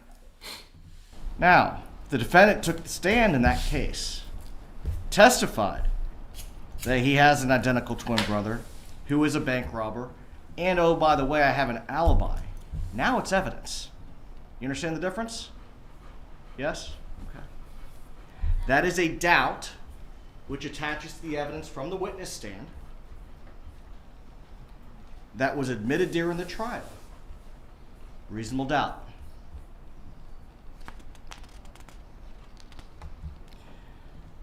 Now, what would the state have to do about that reasonable doubt in order to convict that defendant? They'd have to exclude that doubt which attaches to the evidence. His fingerprints versus his brother's? We're going to get there. Thank you. So let's go back to that hypothetical. In the surveillance video, and the witnesses testify that the robber's wearing a mask, so no one can identify him. Whose fault is that? Is that the state's fault? Number 8, is that the state's fault? He's wearing a mask. Yeah. They can't prove who it is. Whose fault is it?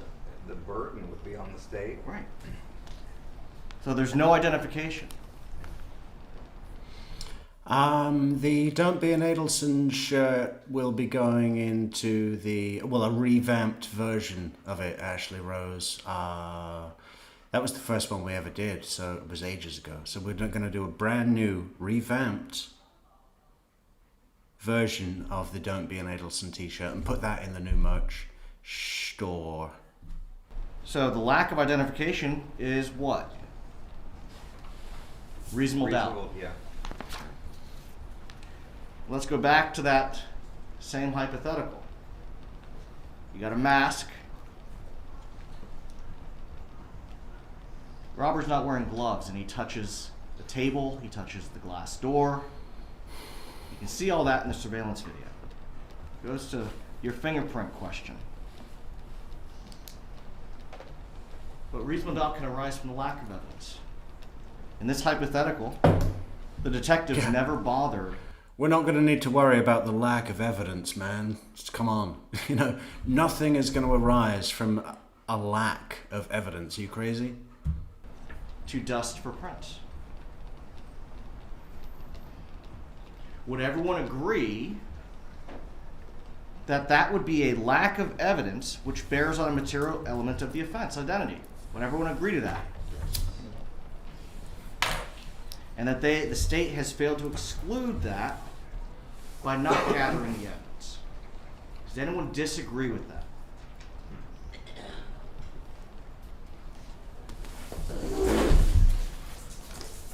Now, go back to the same hypothetical.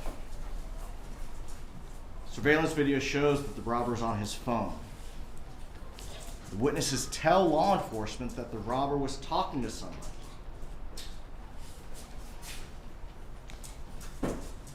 Law enforcement later seizes that robber's phone, but they never search it to determine if there was a text or call made. Would everyone agree that there's a lack of evidence there? Yes. Another way the reasonable doubt can arise is based on a conflict in the evidence.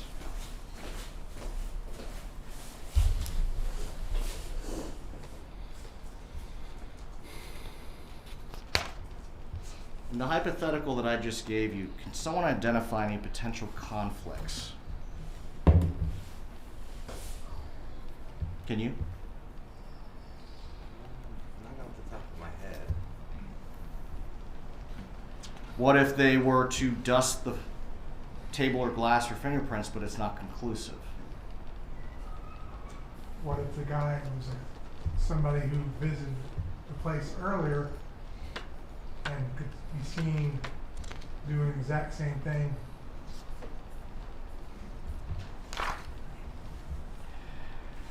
Now the state, well, before we move on, does everyone agree that witnesses that are going to come and take the stand are not perfect, they're not actors? Does anyone expect to see what you would see if you watch a TV program or a movie?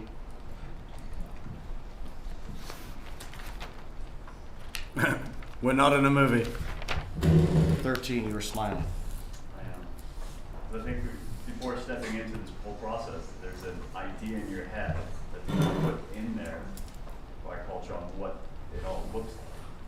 When you step in and kind of it's shattered when you go into the jury, select across the right way. So Yeah. Because it's actually really fucking boring. it's between make believe and reality. And this is what? This is reality, not entertainment.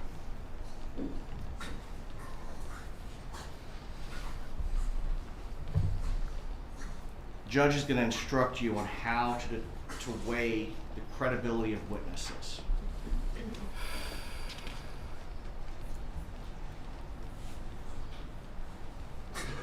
Now the state brought up a point, this is something that happened 11 years ago. Does anyone think that if someone doesn't have an accurate memory that that's something that's going to matter here? Number 22. That's going to matter? If the person doesn't have accurate memory, yeah, it will matter because it will distort the whole information of the evidence given provided to the juror. Sorry, say the last part. Have we got an Asian? Was that a young Asian woman I heard? When is Charlie Adelson testifying? He's going to love this. He's going to love this. Say that the information that you can provide to the juror will not be accurate. That is definitely a young Asian woman. How do you determine if someone is giving you an accurate answer? Would you compare it to the other evidence? You cannot really tell. I'm sorry. So you cannot really tell unless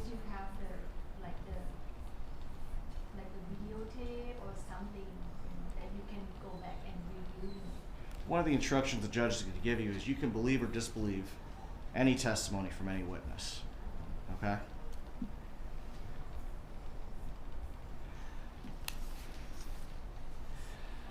Ms. Kappelman talked a little bit about co-defendants. I'm going to talk about something else. Informants. I call them jailhouse snitches. I don't think it matters anymore, Piper_765. You know, his whole age thing, his whole, what do you call it, his standards, they've slipped. They've slipped way down, you know. He'll probably look at every single woman on the jury and in the gallery.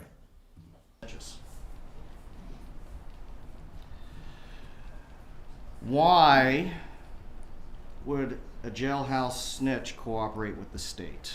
I'm going to call on somebody. Ooh, jailhouse snitch. I haven't called on yet. I think I've called on everybody. If he wanted to be nice, he'd call them an informant, right? If he wants to undermine their character, jailhouse snitch. Number one, what would motivate a jailhouse snitch? Special treatment? Okay. What would motivate a scumbag jailhouse lying snitch? If a scumbag liar snitch came in here and told you a bunch of shit, would you be stupid enough to believe that scumbag lying snitch? It's all in the phrasing, Zelman. You'll get there. Look at Jackie Fulford now. Fucking hell. She cranes her neck anymore, her head's gonna come off. Doesn't that look like it's been badly photoshopped? Like someone has taken a cutout of Tom Petty's head and put it on a lawyer's body? It just doesn't look real. And that leather and bones thing, I mean, it's all under her neck. Look, you can see. You can see.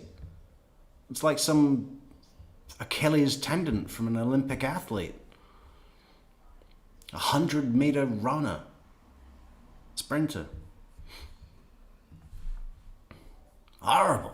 Horrible. Like what? I don't know. Oh. Stella, I don't think he's on anywhere near that much money. This is not this is just a normal lawyer. Tallahassee based. Come to think of it, it's the very first time that we're getting a local lawyer in for any defendant. They've all been from Miami. The lawyers of past defendants, Charlie, Katie, Sigfredo.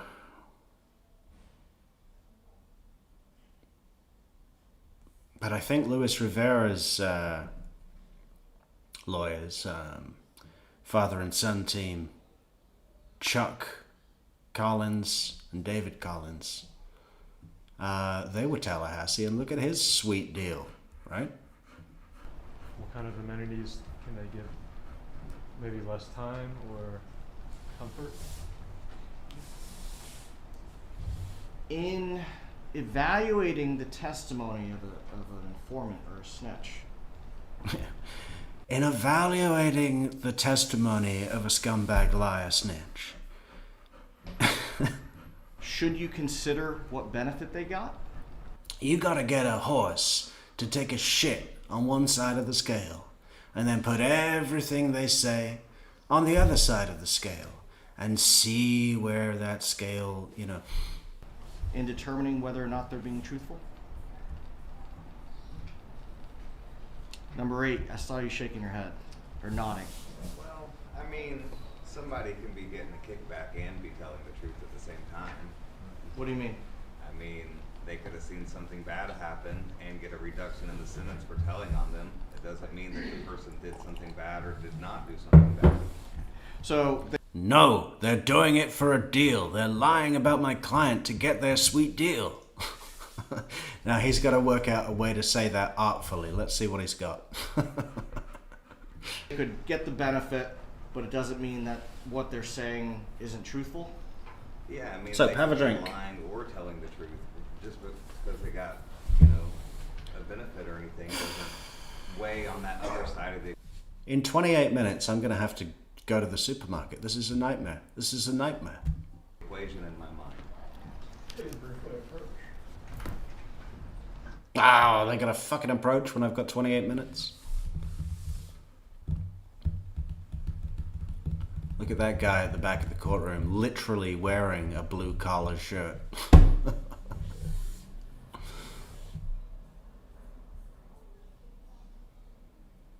Oh, where's our, there we go.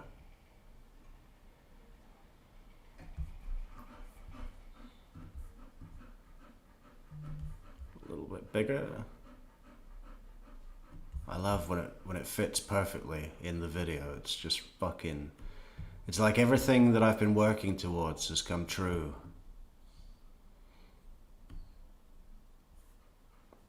We're affecting change.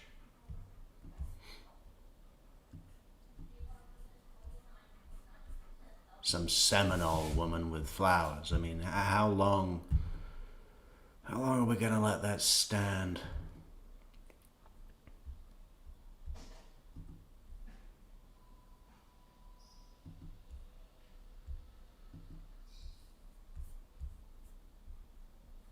Small but fierce. That's always the ones to watch out for. Look at my cousin Vinny. When that guy from the pool hall, he crushed that guy. And he did it with his mind. Bring her to fucking Boca Bash on the Active Thunder. If anyone ever sees me at an event called Boca Bash, I want you to take out a Remington 303 rifle and blow my fucking head off. That sounds horrible, Boca Bash. Are they coming back? Oh. Hello, Judge. Say words, Judge.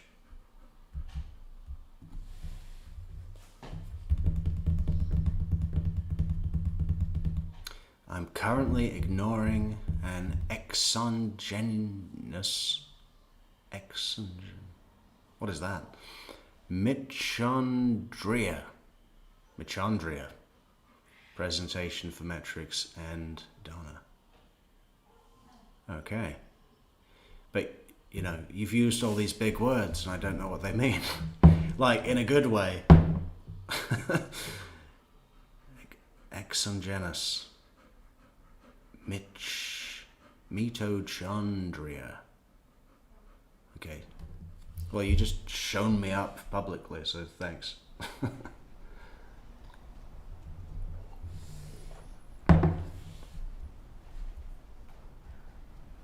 Going back on the topic of informants or snitches,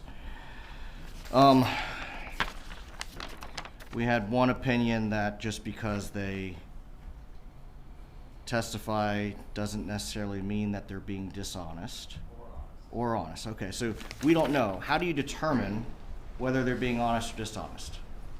The other evidence is presented, as well as their body language. You gotta weigh Lot what of they're text. saying against the other evidence, right? Yeah. Too much text, man. I mean, you know, this is common knowledge that a text-heavy slide conveys much less information in terms of what people take in. I can't believe he's done that. Now, if you were to learn that the state can offer a benefit to an informant or a snitch, and it could be financial, could be favorable treatment, or anticipation of favorable treatment, on a scale of 1 to 10, with 1 being unfair and 10 being completely fair, where do you find yourself? And I'm going to go number 7. Is that fair or unfair? 6.5, 7. Number 6. Number 5. Probably 5. I find it either fair or unfair, depending on the situation. Number 22.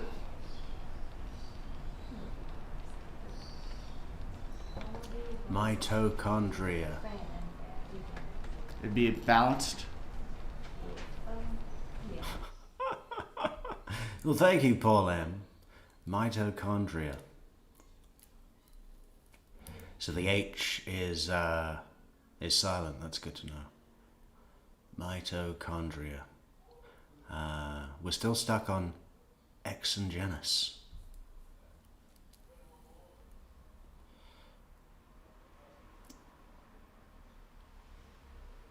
So, I mean, what would that mean? Outside of... Number 4? Yes. Number 24. 5. 5. Number 2. Would you repeat that question? On a scale of 1 to 10, with 1 being unfair and 10 being completely fair, where do you find yourself? If you were to learn that the state compensated or gave a benefit to an informant. That would be unfair. For sure. Okay. Number 1.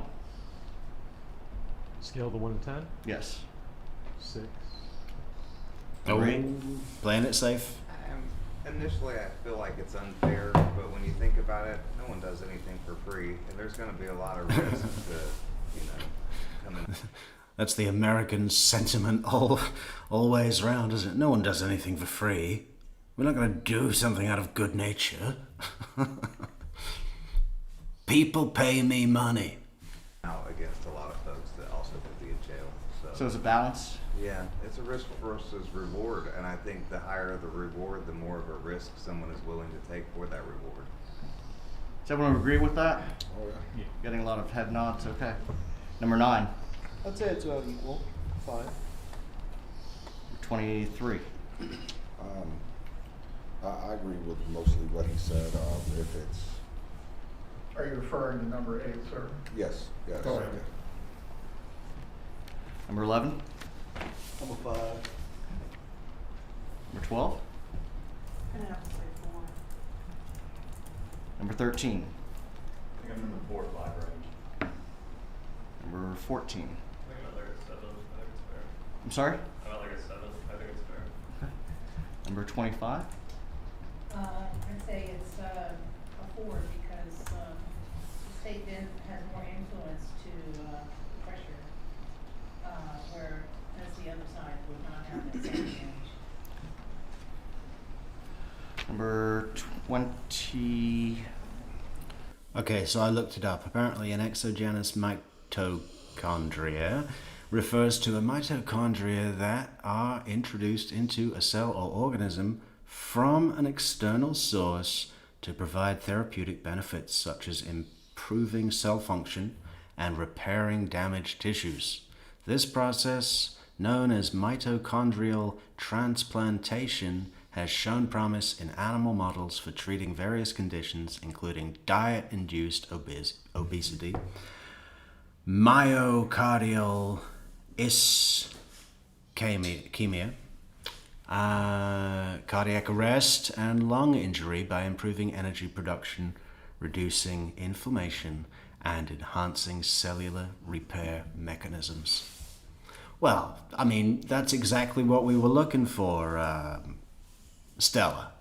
So, couldn't come at a better time, honestly. Can't read my own handwriting. Ma'am? I'm 25. I think you said she was 25. Yeah. Just so you know. Yes. Thank you. About a 5. About a 5? Oh, that's so great that your hoodie arrived. Okay, I'm so pleased. That's fantastic. 20? 19? 5. 18? Is it legal? It's legal. Then it's fair. Okay. Number 17?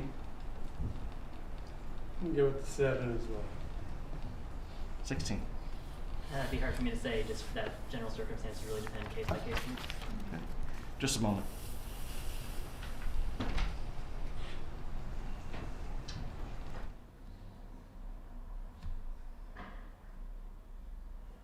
God, I hope he's done. I want to go.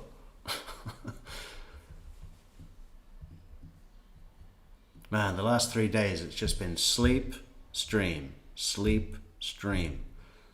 Rush out with the dog.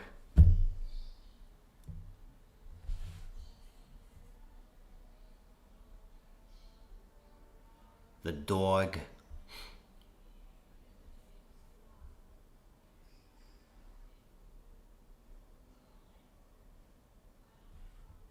What about those glasses, huh? Those are new. Those aren't prison issue.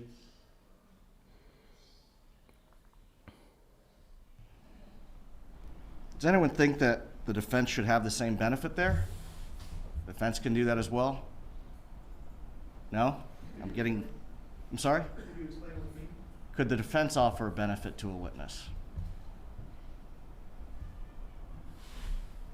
If I were to tell you that we can't. Number 24. Is that fair that we can't do that? I know that cannot, yeah. Right. Is that fair? I don't know, I just know it's the law, you cannot. Right. Number 14. I think it's fair because the burden's on them to prove their case. Fair. Now, has anyone here heard that a description of the role of a juror as having a duty to deliberate about the facts? Anyone? Getting some slight head nods. And once you decide the facts, you apply the law to those facts.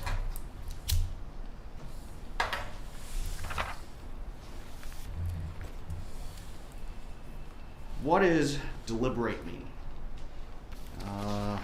Let's see. It means to reinvent the law. Number 19, what does deliberate mean? Discuss the facts of the case with the jurors. You trailed off at the end, I'm sorry. To discuss the case with the fellow jurors in the jury room. Villagers. Agree with that? To discuss What does the it case take with to the deliberate? villagers. You think carefully, consult with each other, getting some head nods. 15 minutes. Does anyone here, bless you,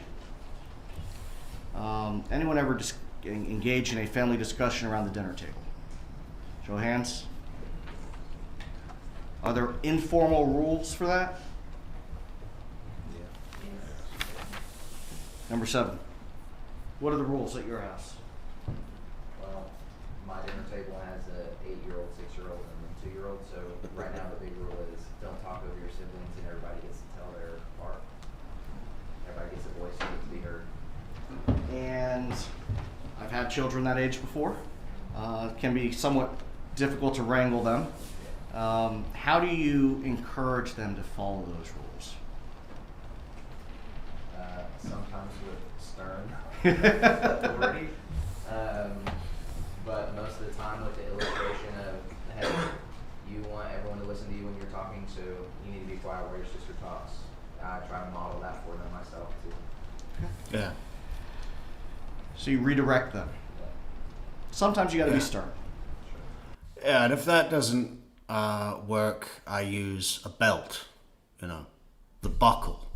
The belt buckle. But you try to redirect them, and you try to use your own methods of showing them an example. Okay.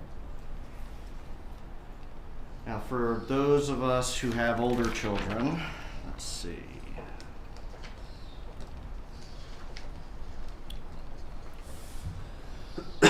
Number 11. I know what it's like to have 4 children.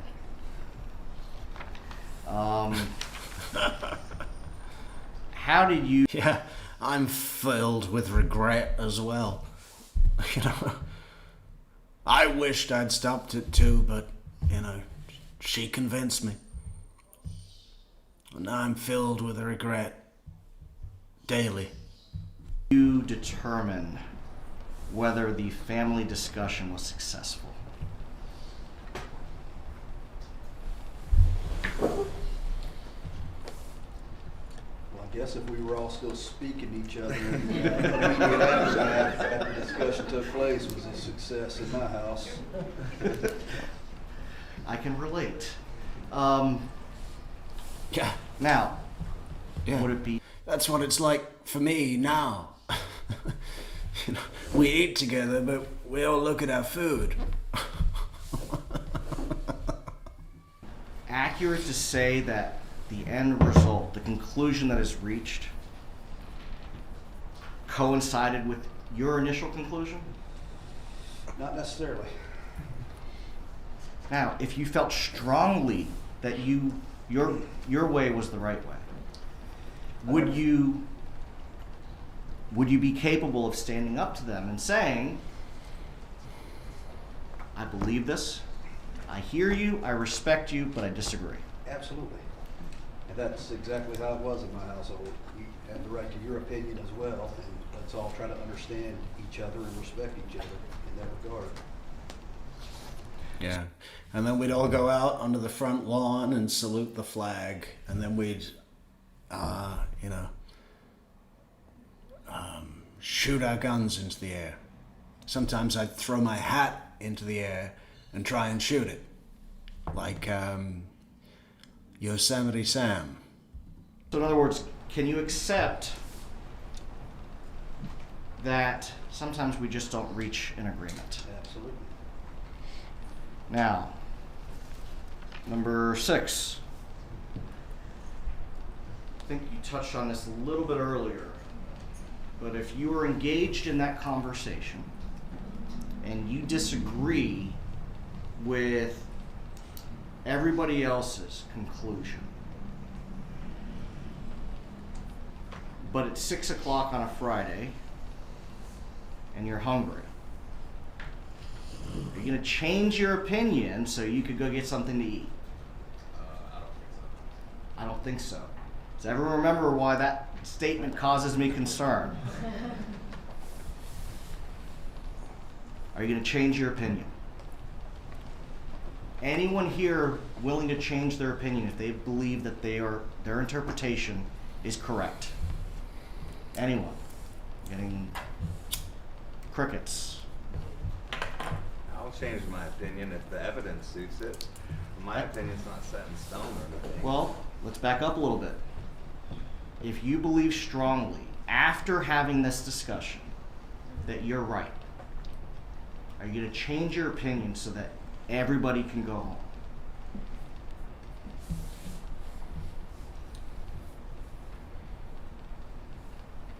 I mean, there'd be a lot of peer pressure, I could see that, but I mean, me personally, my opinion goes out in the publication on all kinds of stuff, and we stake our reputation on that as PhDs, so only good concrete facts really change my opinion.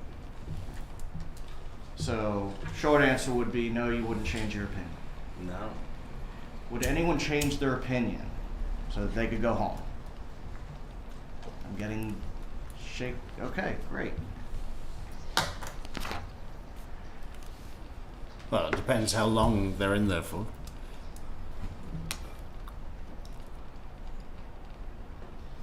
Are there topics that you should not discuss when you're back in the jury room?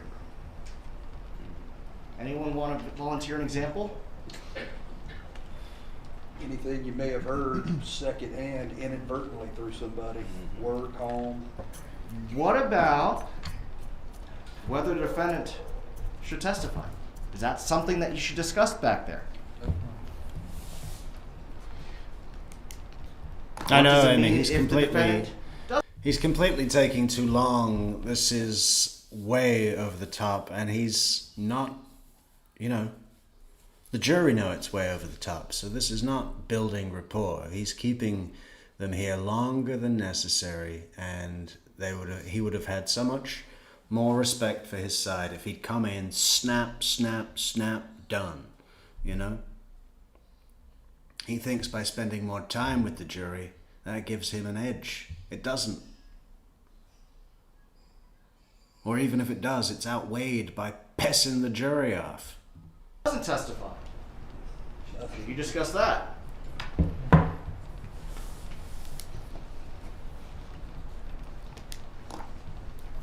Number 7, should you discuss that the prosecutor decided to charge Mrs. Adelson. Well, you said earlier that if we've gotten this far, that it means something, right? Should that be something that you discuss? No, I just think that's something that gets us to the trial. The only thing we're discussing is what happens in the trial. Does it matter what clothing I wear or my client wears? Is that something that you should discuss back there? Okay.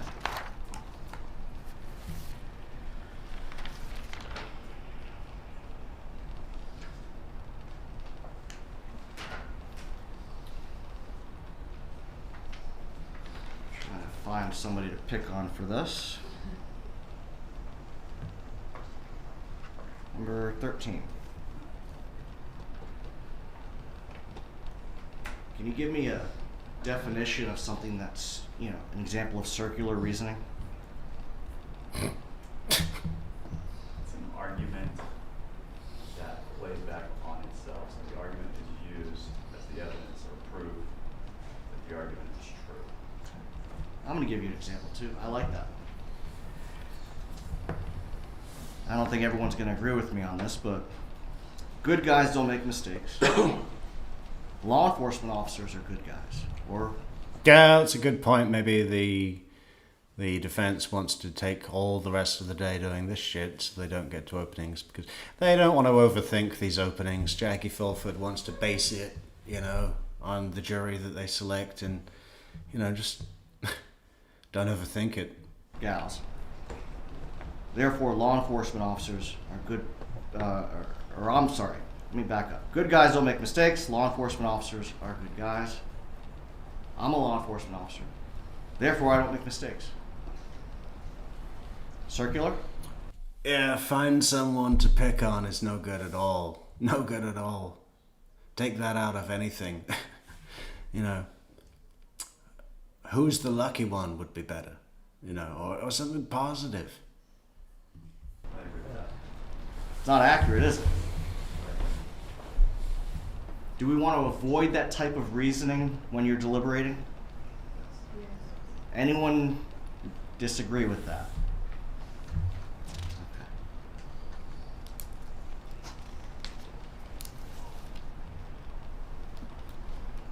Okay. Does anyone think that law enforcement officer who testifies should be believed over somebody who's not a law enforcement officer? No. Anyone? Number 17? No. No? No.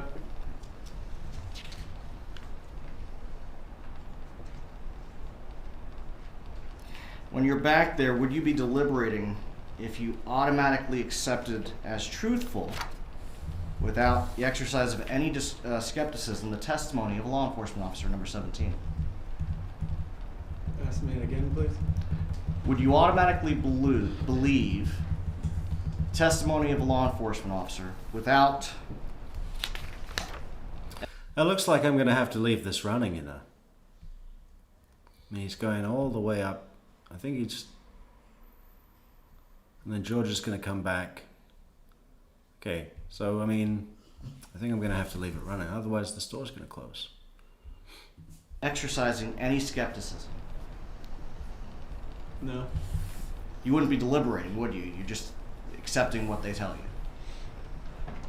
You got to question what is said to you, what is presented. Do you agree with that? I did. Does anyone disagree with that? Just going to accept what is presented by the witnesses. Anybody? Good.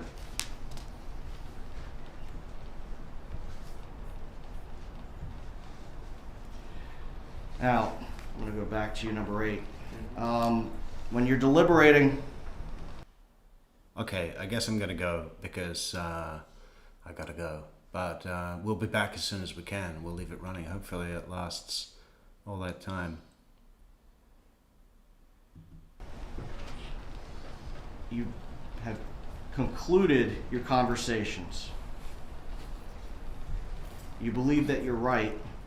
You said that you're capable of standing your ground, right? Yes, sir. Okay. Now, what about the reverse? Oh, thank you, Ashley Rose. You go back there, you believe steadfast in your position. but then somebody else adds something that you hadn't considered. Are you going to then consider that as part of your deliberative process? Yeah, that's the whole goal. Certainly. One of the instructions that you'll get from the court says that you should use your common sense. Is common sense a process or is it a result? Let's see, who do I want to use for this one? Number 2. Probably say it's a process.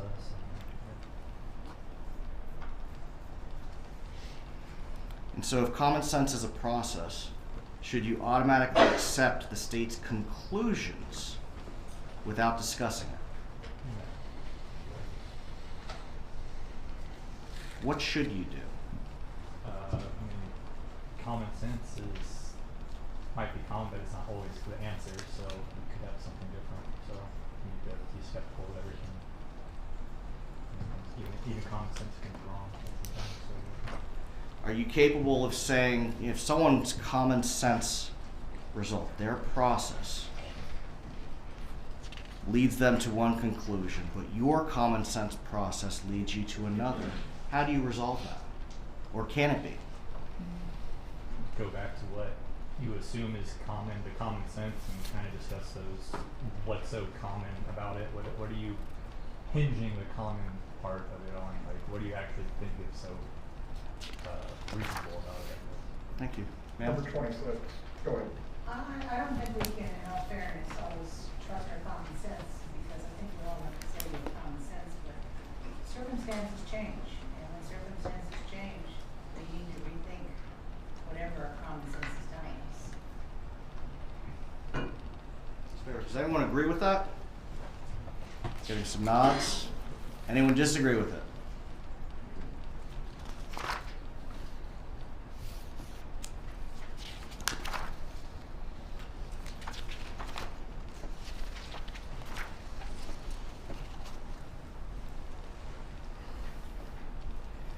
Now,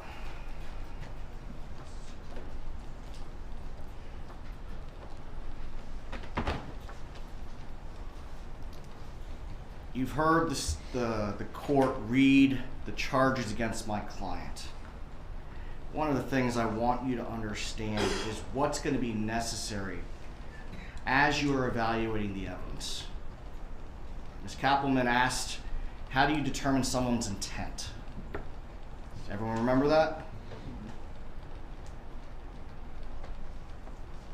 It's not just, does somebody always say what they intend to happen? Shaking your head? How do you determine it though? With their words? Yeah, that's part of it they take into account, but how they would benefit from a different outcome, body language, what they're telling you, compare that, weigh that against other evidence and what other witnesses said. Now what's clear is throughout the case, everyone understand that you don't reach a conclusion until you don't start deliberating until after all the evidence. Okay, so when you get to that point, all the evidence has been presented. At that point in time, you guys then have the opportunity to go back and discuss what the evidence means. Does everyone understand that? Shaking the heads, yes. Now, if the state establishes that there's a premeditated killing of Daniel Markell, and that Daniel Markell is dead, does that mean that it was done by the criminal act of my client? You need to be able to separate my client from the other individuals. Does everyone understand that?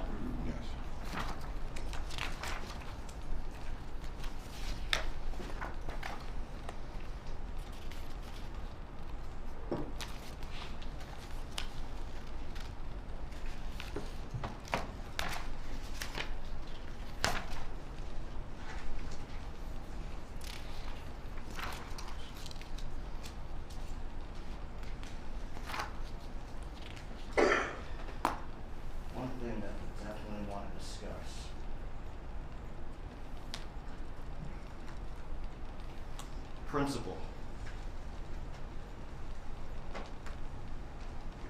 Ms. Kappelman discussed it earlier.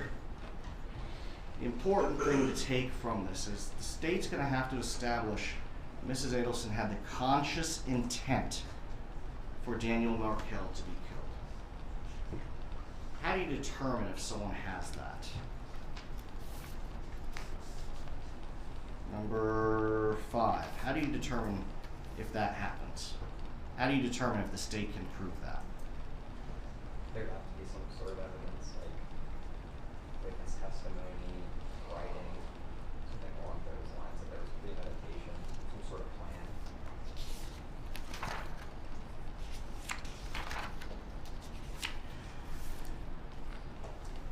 Now, in the principal instructions, the state's not going to have to prove that Mrs. Adelson was present. Have you heard the term guilt by association? Anybody? Shaking the head, yes? Now, there's going to be testimony that my client's son, Charlie Adelson, was convicted. Does that mean, and I want to, anyone, does that mean that my client has any involvement, that she is guilty? Shaking your head, no. Anybody saying yes? Is that conclusive in any way concerning Mrs. Adelson? Shaking of the heads.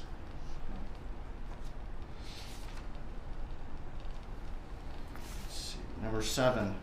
Is that a factor that you're going to consider when you're evaluating the evidence? Can you ask it again? Sure.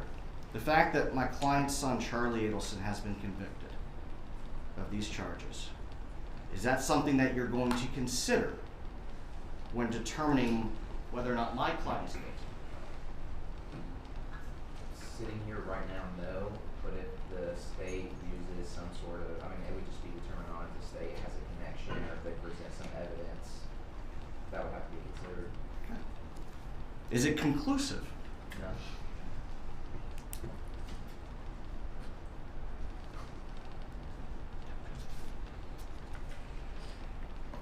So what you're saying is the state would have to have evidence connecting Mrs. Adelson to her son's actions. Sure, yeah.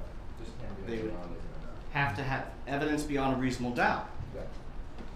Does everyone agree with that? Yes. Anyone disagree? Just because he's been convicted doesn't mean that my client is guilty. Correct.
Before we approached, we were discussing other people's responsibility. There's only one person that's going to be on trial here. Does everyone understand and agree that your feelings about anybody else and whether or not they have any responsibility have nothing to do with Mrs. Adelson's responsibility? Everyone can separate that. Focus your conversations only on Mrs. Adelson. Does everyone agree?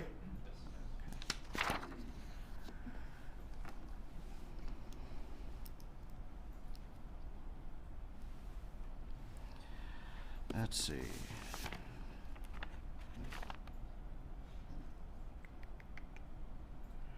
Looking for somebody with older children. Number 11, I'm going to pick on you again. Kids ever lie to you when they were growing up? Say it again. Absolutely. How did you determine if they were lying? I had pretty good kids, so normally they felt guilty enough to come tell me to me. But typically, as a parent, it's fairly easy to pick up on when your kid lies to you for the most part. The older they got, the more difficult that was. But so your children are adults now? Correct. They ever lie to you as adults? Oh, I'm sure they do. Have you caught them yet? A few times.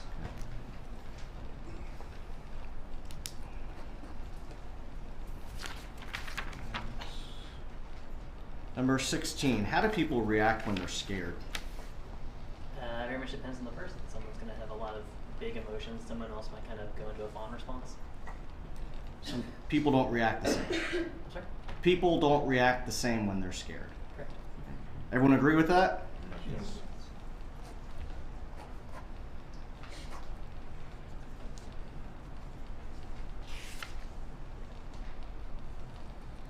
You know, I grew up in Miami, and I had a friend whose family was featured on a reality TV show after Hurricane Andrew. He quickly discovered he didn't like that type of attention. Anyone experienced something similar where they've been in the spotlight and they didn't want to be there? Number 16, you're shaking your head yes. You've been in the spotlight before, you didn't want to be there? Something like was on local news as a kid, didn't like that. I'm sorry, I couldn't. Yes, a little bit. Like when I was a child, I was on local news and got very shy during that. Okay. You wanted to get away, right?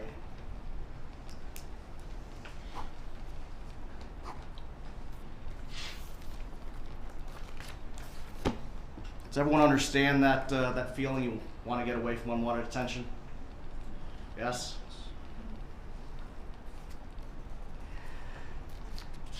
Now I'm going to ask you something I don't normally ask in jury selection, and I apologize if I offend anybody. By a show of hands, anyone familiar with Judaism? Thank you.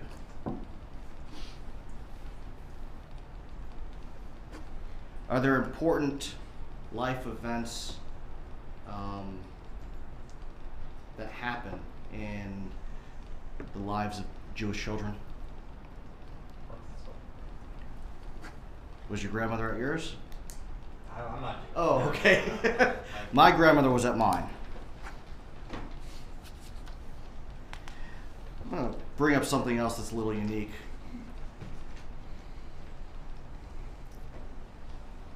And who was familiar with Judaism?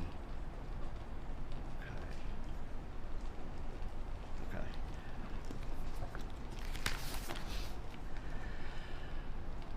Let's see. Number 12? That's you? Oh, 14. I don't know why I can't keep this straight. I'm sorry. That's all right.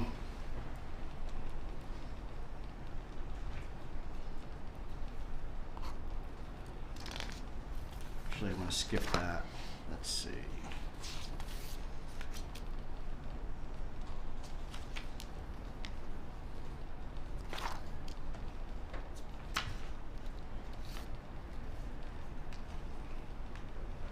During the course of the trial, there are going to be some photographs shown of Mr. Markel, is anyone particularly averse to gory scenes? Nobody? Number 9? Can you talk to us about that? I get fairly squeamish about that kind of stuff. I'm not passing out the sight of blood, but other stuff that are more gruesome is just a bit unsettling. Is that something that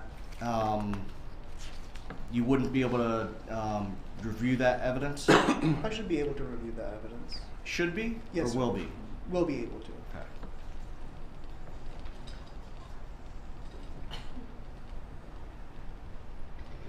Is that going to impact your ability to be fair in evaluating that evidence? No, sir.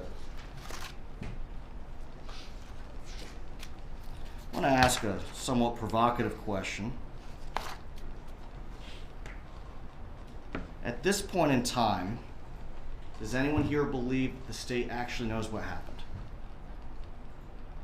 Anybody? Say that again? Do you believe the state knows what happened? Can you clarify that like a little bit more? Sure.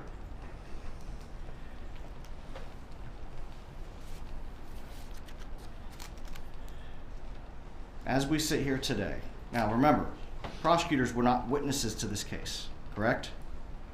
They are going to present arguments to you, correct?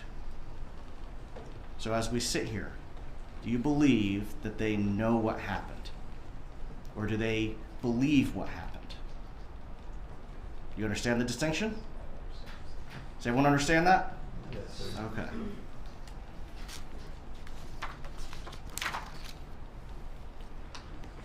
Just a moment, Your Honor.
Two heads are better than one becomes 3 heads are better than 1, Your Honor.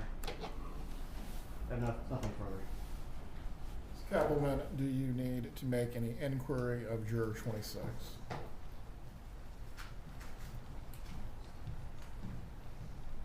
Ma'am, were you able to follow the discussion when I was doing my presentation? As far as we talked about principal theory, I gave my circumstantial evidence demonstration with the cheesy donut example. Anything that you felt like as you were sitting out there listening, oh, I would definitely interject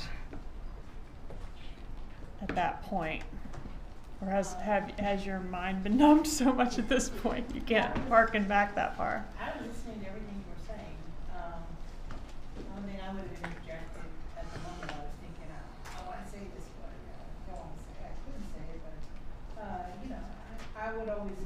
always consider a person's character Mhm. when as to whether I believe them or not believe them. So in the context of, oh, you're going to hear from some witnesses who've been convicted of felonies, who live a different lifestyle from you, that kind of thing, is that the discussion where you were having that thought?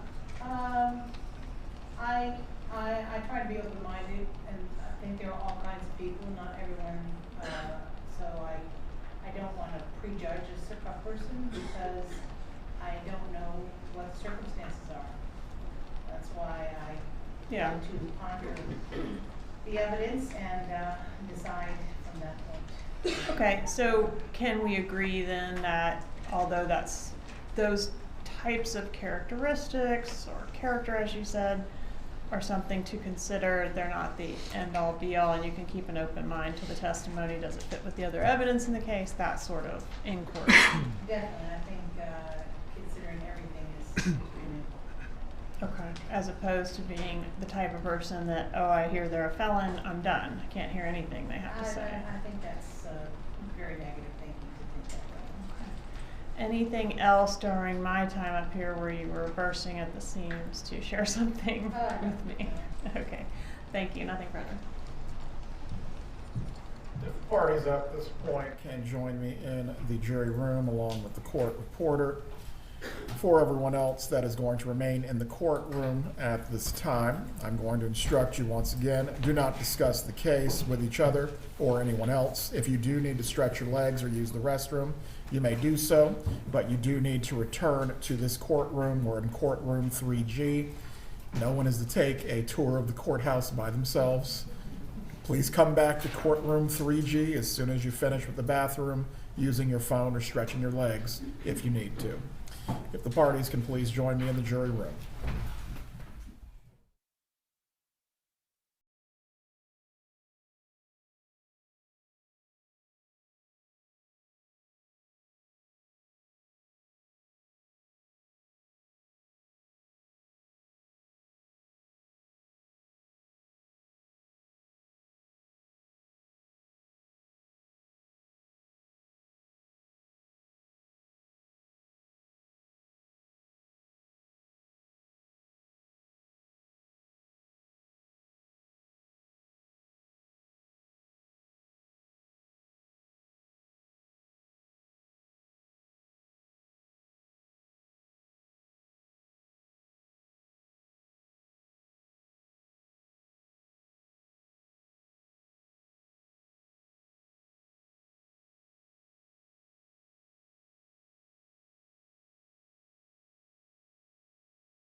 Hello. What is happening?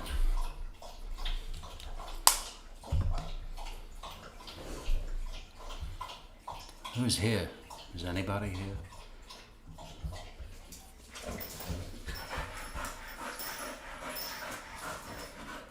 Is Amy here? Soap's here. What about these comments? Georgina Biggs. The unnecessary questions. It's more like an interrogation. I'm in the UK, and my experience of jury service was very different. Yeah.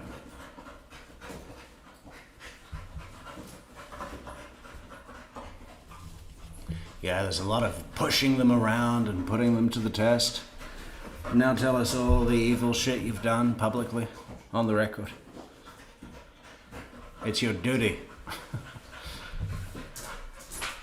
It's the same as military service. It's exactly the same. Serve your country.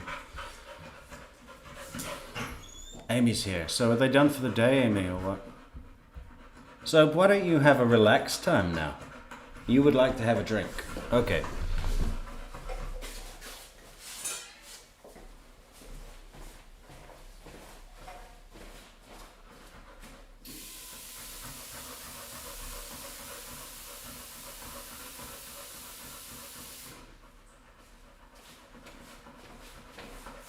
There you go.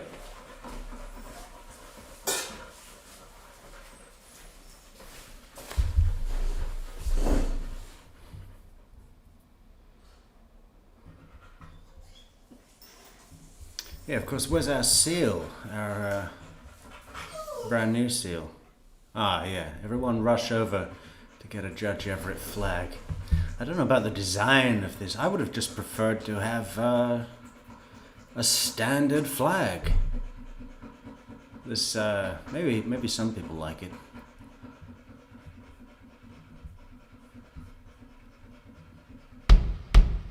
Uh-oh. Okay. This one. Yeah, this is the one. There we go.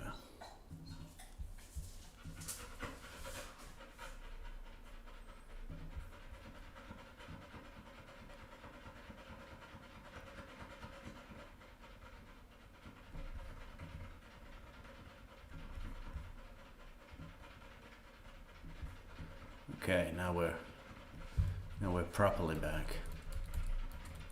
It's about centered. I mean, that's just... We should make this the thumbnail for tomorrow. Hang on, I need to hide this comment.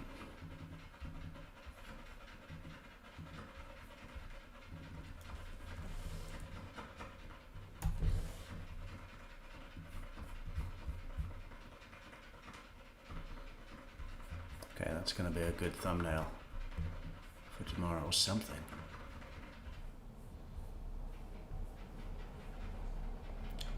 Maybe it'll be a Twitter post. Everyone loves a good Twitter post. Are we done for the day? Good question, Ashley Rose. I want to do Shadrick Noble's testimony from 2019. That's the only time he's been called, right? I think so. But I think we should do it on a separate video, not just put it at the end of the third day. It's crazy. Oh, Amy says that they're not done yet. Okay, so we'll wait. Hey, Soap, why don't you go and do your breathing on the balcony? Yes? And we can lock you out. Yes. You will sleep alone. You will sleep alone.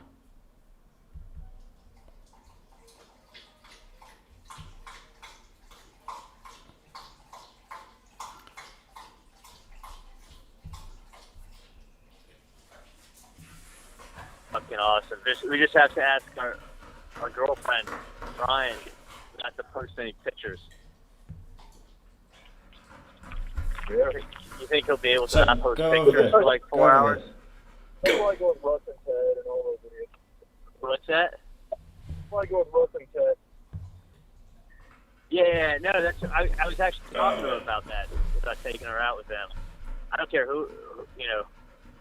I think I was talking to him about that yesterday. He was like telling me to bring her out on the boat, but Ryan can't drink a beer without fucking taking a picture of it. Oh, I know, totally, Ashley Rose. What the fuck is opening statements on a Friday about? Opening statements, jury instructions, early finish. So all of that energy and that build and that tension that's been put into the opening statements is dissipated over the weekend. Shouldn't be allowed. Start on Monday morning. And posting it. What? That guy loves to post shit. But yeah, dude, that 1,000% next Sunday.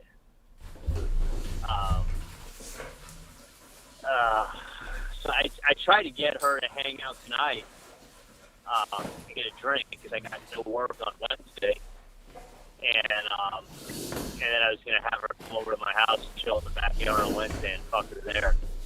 But she texted me back. She's like, either gonna pay her to not go to work or tell her not to go make $700 and then you're going out to dinner together. Or how many nights are you gonna fucking sit at home or go out with your buddies while she's rubbing shoulders till 6 in the morning? Like I live that with Liza. Like never fucking again will I date a chick in the nightclub business when they're out till 6 in the morning. And what am I supposed to? It's my Brown and Brown insurance. Let me take this. I'll call you back. Bye-bye. Brown and Brown insurance again.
Hey. Can you hear me? Now I can. What's up? No, I hate this phone. Like, I have no idea. Like, now it's working when, like, I'm... Didn't I buy you an Apple later on. phone? You didn't buy me shit, nigga. What the fuck are you talking about? I thought I bought you an Apple phone at one point. No, you didn't. Alright. Maybe I'm just old. Maybe it was somebody else. Oh, yeah. It must have been. Yeah, you just buy everything for everybody. Yeah, I buy it for everybody else but you. Hey, I just wanted to let you know, I called him again yesterday. She said she was sending another text to the owner. She'd done it before and he never responded. You just want that Saturday night, right? Well, yeah, because, I mean, if I go there for Friday, would I be able to go Friday after? Because that would be wasting a day. I mean, it's kind of silly if you go there Friday at like 10 o'clock at night. Well, no, I wouldn't get there that late. But it'll have to, like, you know, at least once I pick them up from school, I can drop them off earlier. Right. And get off of work. I'm happy to do it. It's only an hour away. It's not far. Key Largo's closer. Island Morada's. It's probably right there. It's an hour and 25 minutes. Island Morada. Yeah. Island Morada. It's Isla Morada. Isla Morada, the purple island. Carmen, your feet are so sucio. Listen, you let me know. I think you love that line. Like, you love it. I know. Well, let me know, and I'll do it. I'd like you to get much use out of it. Like, even on Sunday, like, they'll be like, oh, you got to check out by 1. but they'll still let you like hang by the pool and just fucking keep a bag of clothes in the car, do your whole day. You could always come back to the pool at like 5, 6 o'clock, go for a swim, shower and change there, and then go have a nice dinner, and then leave the keys like 8 o'clock so you don't hit fucking rush hour traffic. Yeah. You know, It's and just then gonna be like, no, it's gonna be like if you're like, oh, we got to leave Sunday at like 11 o'clock, it's kind of stupid. But if you get the whole day, it actually feels like you're down there a lot more time. Go to that place, Chef Michael's, where that hogfish is. That was awesome. We went to. like, wasn't it further down, right? Like, It was. They'll tell you where it is. not further down, but like on the way back. Yeah, like from the mornings, literally like 3 blocks away. Yeah, I think I remember. Go there and like get the hogfish and go there at like 6:30, and then get on the road by 8 and then be home by 10. You get use of it all day Sunday, and they're cool as shit. They don't care. Yeah, They give you- and then get ready. My kids. But we listened to this already. We listened to this yesterday. Well, oh, This is where he's like, you gotta go to Chef Michael's. Go to seriously, they have this hogfish. Go to Chef Michael's. You'll get to Chef Michael's at 6, maybe 6:30. And you're on the road by 8.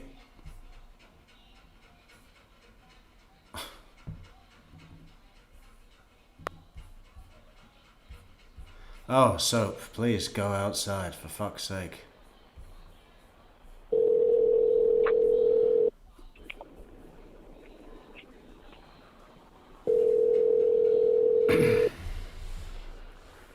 Good morning, my Filipino princess. hello. I thought you forgot about me.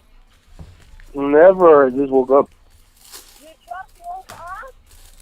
Yeah, boy. You just woke up?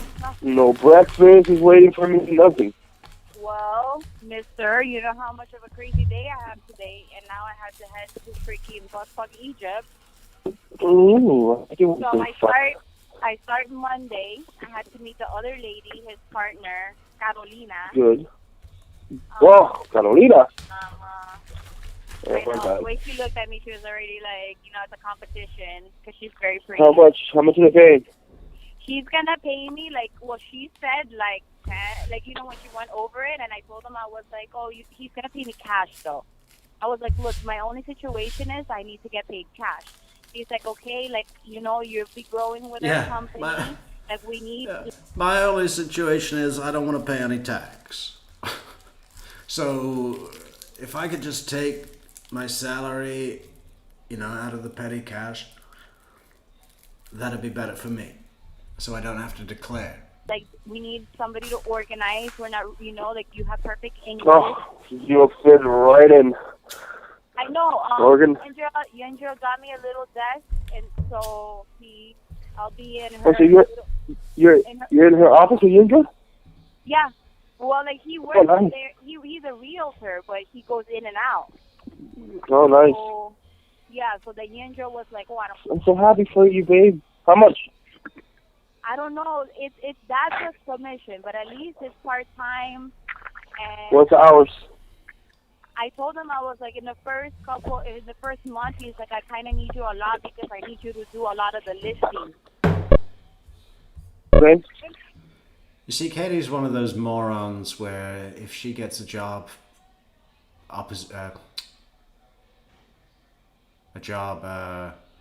proposition, they say to her, well, the hourly, it's pretty low. But if you do well, big commissions. And she takes that as like, yeah, it's a sure thing. So what, 10 to 2? 10 to 3? 10 to 3? No, the first week, we do more. I told him like 9:30 to like at least 4:30, something like that. I'm like, I'm gonna, I have to pick up. That's full time almost. Huh? That's almost full time. But the first month, because they have no organization. They don't know what they're doing. No, that's fine. I'm saying you'll still be able to get the kids and stuff. Yeah, but baby, we gotta split it up when summer comes. Remember? Yeah, I know. But you'll still be able to get the kids. No, the only thing is, I told him straight up. I was like, look, do you mind paying me in cash? I was gonna say check, you know. Probably, do you mind paying me in cash because I cannot lose my kid's insurance. I have to reapply, and I know you guys. It's gonna be This is more Sigfredo, cost-effective for actually, you yeah. guys to not put me under an insurance. I'm pretty sure you guys don't have insurance. And he's like, no, that's good, that's good. He's like, the only thing is, if you start doing something good and you close out, you know, like something that's a lot, like in the thousands or even like in a million, like you get a cut, like 1% or something of it, like I have to give you to you in check. And I'm like, yeah, as long as it's under my name. Like, don't put me on a W-2 shit, you know? He might do like a W-9 or whatever, but I don't know. You gotta pay your own taxes. Yeah, but at least I don't know. I don't want to claim it. So how much do they say? 15? 15 an hour? No, I'm not gonna get paid. I'm not getting paid that much. I'm gonna be working off a commission right now. So you're not even gonna get hourly? Yeah, hourly, and then I have to get commission. I told them Hourly. the girl was saying 10, and I was like, 10 is a little bit low for my ballpark. But if you're gonna pay me cash, it's like to think about it. You know, like. That's $500 a week. Maybe $400 a week. Yeah. And it's right here in Sunny Isles, and. Oh, that's good. It's right there. Yeah. You ever work in Sunny Isles? I told you she manages Optimar. She's one of the title. I know, but I thought she was in Doral. No, she got her own office. She's a manager. Oh, she's gonna be all day. Yeah, that's good. I'm happy for you, babe. Huh? You're gonna be with your homegirl all day. That's good. I'm happy. I know, but it's going to be a lot of work in the beginning because they have no organization Structure. Yeah, no exactly. boss. So I have to do a lot. I have to put in a lot of work hours. Because the girl was telling me, oh, yeah, 3 days a week. And I'm like, what's the point of doing 3 days a week? It's like, oh, you can work from home or you're here. And I'm like, that's why the angel told her, it's like, it's better if she comes here. That way she can focus and she's not, you know, she has a phone right there. She can speak. Right now, when I walked out, I wanted to see what she drove, and she was driving a Mercedes. Bitch, you can hardly even speak English. She's very pretty, though. She kept looking at me. I was like, oh, okay. So. Empowerment, I will go online and Google it. Listen to me. Okay. You just woke up. What were you doing the whole time, huh? Were you playing with yourself? Actually, I squeezed one in. Yeah, you know me so well. I squeezed out one of the devils at Donna. Waking up at 1:55. Unbelievable. Oh, hey, look, man, it's my only fucking day that I get to sleep, all right? What's your problem, bro? What do you mean? It's the only day. Hey! Katie's not happy that he was playing with himself. She considers that cheating. Hey, what the fuck is your problem, bro? How do we turn some happy shit into some negative shit? Why do you always do that, bro? What's your problem? Tell me the truth, then. What fucking truth? What are you talking about? What did you ask? I told you I beat one out. Okay. Isn't that truthful enough? How much you, like...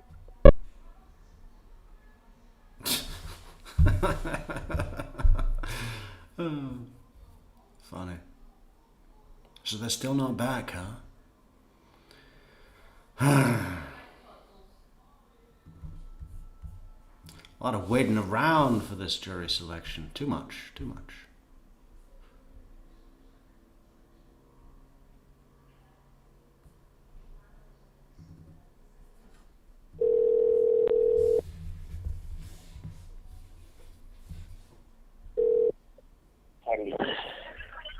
Dr. Charlie. Danny, what's up? Good morning.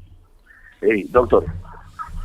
I talked with your mom and your dad yesterday. And, he asked me about, remember, the 4 envelopes with the payment. We're not coming in January. Yes. Okay, he asked me about that. So I called to the guys already. So everybody want to give me the proof, the money order we buy in January, to make an investigation to see what happened with that payments. Okay. Okay? So your mom will surprise me because your mom asked me, well, why not started to do that in February? I said to your mom, because nobody asked me nothing about that, because I don't know anything. So we surprised me when you asked me for that one today.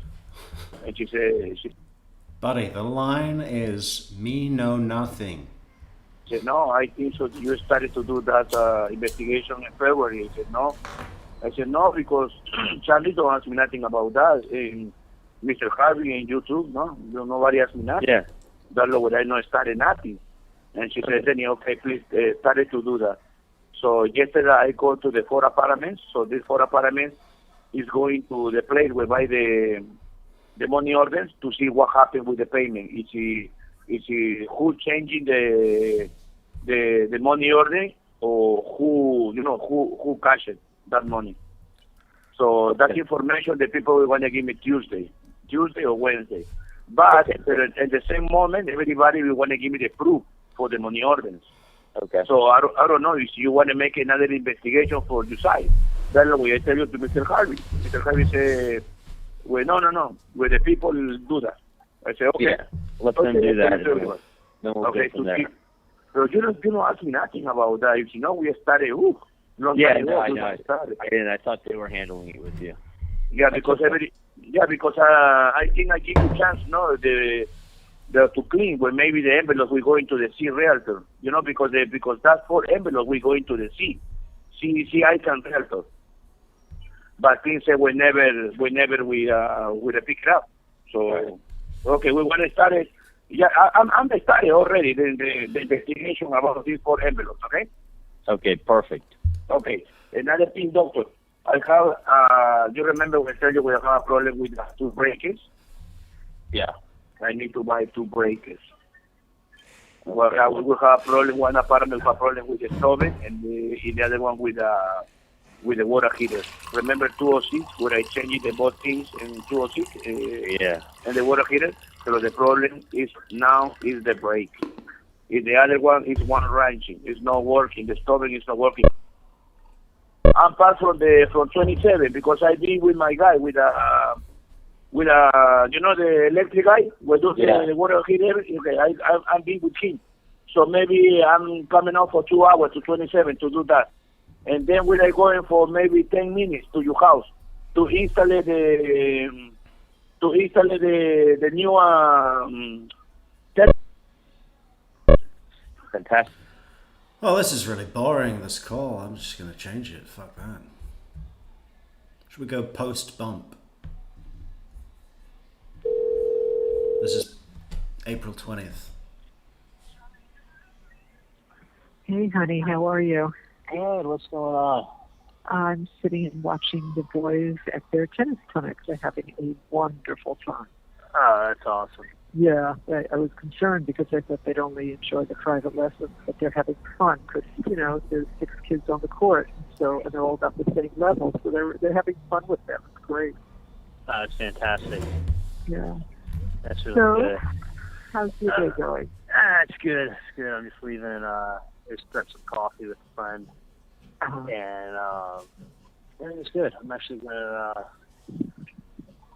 maybe everything's good. Everything is fine. Yeah, and they just helping her out with relationship advice. So, okay. She may come by and see me tomorrow, actually, too. Because she had to go back to work. So I think she's going to come maybe to my office tomorrow or another office so I can talk to her. So I gave her some good advice. Yeah. And she's just sleeping on it. Okay. So, yeah. Relationships are not easy. No, they're not. They're not. So that's it. So everything's fine anyway. It's without a doubt. It's fine. So? Yeah. No question in the world. Okay. I would not. Stress it. No, I honestly, God, I wouldn't. I could talk to you more about it, but yeah.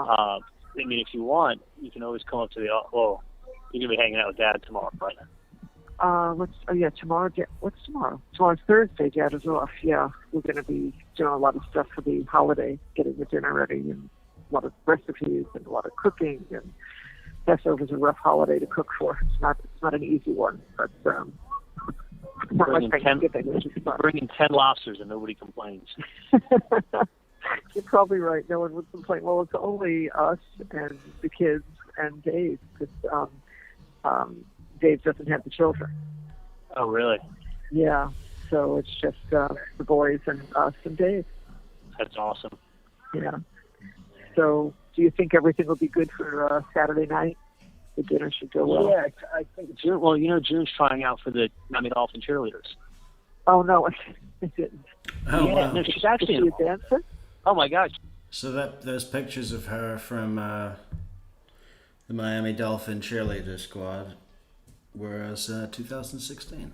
She's an awesome dancer. She made it to the 5th round last year and got cut in the last, literally, when they have it down to 60 girls and they take 45. You can imagine how many girls try out for it. Oh yeah, I've seen it on TV. I've seen the tryouts. It's hundreds of girls, and they're all really good dancers. Yeah, no, June's an awesome dancer. She goes to dance class 3 days a week, and she's been training really hard. And she's actually probably been training too hard because she pulled her hamstring 2 days ago.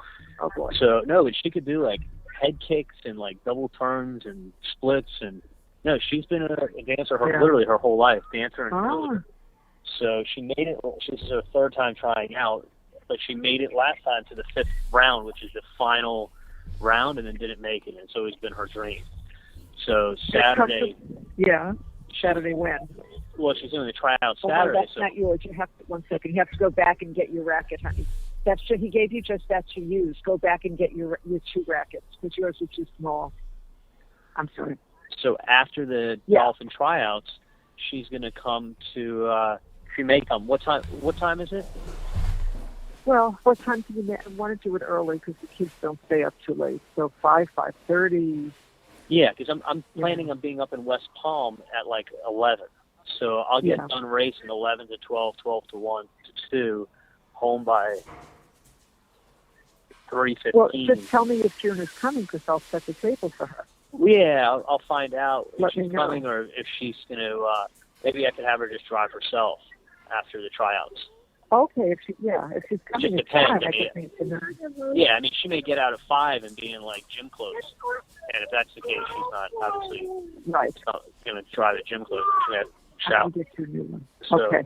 that's the only All reason right. why she wouldn't come. Otherwise, she will come. Okay. No, I understand. It's not a problem. You'll just let me know because I'll set the table except for one more. I'm excited for her. I hope she makes it. Yeah. Oh my God, that's a very exciting thing. Well, that's how she knew. That's how she knew Lauren's sister. Oh, okay. Hold on 1 second, guys. Wait a minute. I have to ask Pat something for you. I have to see if the coach can take them on Monday.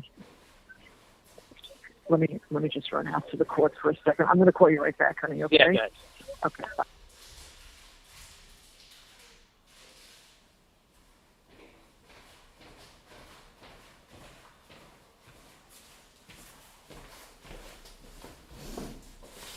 So, yeah, obviously if she's in gym clothes, she's not going to come to our fucking lobster dinner. He's bringing 10 lobsters. How much does that cost? $500, $600? Oh, movement. Yeah, June is Thai. Jinda.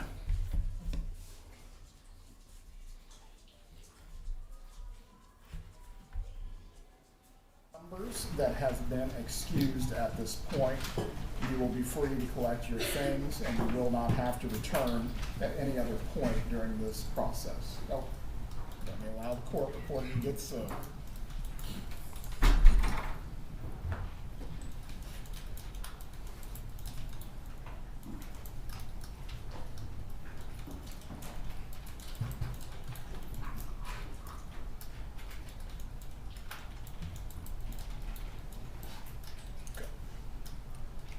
Madam Court Reporter, sorry to get ahead of you.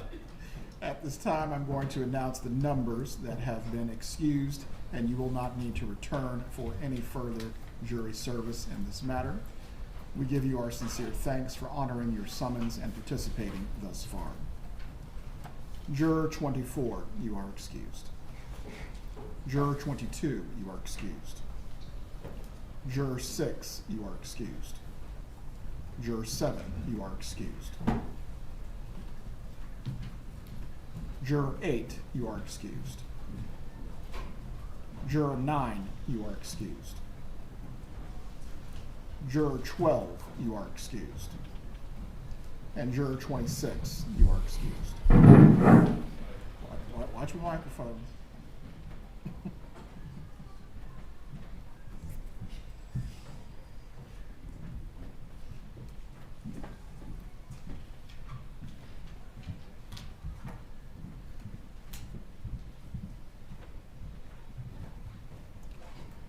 Juror 19, you are excused. And juror 11 and 16, 23 are going to make it. We're praying. We're praying, Danielle.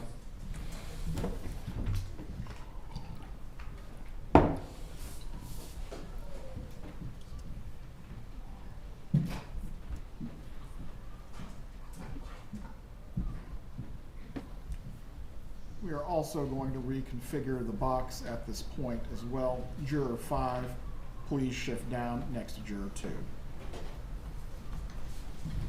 Juror 23, take the seat to the left of Juror 5. 23! 11, take the seat next to Juror 23. Yes! And 11. They're sitting together. This has got to be good. Juror 13, please come down to the first row and sit next to Juror 11. Juror 14, please take the last seat on the first row.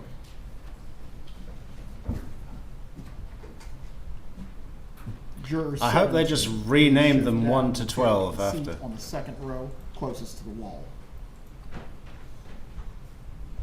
LFG. On the second row. Yep, that's it. LFG. Juror What is 18, that? please take the seat next to Juror 17 on the second row. Juror 20, please take the seat next to Juror 18. Looking for group. Or let's freaking go. Juror 25, please take the seat next to Juror 20.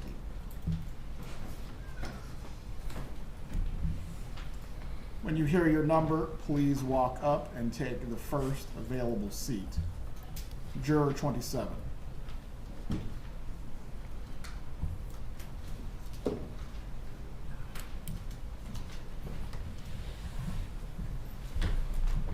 Juror 28.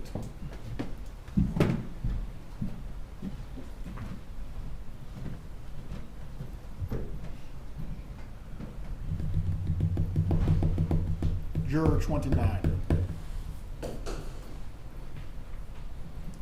And the last for the second row, Juror 30.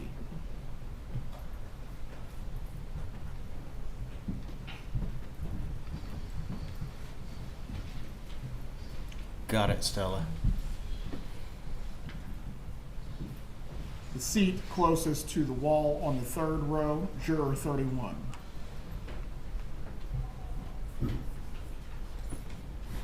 Juror 32 to follow.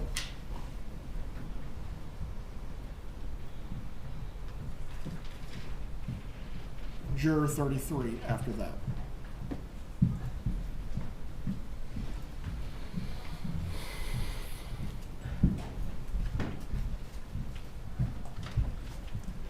Once you are seated on the third row, if you can hold up your paddles so I can ensure you're in the right positions.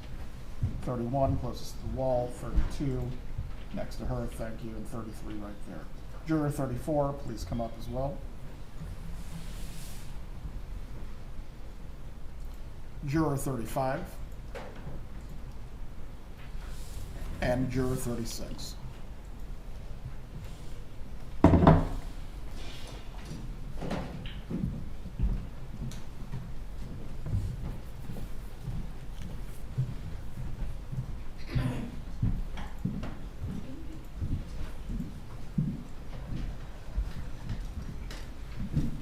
It will be another few minutes before we resume. If anyone needs to use the restroom, please do so at this time or stretch your legs. We will get started as quickly as possible. Once again, you are not to speak to each other or discuss this case while we are still going through this process. We will resume in a few minutes. Ah.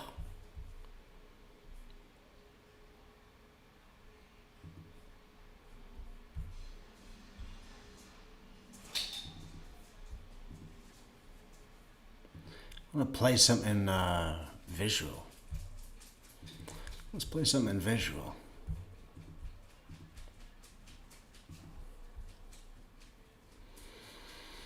What do we have?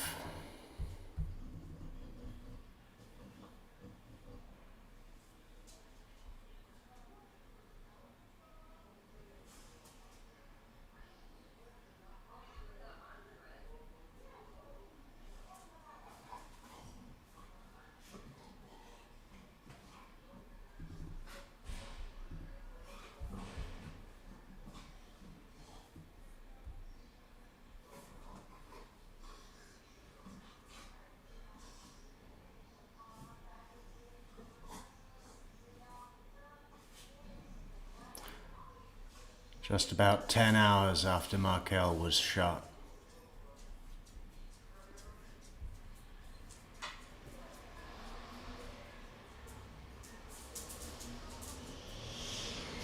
What is that one, Soap?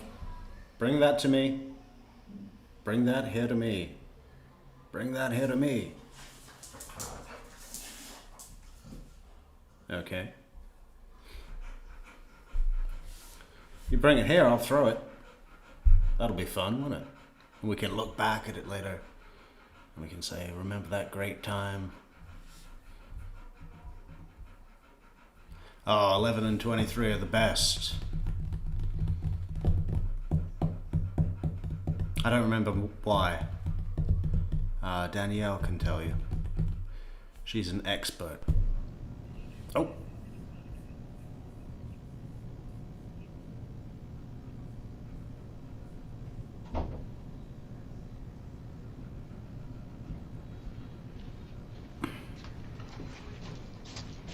You got kids to bed? No, actually, my husband's got him in the car. Oh, okay. Yeah. All right. It's Investigator Cherry. But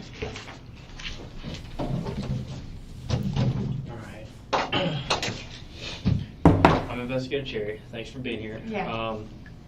Obviously, what we're doing is we're just getting a lot of information, as much information we can, to try to narrow a focus of where the investigation needs to go. So, you know, it's similar to the movies as far as we got to dive in the victim's life, and we have to learn about Daniel as fast as we can. Right. Okay. So, this is basically you promising to tell the truth. Yeah. All right. I'm Investigator Cherry. I am conducting an official investigation as at this point as an attempted murder. Okay. He's not dead yet. Okay. Any false statements about material matters given by a witness under oath will constitute perjury, which is a first-degree misdemeanor according to Section 837 Florida statutes. Please raise your right hand. Do you solemnly swear or affirm that the evidence you are about to give me is the truth, the whole truth, and nothing but the truth? Yes. Do you understand that if you knowingly make material misstatements of fact to me during this investigation, you will have committed the crime of perjury? Yes. All right, Ryan, if you would just sign that.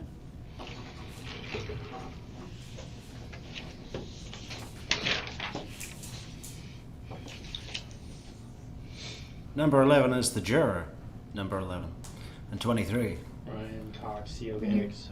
Danielle says, just good as jurors, not necessarily from one side or the other, I meant. Okay, okay.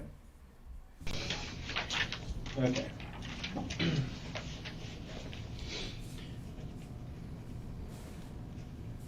All right, obviously I have your phone number. Yeah. What's your address? 3649 Barbary, which is Barbary Drive, 32309. What was it? What was it? We can check out her place. All right, obviously I have your phone number. Yeah. What's your address? 3649 3649. which is Barbary Drive. Okay, Barbary Drive. B-A-R-B-A... B... What was it? I've forgotten the number as well. Shit. Alright, obviously I have your phone number. Yeah. What's Write your it down. address? 3649 3649 which is Barbary Drive. B-A-R-Y 32309. Barbary What's your Drive. Okay, let's check it out. Maps. 3649 Barbary Drive. Wow, there's a lot of them.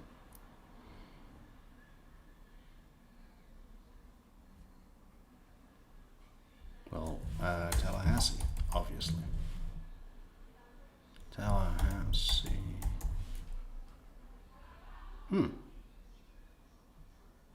There isn't one. How about just Florida?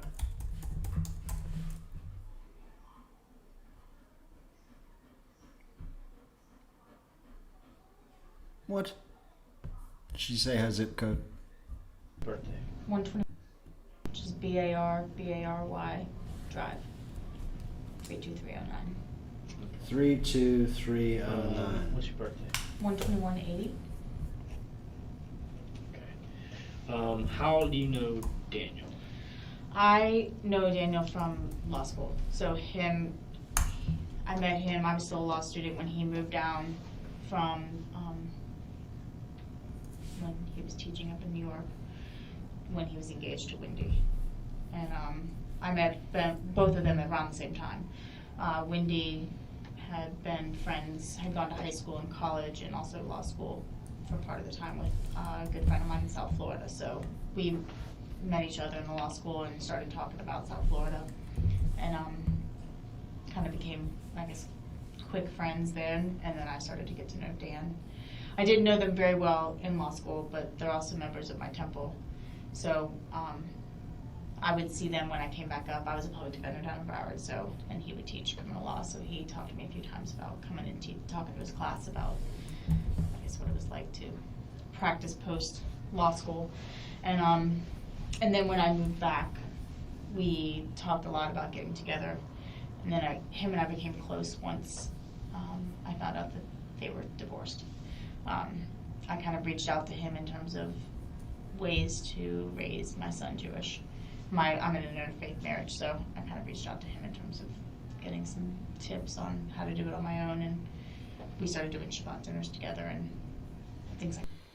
So that's 3649 Barbary Drive. And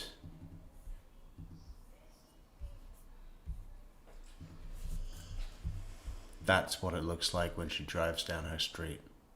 How crazy is that? How many trees do you need? That just kind of became close.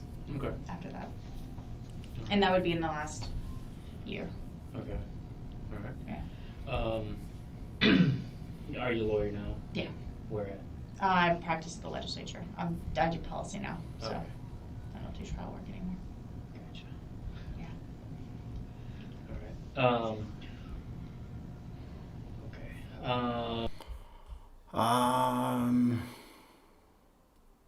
Jamie G says, what's happening today? I'm late to the party. Well, they've selected a jury. They told everybody to go home that's not a jury, and they've got a jury, and we're waiting for them to come back for something. I forget what. When was the last time you saw Daniel? Last Sunday at the park. At the park, yeah. Okay. What were you guys just hanging out or Play date, play yeah. date with the kids? He had just gotten back in town from New York and sent a bunch of us of the creative families a message, and there was a bunch of us there, actually. Creative, you mean in the preschool. Preschool. Yeah. My son also. No, the court's not over yet. They're coming back for something. It's probably going to be brief, though, as it's 5 to 5 in Tallahassee. Was there. So there was probably about, I would to say. This is a friend and colleague of Dan Markel that was familiar with him. For our newly seated Whoa. jurors, starting with 27 and going through 36, I'm going to need to ask you some of the same questions that were asked to the group earlier concerning your prior jury service, any connection to the attorneys or the defendant, and also some brief biographical data from you. Once we've accomplished this, the attorneys will each have an opportunity to speak with you as well. I am not going to reread the law to you concerning the presumption of innocence, the right to remain silent, and the burden of proof. The law is fixed. Nothing has changed with it. Does anyone have any questions concerning the law that was previously read for jurors 27 through 36? Please raise your paddles if you have a question as to what the court read. Very well.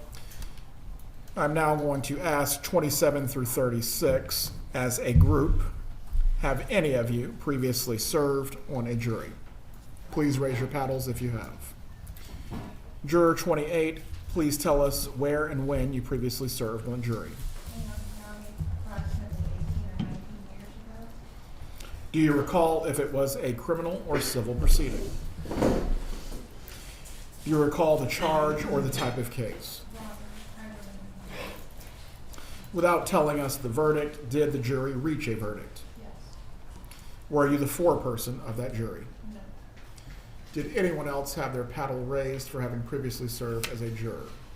No other paddles are being raised in response. As to the attorneys on this matter, are any of you, and I'm referring to jurors 27 through 36, related by blood or marriage to any of the attorneys, or do you know any of the attorneys that were previously introduced this morning? No, sir. All right, no response has been given in the affirmative. Concerning the defendant, are any of you, 27 through 36, related by blood or marriage to the defendant, or do you know the defendant personally? No, sir. Concerning the names of the potential witnesses that were read earlier today. As to 27 through 36, do any of you know the witnesses that were identified by the parties? No, sir. And now I will go through your biographical information. Juror 27, what is your occupation or type of work? Owner and operator of a online marketing agency. Right. You'll never get advertising better than this. Shout out that name. Go ahead, give us the name. eVision Media Group. eVision Media Group. What is your marital status? What was it? eVision Media Group. Check it out.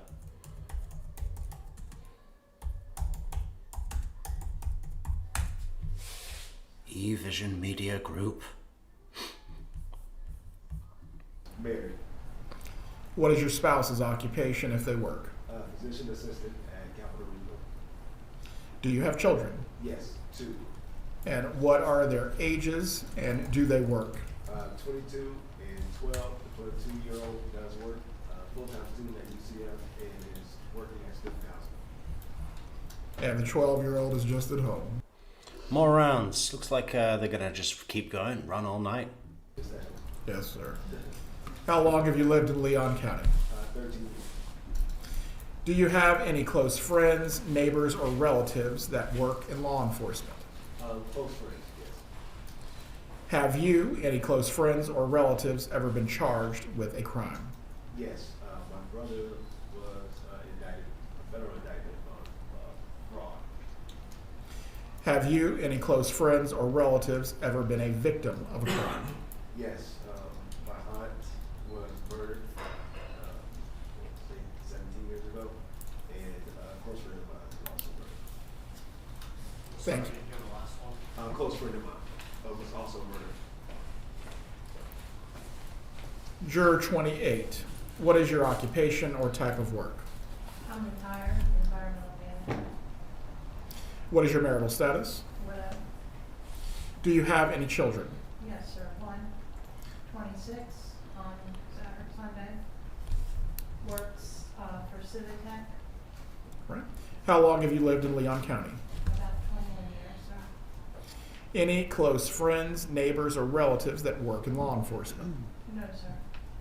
Have you, any close friends or relatives, ever been charged with a crime? No, sir. Have you, any close friends or any relatives, ever been a victim? No, sir. Thank you. Juror 29, what is your occupation or type of work? Project manager for a civil engineering firm in town. Right. Once again, no better free advertising than what you have right now. DRMP. What is your marital status? Married. What is your spouse's occupation if they work? She works with the Department of Health. Do you have children? Yes, 2, 8 and 12. They do not work. Do they owe you money? I probably owe them money, but no. How long have you lived in Leon County? All my life, 40 years. Any close friends, neighbors, or relatives that work in law enforcement? Yes.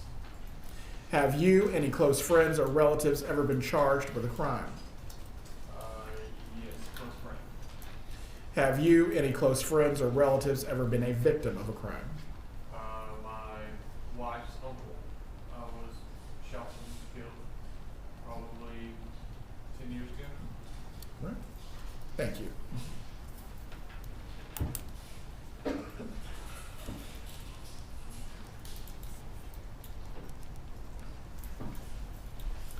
Juror 30. What is your occupation or type of work? I'm unemployed, I'm a social worker. If you can say that again, they could not hear you. I'm unemployed, but I'm a social worker. What is your marital status? Single. Do you have any children? No. How long have you lived in Leon County? Off and on for 11 years. Any close friends, neighbors, or relatives that work in law enforcement? Have you, any close friends or relatives, ever been charged with a crime? No. Have you, any close... I'm unemployed, but I'm a social worker. Join the club. You know, Jeff Lacasse is not going to give you a job. You're not a social worker.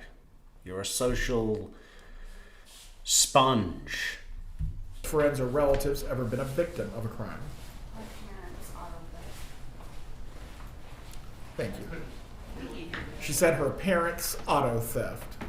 For everyone on the panel, if you can remember to do this, please speak up and speak clearly so you can be heard. Juror 31. What is your occupation or type of work? Data analyst, Department of Transportation. What is your marital status? Single. Do you have any children? No. How long have you lived in Leon County? A year, 8 months. Any close friends, neighbors, or relatives that work in law enforcement? No. Where do you work? Florida Department of Transportation. What is your marital status? Single.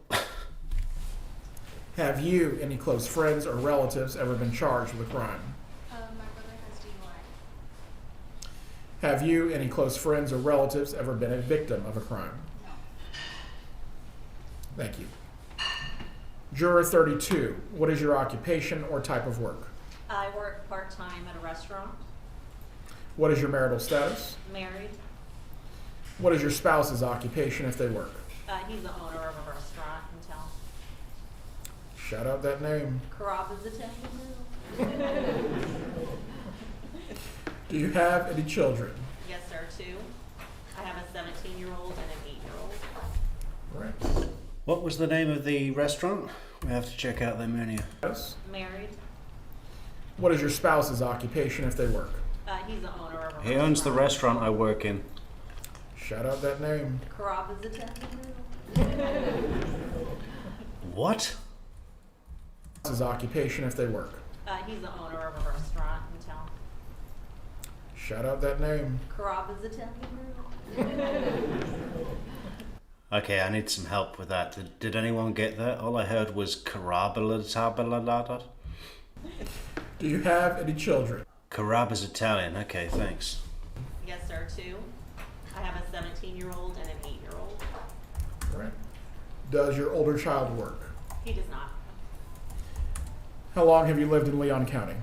8 years? Any close friends, neighbors, or relatives that work in law enforcement? Yes, sir, retired. Have you, any close friends or relatives, ever been charged with a crime? I have a brother that was charged with DUI. Have you, any close friends or relatives, ever been a victim of a crime? Yes, we had a masked individual try to break into our home earlier this year. Thank you.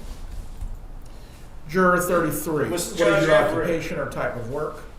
Deliver and install appliances. What is your marital status? Single. Do you have any children? 1. What is your child's age? 9. I assume they don't work. How long have you lived in Leon County? They are born. Any close friends, neighbors, or relatives that work in law enforcement? Yes. Have you, any close friends, relatives, ever been charged with a crime? Yes. And how long have you lived in Leon County? Since the day I was born. Matter of fact, I've never been more than 3 miles away from Monroe. Have you, any close friends or relatives, ever been a victim of a crime? Yes. Thank you. Juror 34, what is your occupation or type of work? I operate our 2 family-owned businesses, For the Record Reporting and Bouncers of Tallahassee. What is your marital status? Married. What is your spouse's occupation if they work? He is a law enforcement officer of the Florida Department of Law Enforcement. Do you have children? I do. What are their ages and do they work? 16 and 13, and then they do not work. How long have you lived in Leon County? 36 years.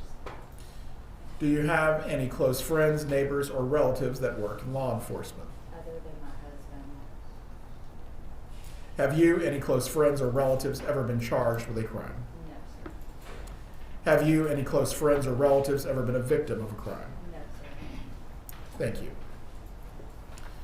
Juror 35, what is your occupation or type of work? Delivery truck driver. Couldn't hear that, Your Honor. Delivery truck driver. What is your marital status? Married.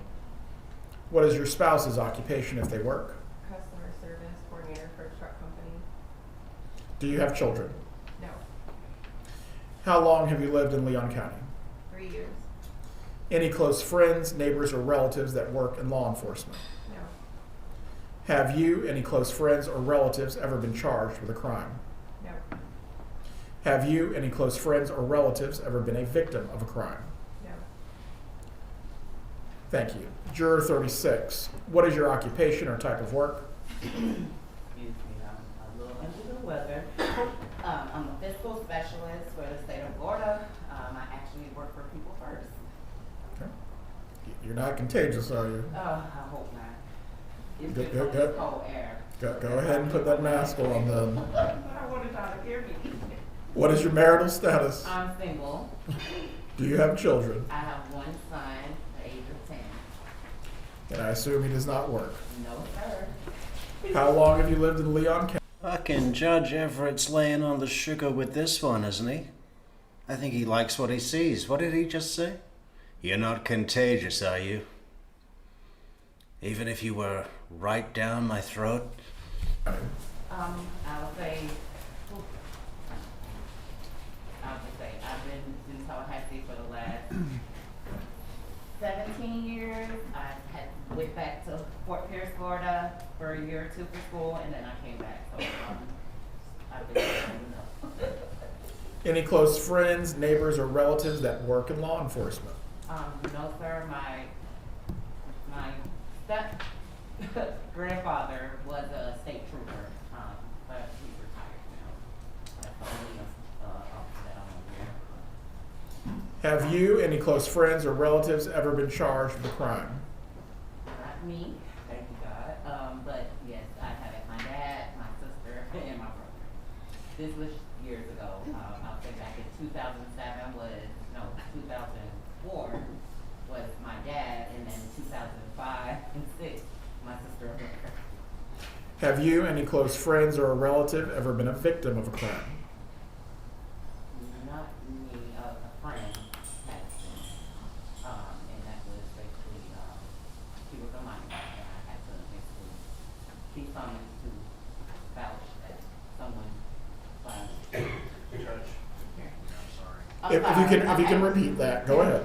So it was I'm just say a friend of the family. I was subpoenaed because she was minor, and I witnessed her being abused, and I'll just put it that way. Thank you. You're welcome. Once again, for our newly seated jurors, I am not going to read the jury instructions concerning the burden of proof, presumption of innocence, and the right to remain silent. These concepts are static, they are fixed. The law has not changed on these matters since we've started the process. Is the state ready to inquire? You may.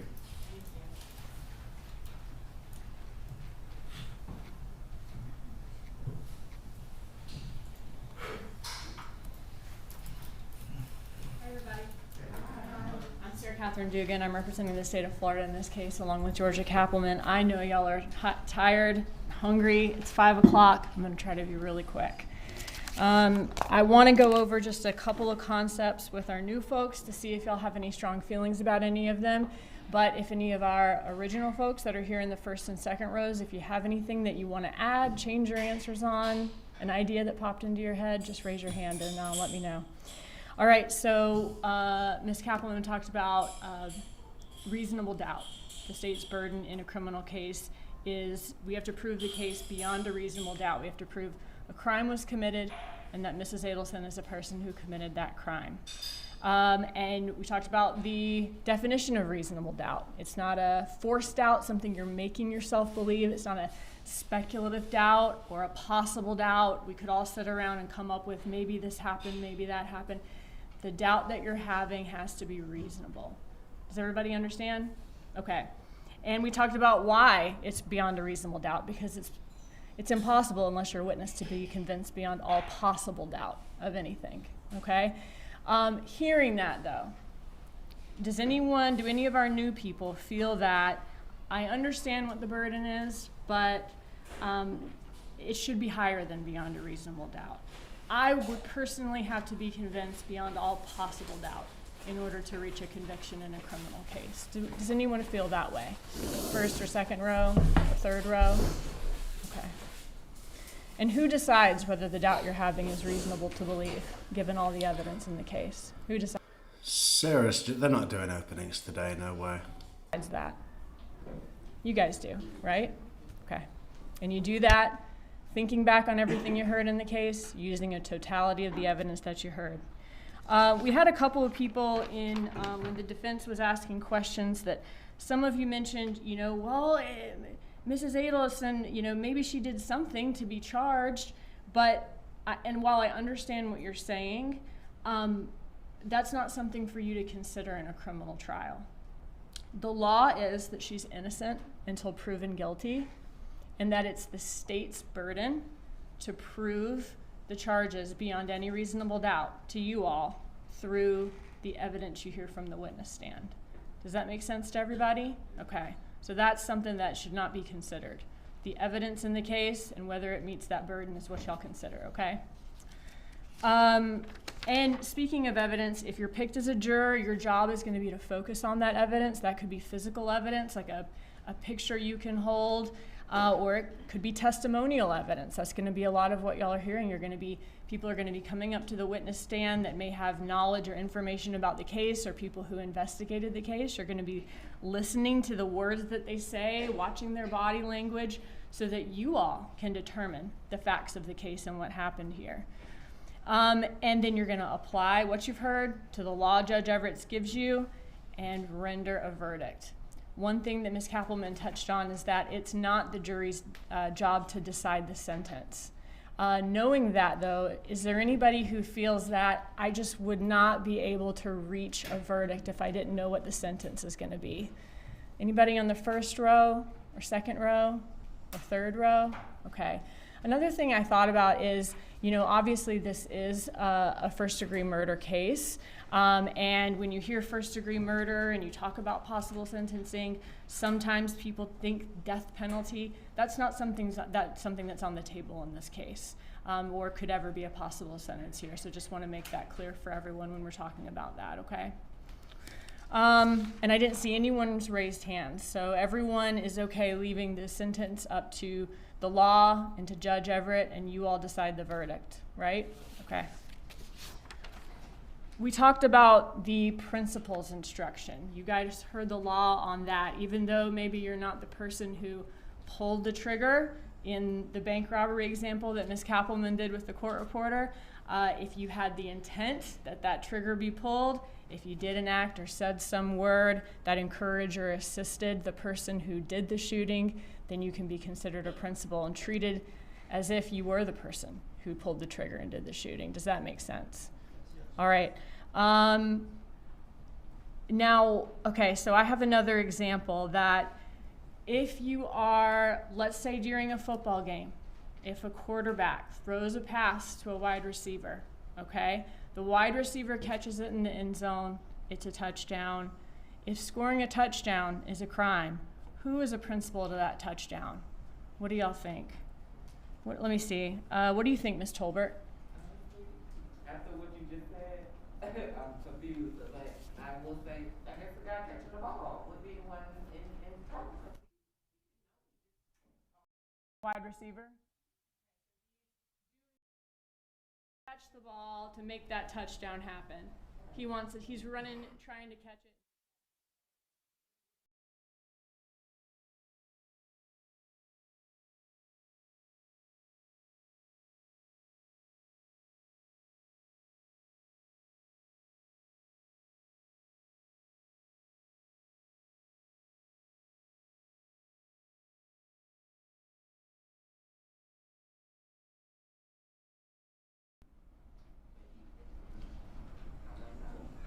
You don't know?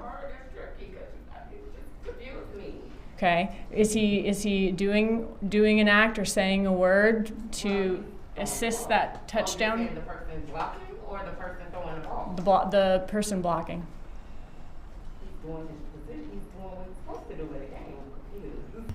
Wow, Okay. this didn't land at all, did it? Okay. Sorry, it's confusing. I gotcha. Okay, so if the person blocking is doing an act of blocking so that the touchdown can be scored, and he wants that touchdown to be scored, is he a principal?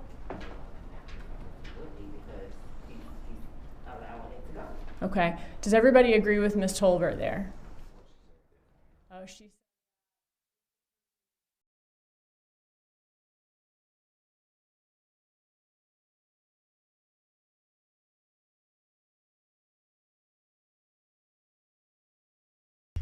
Way to get stuck on the analogy.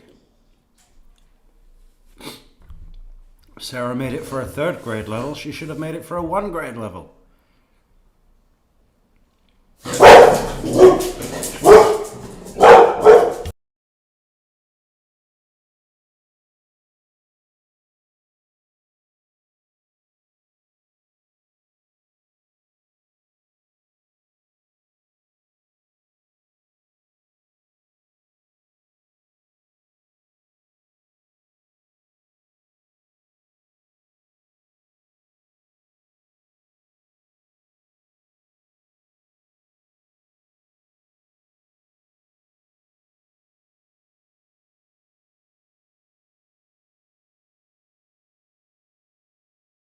Six creative families there. When was the last time you talked to him? That was the last time. That was? Yeah. No communications via Facebook or? I can check. I feel like that he had messaged about what he wanted to do for the boy's birthday, but I feel like that was before last Sunday, but I'm not 100% sure. Okay. But I can check. Yeah, if you don't mind, No, actually, not at all. obviously we have ways to, obviously we can do Facebook stuff, but sometimes when you're actually friends and stuff, you have a little bit more information on that page. I would mind taking a look.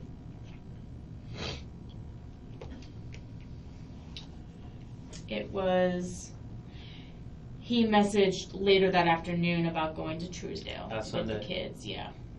And I was cooking dinner for my stepdad, so I didn't end up going. But, and then he had messaged, yeah, the other time was Saturday, so he was talking about doing Truesdale or whatever. Okay. Yeah, he was. Can you looking for- pull up his Facebook? Yeah.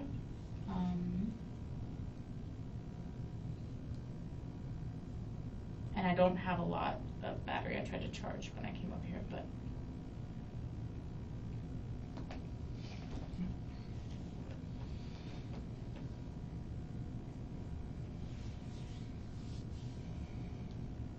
He visited California last week. So says I Facebook. guess, right? We definitely, we would see each other a lot at the park. We did a lot of play dates at the park. We did some Shabbat dinners together. We did synagogue stuff together, but there was not a lot of. This prof's blog. Yes. What is that? That is, he started that blog. He writes articles for that blog. And my understanding, I've actually never been on there. There's a lot of professors that do criminal law that all kind of contribute on the blog. So.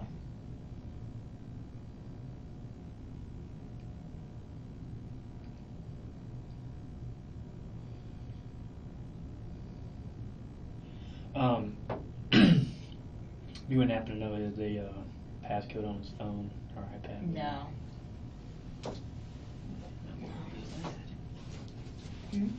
That's New York. No, no. Oh, I think it's Play-Doh. Play-Doh? That's what Yeah. it looks Yeah. That's New York. Yeah, I got that. I can tell from the fucking Empire State Building.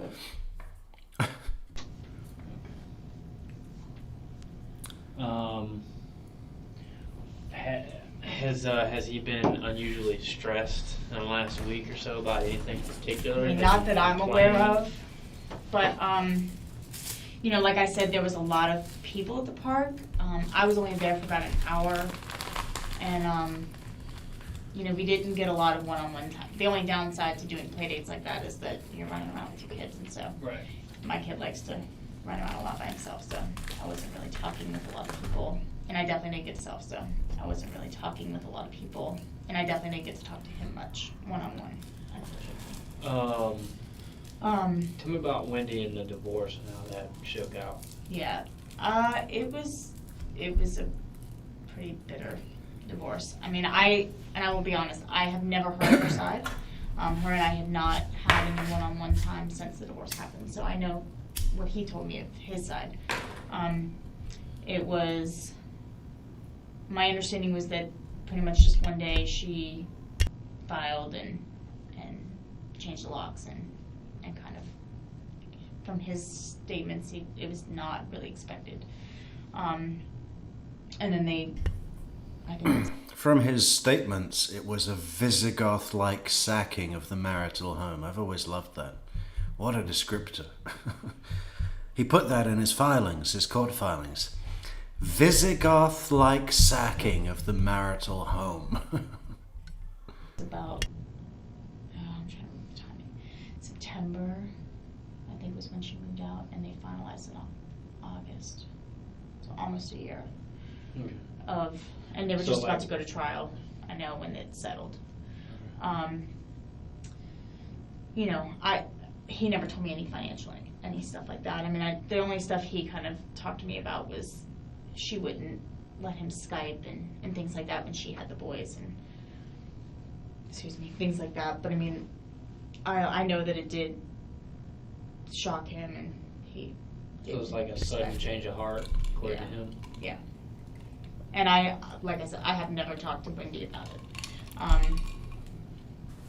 Him and I. Yeah.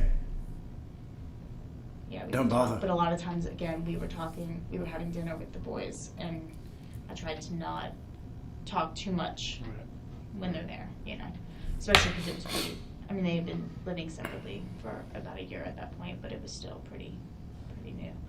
I do know in the last 6 months he had started dating someone up in New York, and that seemed to be very positive in his life. I also know Wendy. You saw a difference? Yeah. I mean, he was never, well, he was depressed, and he had a difficult time with it. And when I say depressed, I mean, it was just dealing with the change. Never, ever would have done anything. I mean, he loved those boys beyond all belief. So it was never, he definitely put his game face on, you know, and really loved every minute that he had the boys. And missed them terribly when he was gone. And so I think that was his hardest thing to adjust to, was being away from them.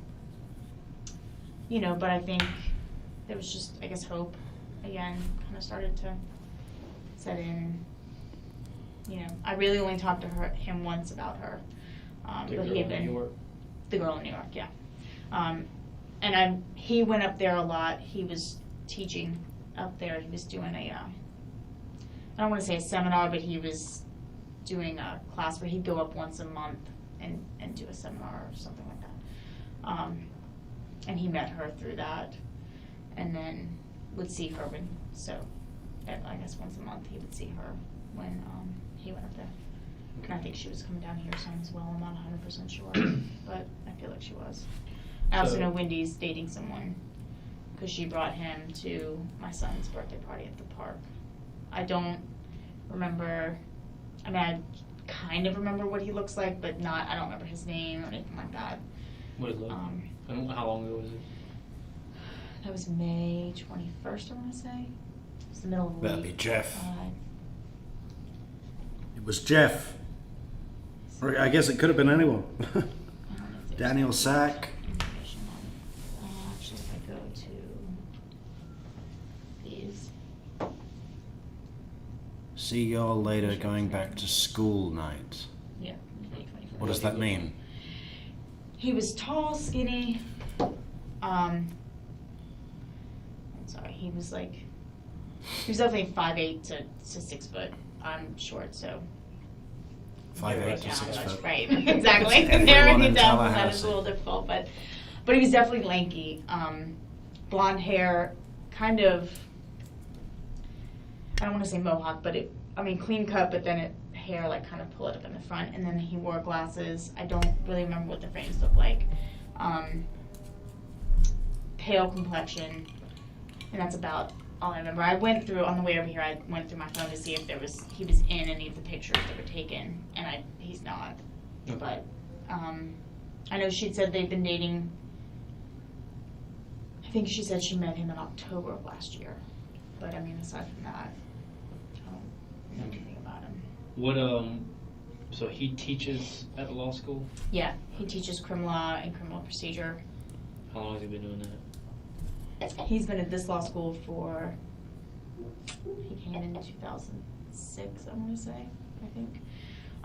But then he taught at Harvard before then. I think it was Harvard. I'm pretty sure he taught at Harvard before. Okay. He's been teaching, I would probably say, for 15 years, I believe. Maybe a little longer, but. And how's his style? Is he well accepted? Is he Mm-hmm. abrasive or? I never had him. I have heard from other people that he is kind of a hard-ass professor. But that's law school also, so, most. So it's to be expected. Right. I did hear he was more intense than some other ones, which did come as a surprise because he's not at all like that outside of school, so. Did he ever complain about any kind of students or anything? Not to me. Not to you? No. No, but who do you think he would confide in stuff like that at? I would say friends that he was professors that he was friends with. Do you know anybody like that? I don't. But I graduated in 2007, and I moved back to South Florida, and I came back later. So that was not really my world. I know that there are a couple other Markells, Dan Markells actually, who are also members of our temple. They teach different things. I don't know if he was close to them, but that's the only. They weren't related? Mm-mm. Oh, No, that's it's interesting. really random, yeah. Especially that they all ended up in Florida state law and they're all members of Shomrei Torah. I do know that it's Shomrei Torah That's the name of the Temple. Yeah. SHOMREI. Yeah. TORAH. Wow, think of that when the news broke. Dan Markel, law professor, member of Chambray Torah. You know, there's like 5 of them, all named Dan Markel. People would have been panicking. Okay, where is that? That's on Cary Forest Parkway.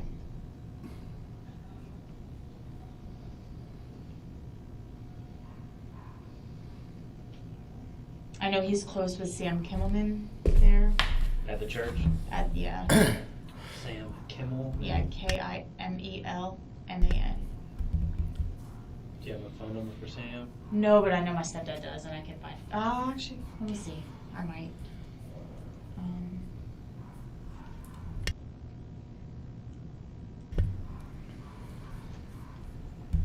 And also, I've got the directory at home, so anyone I can get you. And I can also, this may still be his number. It's 264-3480. 3480? Yeah. Okay.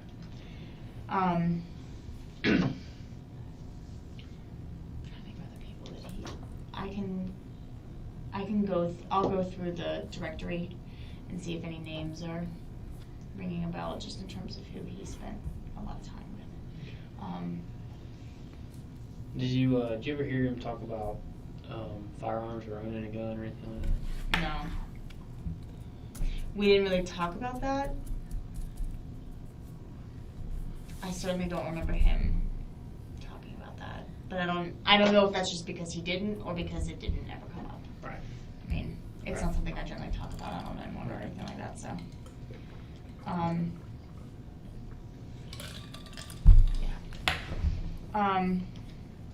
I mean, I know.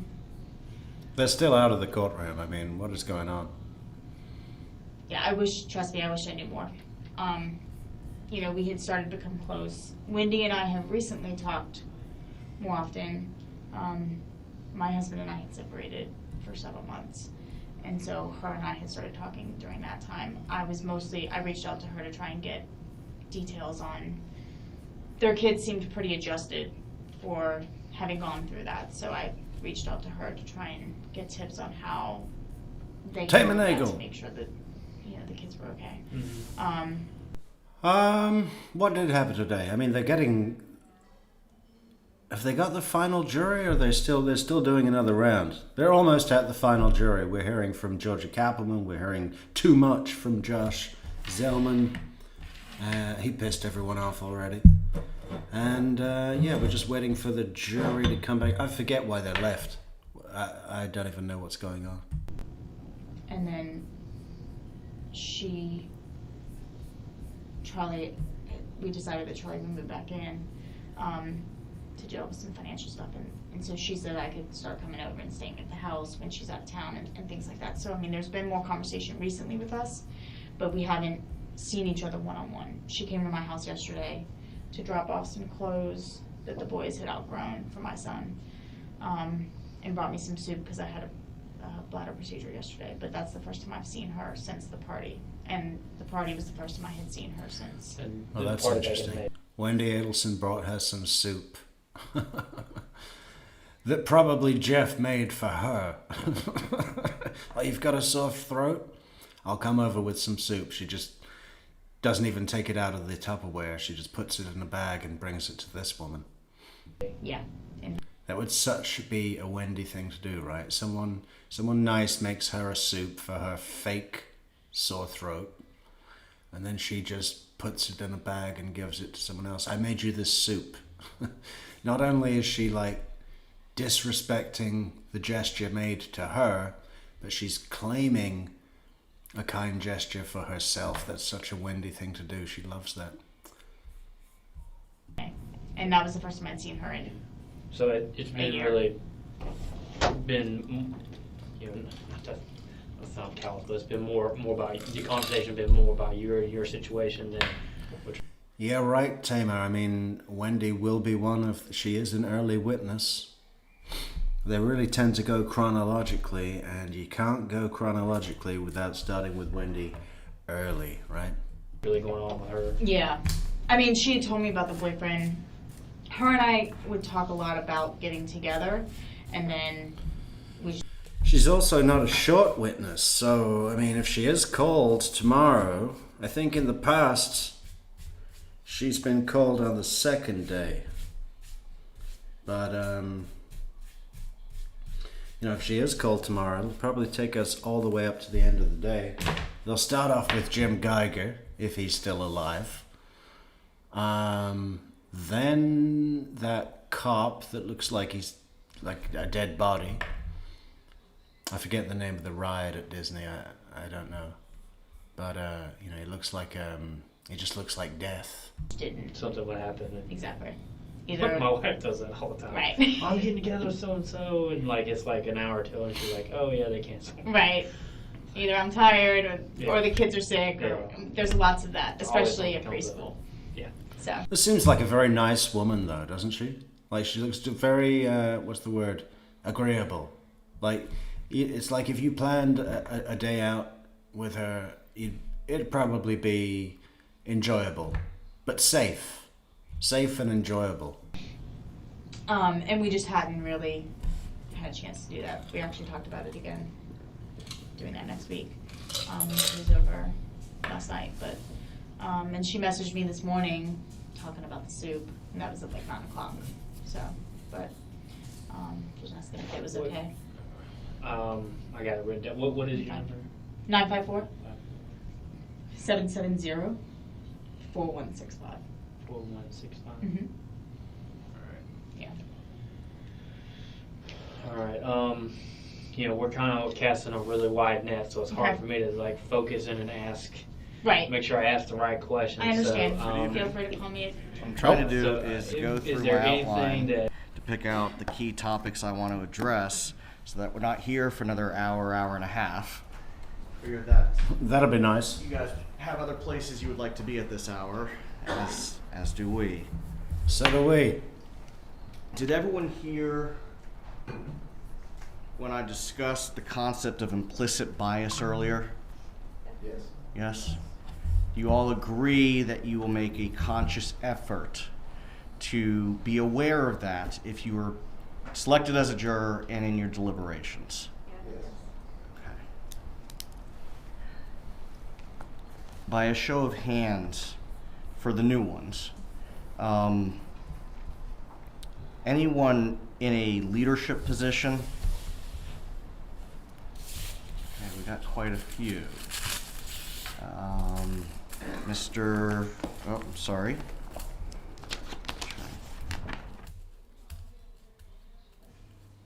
He's fucking up again already. Do you have staff that work with you? Yes, I have 2 staff that work with me right now.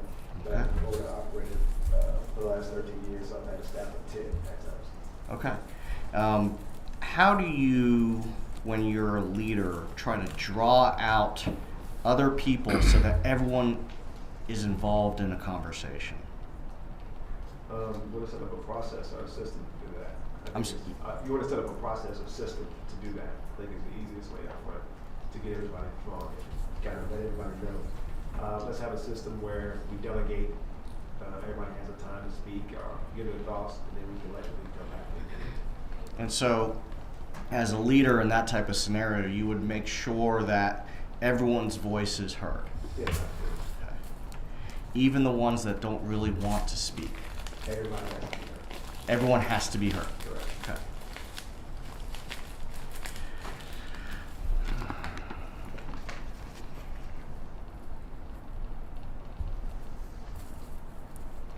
Ma'am, what was your number? No. Yeah, 28. Thank you. I didn't have it written down properly.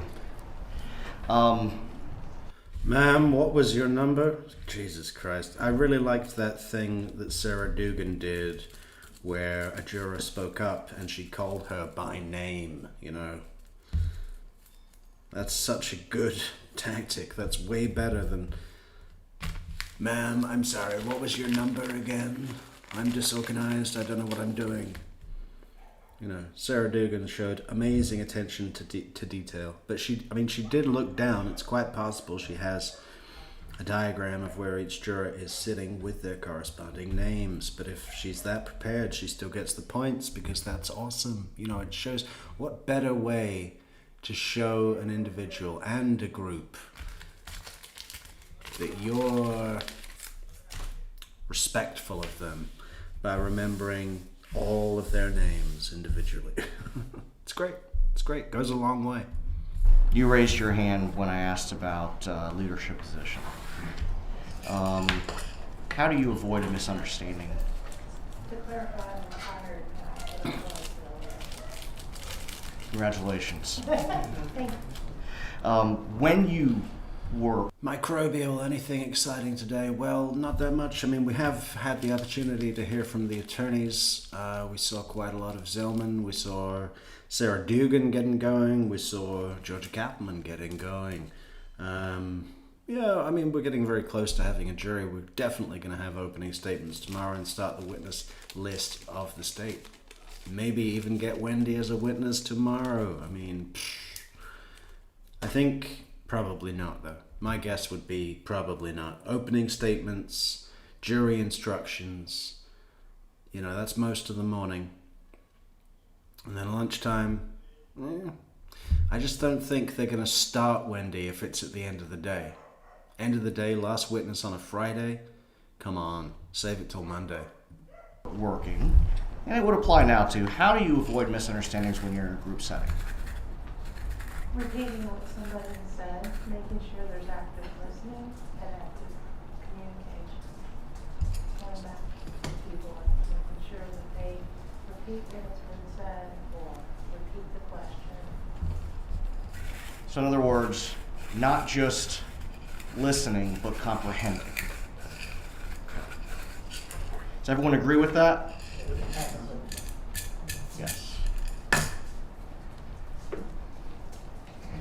For those new individuals, would you agree that we're all human, we make mistakes? That includes law enforcement, includes the state.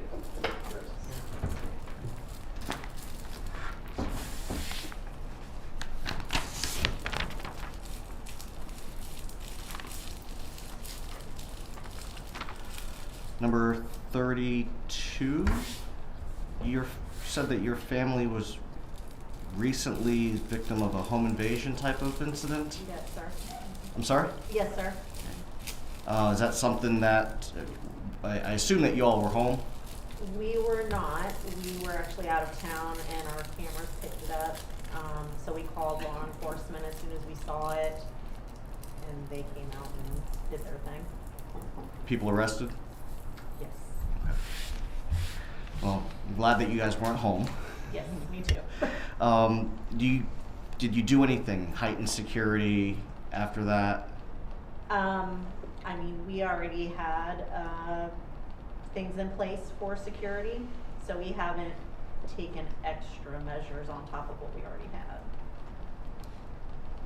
Yeah, I mean, is that it worked, something right? that you think about on any sort of regular basis? Sure, yeah, of course.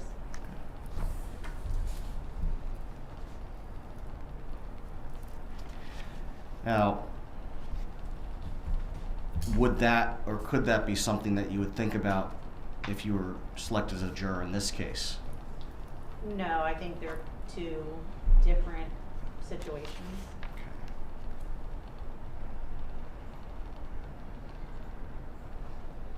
Number 29. Said that your uncle was murdered. My wife's uncle. Your wife's uncle, I'm sorry. How long ago was that? About 10 years. 10 years? Was that here? In Greenville. Greenville. So, 30 minutes away, east. Were you all close to him? I guess she was because it was her uncle, but not really. He was kind of in and out as far as just maybe an odd uncle. I don't know. You know, he was there, but I don't know that, I think it was like. An odd uncle. The whole incident was a shock, but I mean, My dead odd uncle. I don't know that, I never really knew him to know like if he was involved, if it was he placed himself in the situation, or whether it was just wrong place, wrong time. I don't really know the details. So you weren't very close to him, so this isn't something that you would carry into the jury room. Okay. Number 27, I'm going to come back to you on that. You had two family members that were murdered. Family member, a very close friend. Okay. How long ago was that? I thought the odd was 17, but it's actually closer to 20 years ago. And your friend? 6 years ago. You still think about him? Yes, my close friend, very much so. I was a lot younger from my aunt, but we were close. But my friend, we were actually best friends. Sorry. Yeah. Obviously, my client is charged with murder. And so you could anticipate that I'd be concerned that your experience with your friend and your aunt could impact how you feel in this case. When the state asked you about that, you said, I don't think it will bleed over. You don't think that it'll influence you. I don't think is kind of equivocal. Yeah, being candid and honest at that point, because I can't say right away that, it just absolutely won't. But I don't carry that bias.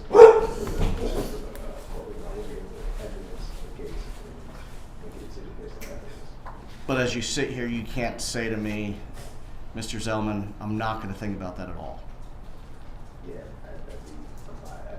I'm not sure. Okay, thank you. I'm sorry, you said that would be not true? Yeah. Now, and you've heard the state say this a few times, and we probably addressed it when we were back in individual voir dire. The court's instruction is going to be that you can only rely on the evidence that's presented in court. But as you sit here, you can't tell me that I'm not going to think about that. No, I can say that I would absolutely only rely on evidence of the case when you're asking about thinking about. So this is the juror that Sarah Dugan called by name Stephanie Tolbert. So she'll be sitting on Donna Adelson's trial. I think this might have been the one that Judge Everett took a fancy to.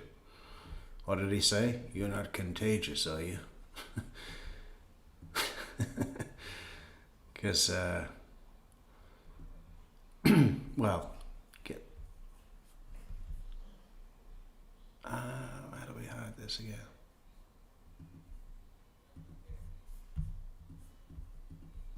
But, the past cases of my aunt, past incidents of my aunt, our best friend. And just as a human being, as the case goes on, if I saw... Brian! Welcome back, Brian. I haven't thought about those two. And that actually brings up a good point, sir. This is a murder case, there are going to be pictures from the crime scene, from the medical examiner. For those new prospective jurors, are you comfortable having to see some of those pictures in this case? Is anyone uncomfortable? If I can get a show of hands. Not that we like having to do this, but is anyone uncomfortable? No hands. Thank you.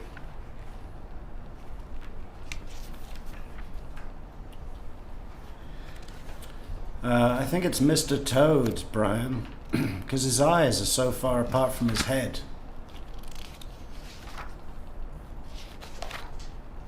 In his head.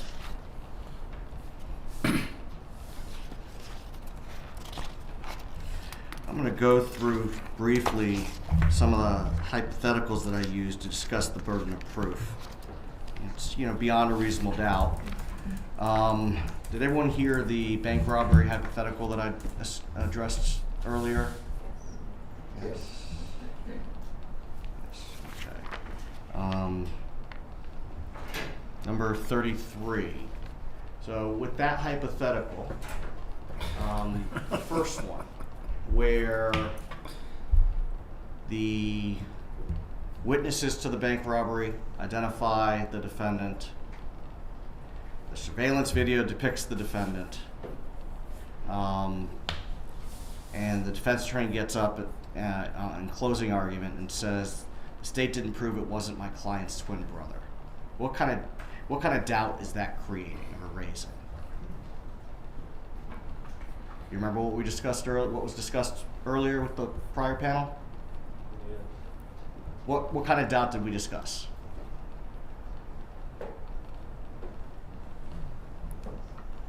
Anyone else remember? Number 27.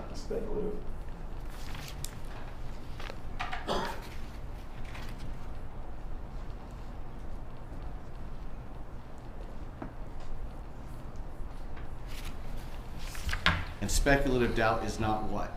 Not reasonable doubt.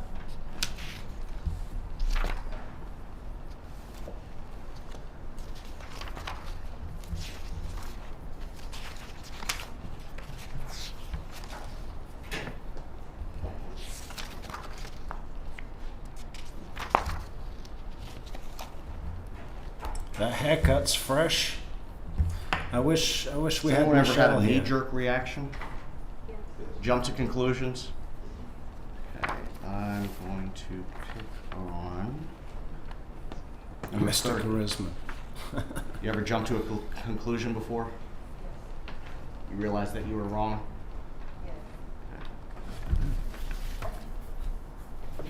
Yeah. In that moment, did you say something that you may have regretted? Yes, I did. You realized that you were wrong.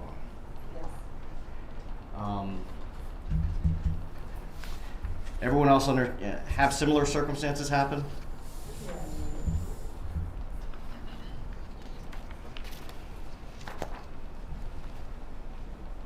He keeps looking under the papers and like turning pages with nothing on them. If I look busy.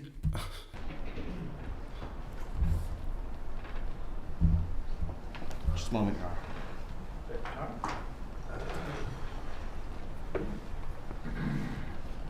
I wish we could get a picture of everybody's big stupid coffee cup thing in the room. Just put them all together. That'd be a great piece.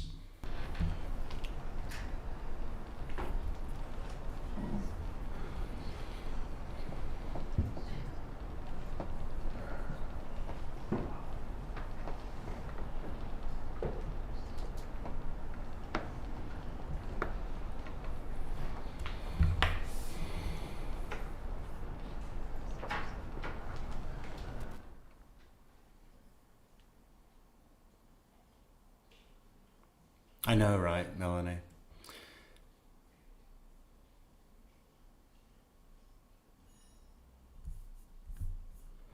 There he is, Stephen Sweet Tooth Everett.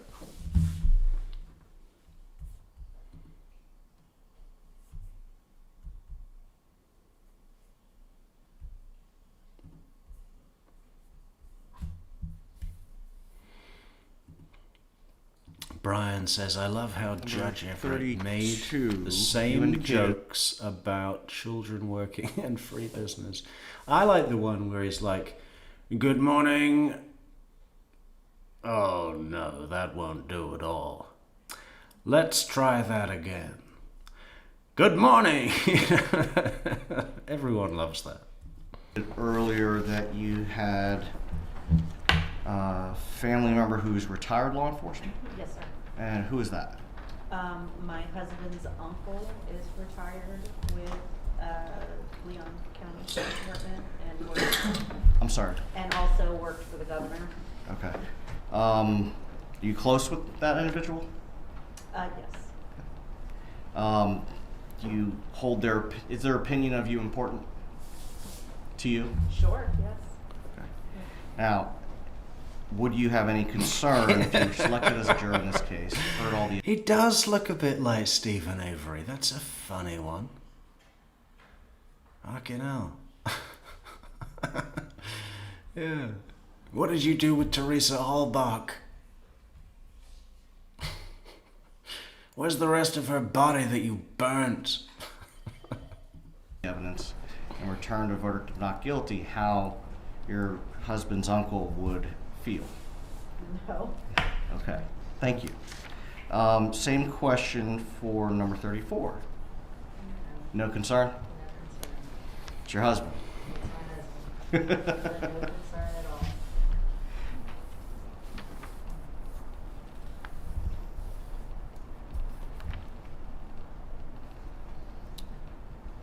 Number 14? No, 20. Sorry, 29. Yeah, my numbers are all messed up. You had friends or family in law enforcement? Brother-in-law works for FDLE. He's Capitol Police. I know a few, or at least one that comes to mind, are retired law enforcement. Any concern about what they would think of you if you found somebody not guilty? Even of murder? Correct. No, sir. Thank you. Number 27, you had? Yeah, it's several friends.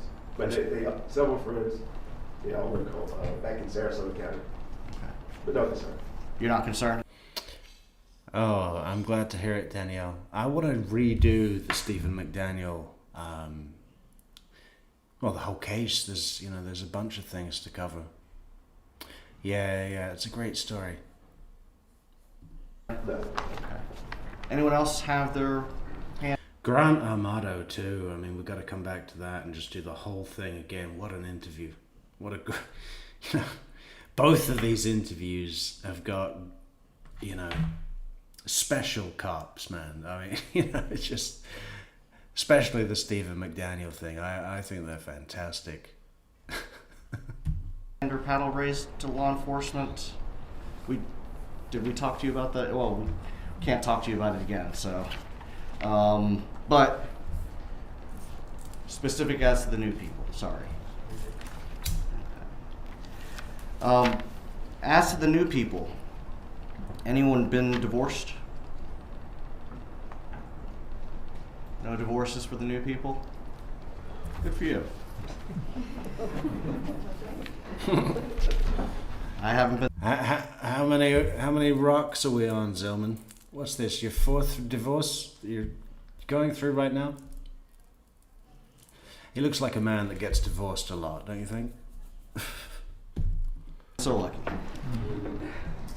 Let's see. And I bet Zellman's mother is like super protective over him, right?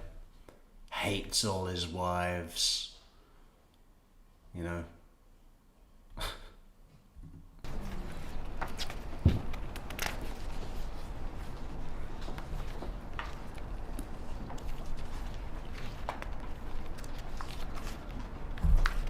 For the new people,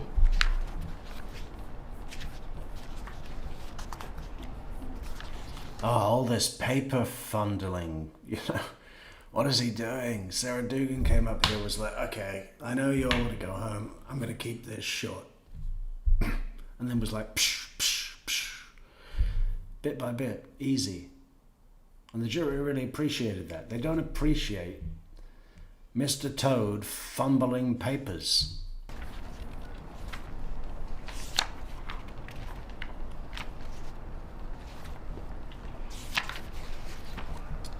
This, as I said earlier for the prior panel, it's not something I would normally ask, and I apologize if it's offensive in any way.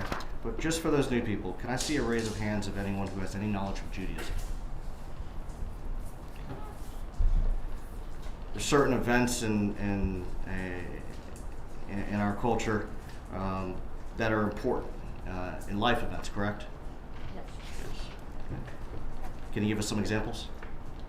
Referring to Judaism specifically? Yes.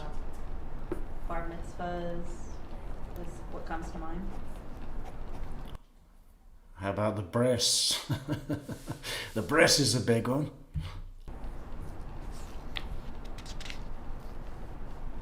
Bar mitzvah being Or a bat mitzvah for Yes. girls. Yeah. Okay, thank you.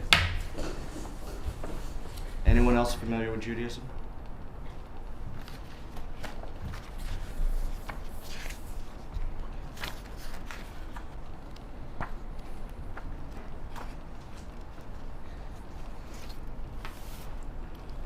Number 35.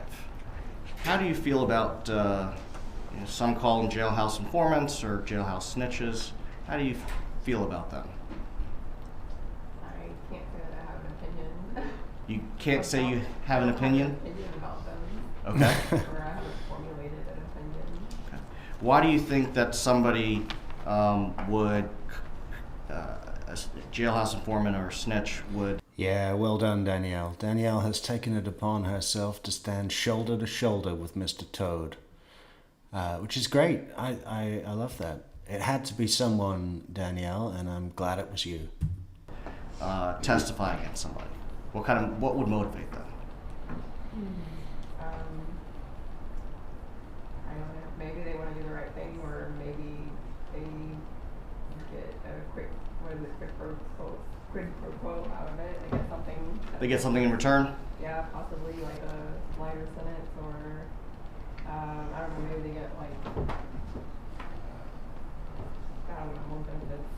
I'm sorry? More benefits in jail. I don't know. So, do you judge their testimony more critically, as because they're getting a benefit? Not necessarily. Number 28. How do you feel about that? Don't have an opinion on it, really. The fact that they might be getting a benefit, is that something that you would consider in weighing their credibility? I think I'd be more cautious in listening to what they present. Does everyone agree with what number 28 said? Be more cautious in what they... What do you think of our new seal, Odie? We made this, and I love it. We want to start taking... I know that you're from Florida, so we would like to start the process of spreading this around a lot, and get it in front of some decision makers in the great state of Florida. Say? Yes. Anyone in the new group disagree with that?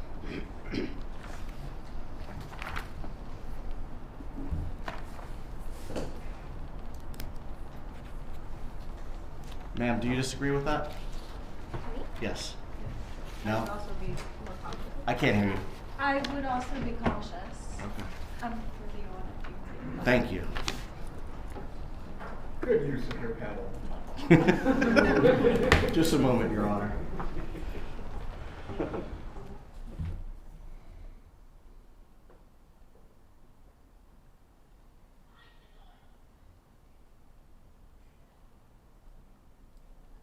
Thank you very much for your attention.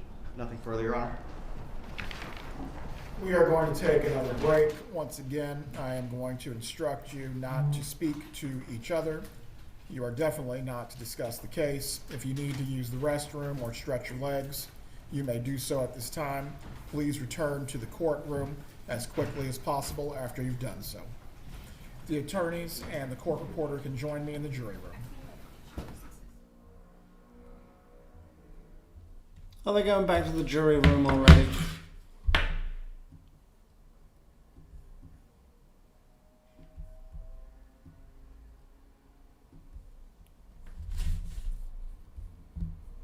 So what are they doing now?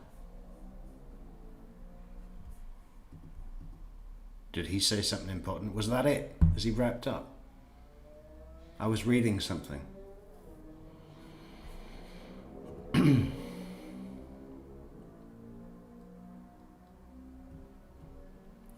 Well, we can skip ahead a little bit, because we were a little bit behind the live.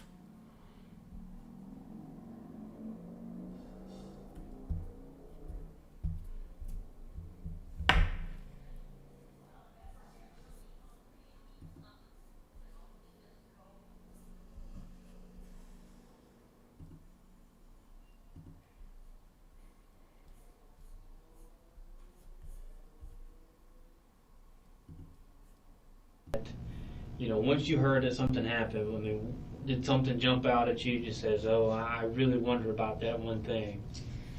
No, I mean, of course, everybody, Scott asked me if Wendy was stable, and, and I did share with him, and, Dan had told me during the divorce, or right after the divorce, that she had had some depression issues and some postpartum issues, and that they were talking about doing counseling, but that they never did that before she moved out, or changed the locks, whatever. But I saw her last night and she seemed fine. She was awkward, but that's because my husband was there and she didn't. Yeah. I don't know if she realized that he was going to be there. And, Right. Yeah. Because of your situation. Exactly. Gotcha. I didn't take that as her being awkward, Right, I get you. because of her life. And I don't know how much of, obviously I don't want to share things, but I know I can reach out to people at the temple and find out much more of who he talks with. We'll stuff talk like that. we'll talk to anybody. I mean, Okay. one of these things, if you have information, I mean, it's in I've worked several cases that are similar in this nature where you're just really casting a wide net, basically. Right.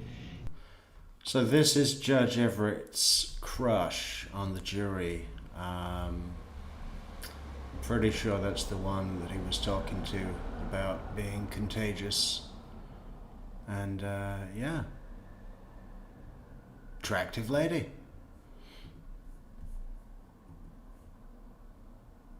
But how will she be as a member of the jury? I don't think she's going to vote for not guilty. She'll listen to the evidence and probably vote guilty. That's what I think. She'll, definitely a vote for guilty. The police will find that out. No. No. Come make sure. Yeah. Because I'd rather have 10 people come here and tell me the same thing than that one person who I really need to talk to does. I don't think I've ever seen anyone look more trustworthy than this woman right here, right? You'd never be worried that she was going to rip you off.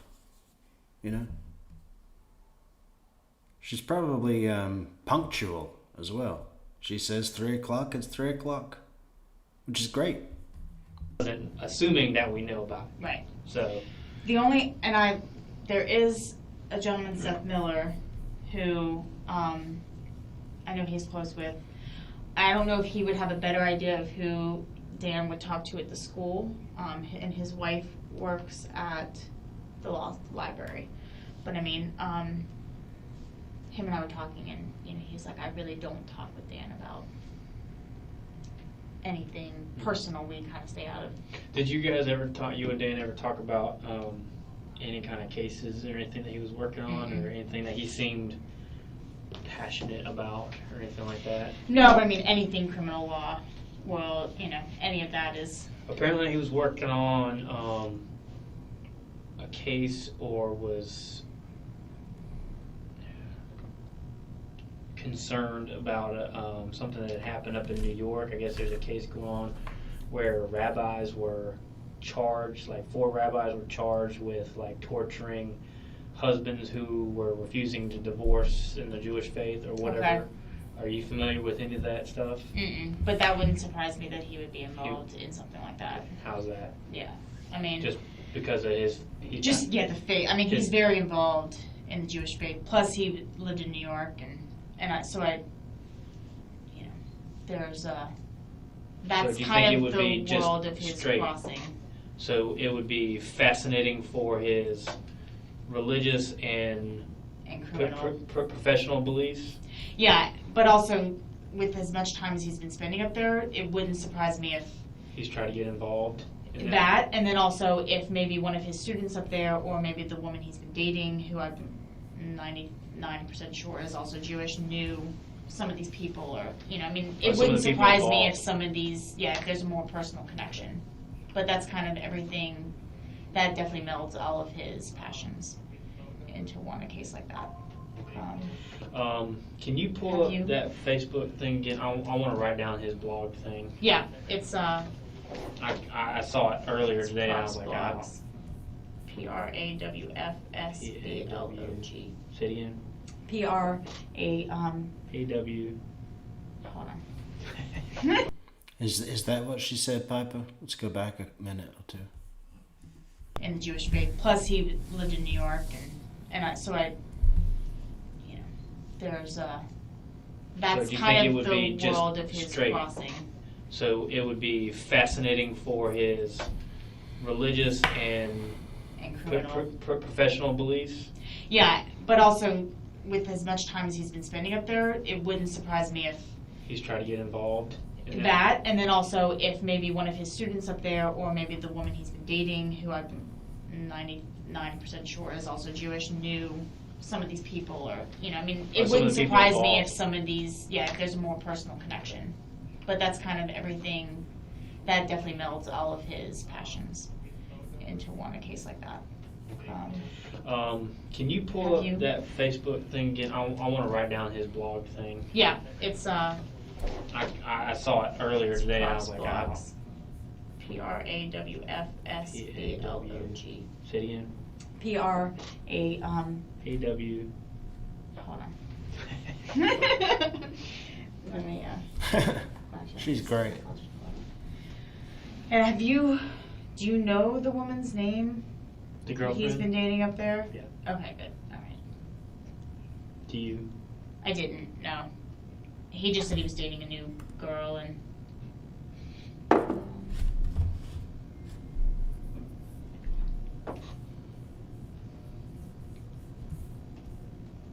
So, Prof's blog, now that I take a second, this is like the Boston slang professor's blog. Mhm. Okay, I'm so stupid. no. You're not in I that read world. that earlier and I was like, man, that doesn't make a damn sense. I don't know what that is. I'll figure it out later. Okay. It probably was the A joke. Prof's, Okay. or the Prof's blog, like PROFSBLOG had already been taken or something like that, so we had to come up with some So it variation. changed a little bit. Okay. Yeah. Oh yeah, she's showing off. She knows about domains. Well, and I just didn't know if there was people, if I couldn't reach out to people, if you didn't want me to, No, just I'll say, just tell them hey, to call listen, the police are looking to talk to anybody and everybody, so Okay. if you feel comfortable, give them a call. Okay. That's my name. My number's on the back. Doesn't this woman strike you as the sort of person that would have a small business as a sideline where she does something like paper maches for a pregnant woman's belly and then makes them a lamp out of it? That's the kind of small business owner I think she has. And by showing off her knowledge about domain names and the difficulty of registering a unique .com these days, she's probably tried to register that business. What would it be called? Something like Everlasting Castings. Probably. It's my desk phone. Where is it? That one? Okay. So if I don't answer, leave a message. Feel free, in the world of great technology, email me. Email. I will probably get that quicker. Okay. Especially if we're out in the field or I'm at home or whatever. So. Okay. That's How's it looking? Or can I not it's answer that? too early to tell. Okay. And unfortunately, we got to keep a lot of stuff I to understand. ourselves and everything. So. I understand. So people will probably ask you, just keep our conversation. Yeah, To absolutely. here for now. Yeah, I understand. But yeah, feel free, call me Yeah, anytime. I will. I got your number, and She'll go to a young couple, right, and say, listen, what do you have a placenta plan? What? Yeah, you've got to have a placenta plan. Your child's placenta could nourish the roots of a cherry tree that we can plant in your backyard. It's $600. Actually, it's $600 plus tax, and there's also a delivery charge. Okay, so now you have a placenta plan. yeah. Yeah, I wish I'd seen him more often recently. That's okay. It's okay. On many levels. All right.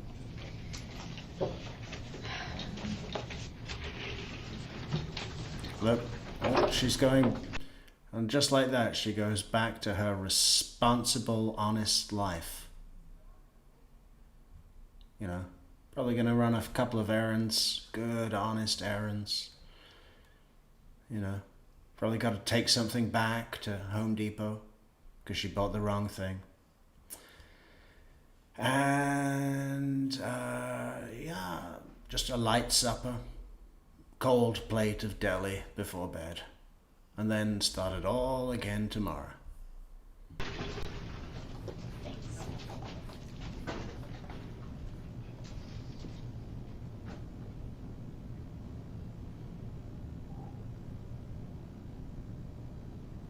And it does look an awful lot like Wendy Adelson's interrogation room, doesn't it?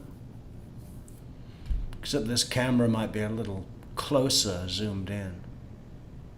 Maybe they've just got a series of interrogation rooms that all look basically the same. That's quite possible. Oh, they had a whiteboard in this one, General Isom. This is where you should have interviewed Jeff Lacasse. She has to chant and meditate before bed. Yeah. Light an aromatherapeutic candle. Something with sandalwood sounds nice. Or lavender. Oh, what if we mix the two?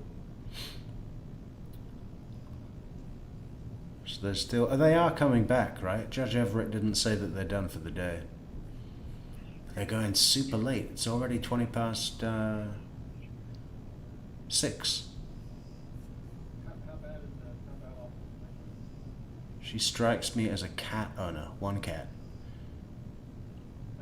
Yeah. Called what? Shadow.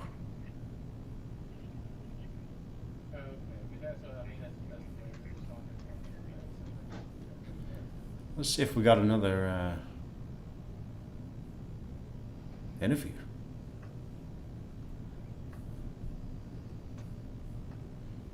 Oh, there's a whole bunch. Oh. What about Stewart? Or Willie Hill? Have a look at Willie Hill.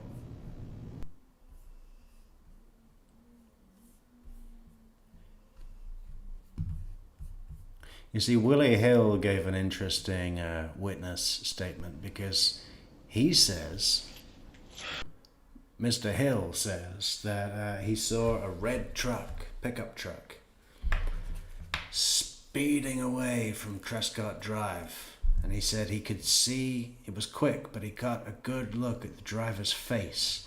And he was driving like he'd just done something, is what Willie Hill tells us. And, you know, he's basically giving certain testimony that the cops need to be looking into an angry guy in a red truck who was speeding down Trescott Drive.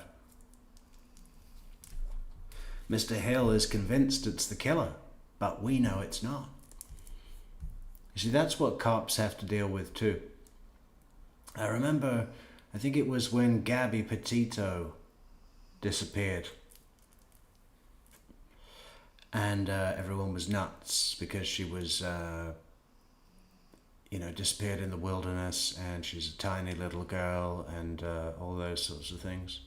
And then the tarot card people were contacting the police and said, listen, cops, I just did a tarot reading and I think that Gabby might be near a body of water.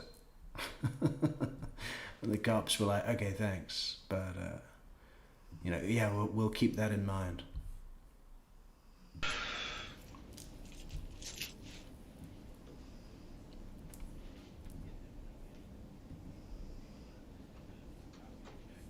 Sorry about that. We had a problem with that computer, but got it working now.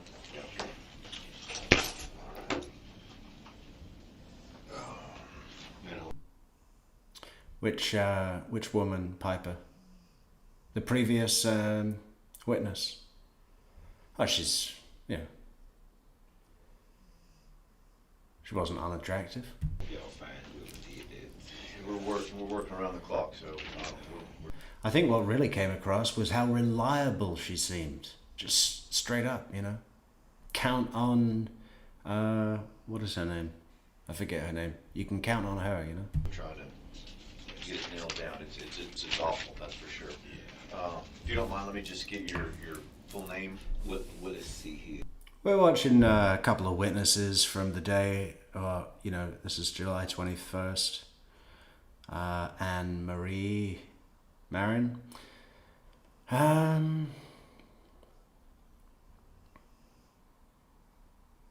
Yeah, we're waiting for the judge to come back on something before the close of the day.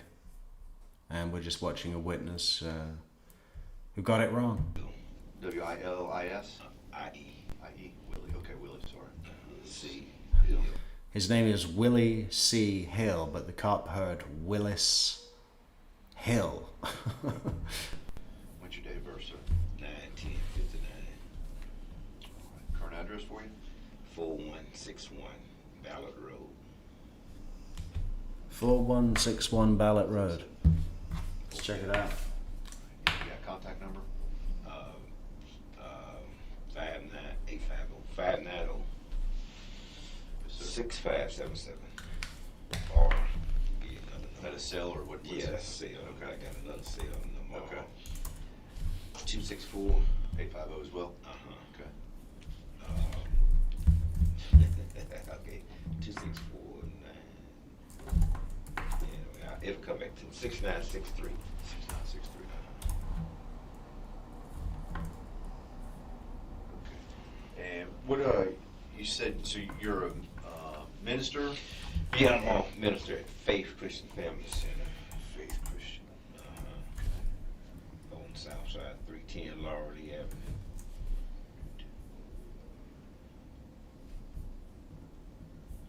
Is that the only, job or position that you hold at this point, or are you doing?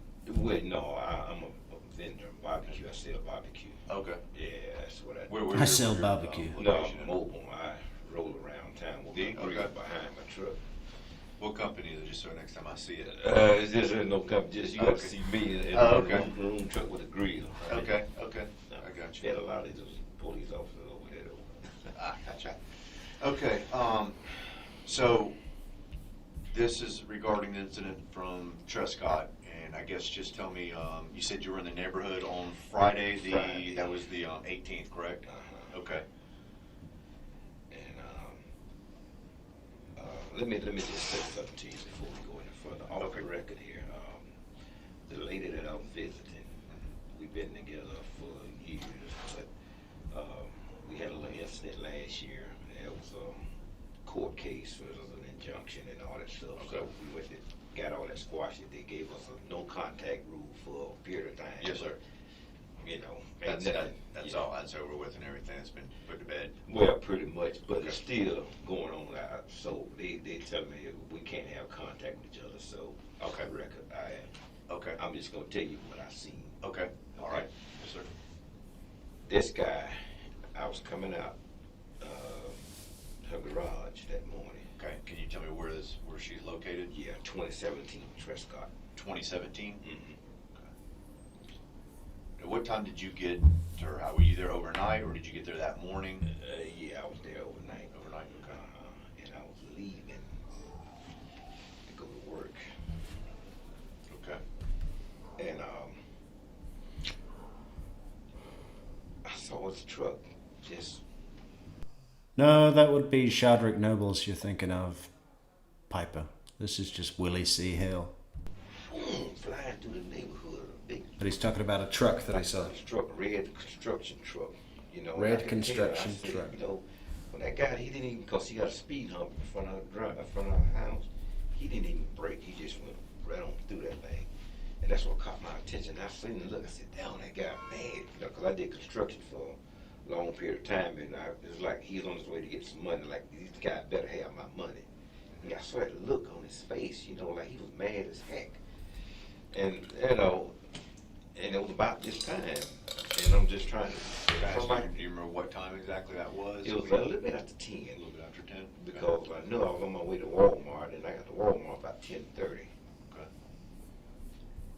And it just struck me that he just didn't brake for that speed bump, and at the rate of speed he was going, and if somebody could put that truck at that house, I believe that would be the guy. Okay. Do you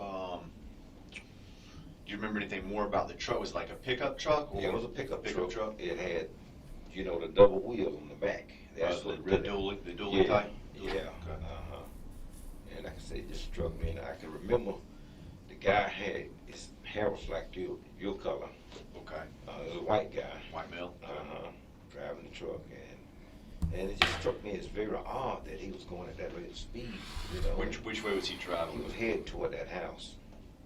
So in that neighborhood, that way that road Yeah. winds, it kind of throws me off. It would be Very north. North. Okay.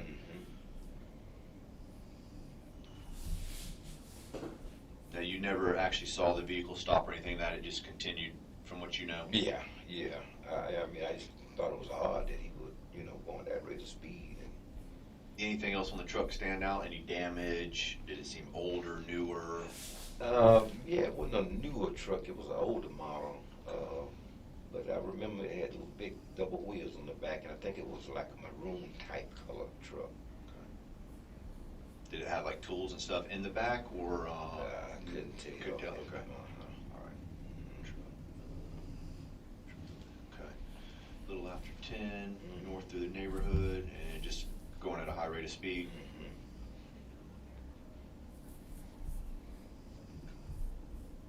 And it may be something, it may not, but you know. No, hey, everything right now, we're taking everything we, you know, anybody that saw something, so, you know, definitely. And white male, he said he kind of had hair like me. Anything else that you remember about him? Well, just the look on his face, like he was mad at the world, you know. He looked like he wanted to kill somebody, you know. You know, just listening at the news and hearing all this stuff made national news about this guy, and he left behind 2 kids, and she was telling me about the wife when they cleaned up the bank accounts and all that kind of stuff. And so, you know, anybody, I don't know.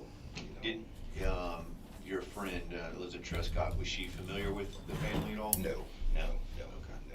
not at all. She probably couldn't tell you nothing, because she got a daycare there. She keeps children in the house, so. Okay. She didn't recall hearing anything that morning or see anything? Okay. No, All right. nothing at all. Okay. All right, and what have you been back? Did you go back to after you left that day, did you go back to the neighborhood that day at all, or? Later on, I was out working, and she called me, and she told me that there had been a murder, somebody had got shot in the neighborhood, you know, so. And she just knew that from just watching TV or whatever?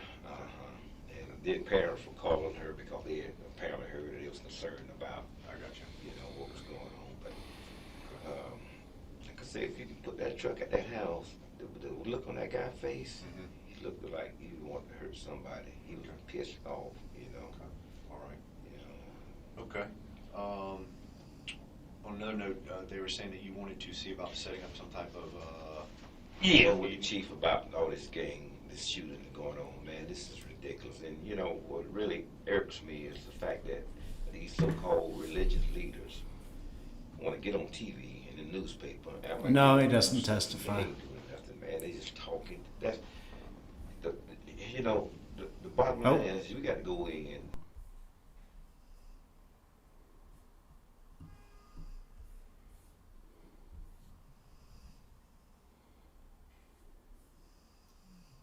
Surely they're going to wrap it up for the day now. Oh, we're zooming in on the fire alarm.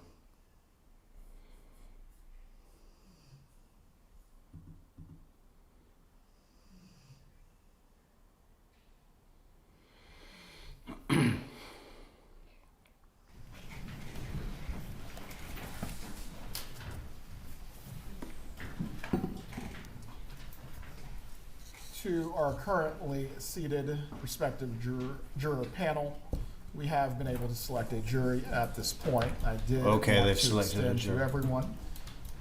Thank you for honoring your summons and attending this process today. Although it has been time consuming, it has been very valuable in moving this matter forward, and we are not able to do our jobs without you. So with that, again, we give you our thanks. When I read the following numbers, you are to remain. Everyone else is excused at this time, and you will not need to return tomorrow or at any other point. Juror 1, you are to remain.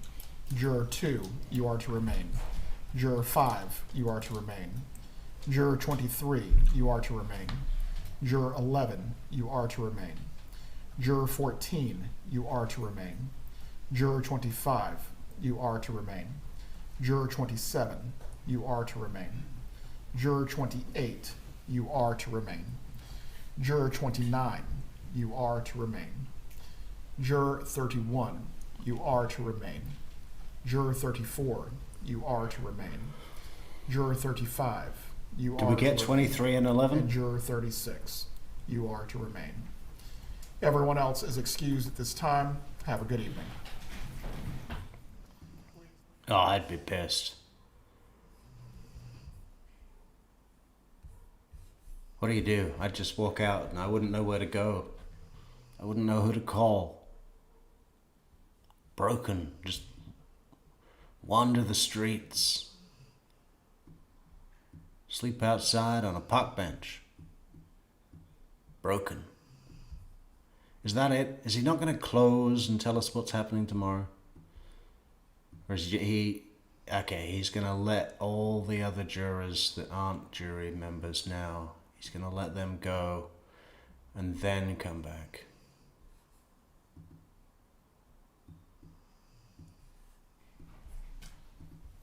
For 23 and all 11, jurors good. and alternates. Now the fun begins. Before you are sworn in this evening, does the state accept this jury? Yes, Your Honor. Does the defense accept this jury as well? Yes, Your Honor. Mrs. Adelson, do you accept this as the jury to try your case? Yes. Members of the jury, the first official act that I'm going to ask of you is to stand up, raise your right hand, and be sworn to take the oath of a juror. Raise your right hand. Do you solemnly swear or affirm that you will well and truly try the issues between the state of Florida and this defendant and render a true verdict according to the law and evidence? If so, say I will. I will. Thank you. You can be seated. Before you are released for this evening, I am going to give you some instructions. At this point, you are the selected jury in this case. The instructions that you received before concerning not discussing this case, not seeking out any information about this case, or reviewing any other news or speaking to anyone about this now applies specifically to you. Does anyone have any questions concerning the court's prior instructions on what the prohibitions are concerning information in this case? Number 5. We tell our employer how long we are expected to be here? Yes, you may. But as far as any other discussion about the case, that is not to take place. 36. Yes, sir. Would there be any kind of form that I could present? Oh, is that Miss Sugar? Is juror number 36 Miss Sugar?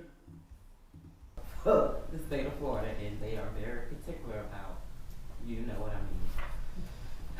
Do you need me to call somebody? I mean, and I left today. You know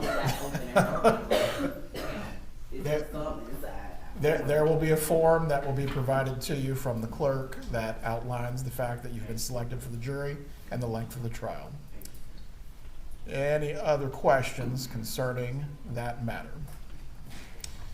All right. I believe earlier when we went into individual voir dire, we discussed that we would be working more or less a standard day. You are to report at 8:45 tomorrow, and we will expect to finish by around 5:30. It is important because you must move as a group for everyone to be on time. Also, as well, as ridiculous as this may sound, once you arrive, please use the bathroom before you come to the courthouse. If all 15 of you need to use the restroom, that is going to hold us up from getting started. The bailiffs are going to provide you information for parking throughout the duration of the trial. Also as well, this is the courtroom that we will be in for the duration of the trial.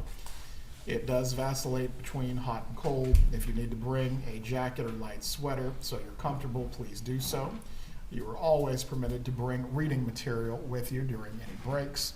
However, again, you are not to discuss the case with each other, even now as selected jurors. You may discuss any other matters that are unrelated to the case during your service. You can talk about the weather. You can talk about how many wins you think FSU might get this year.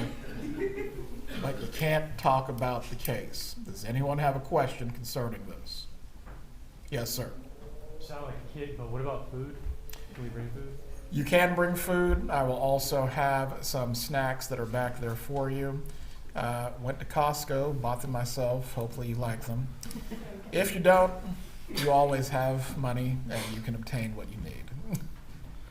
Most people have to go to Costco once or twice a year. I think that's the point of it, isn't it? But Judge Everett is there every week. Any other questions? There are no bad questions before you are released. Number 2. Is the start time at 8:45? I wonder if their first date will be at Costco. What do you think the first thing that they would buy together would be?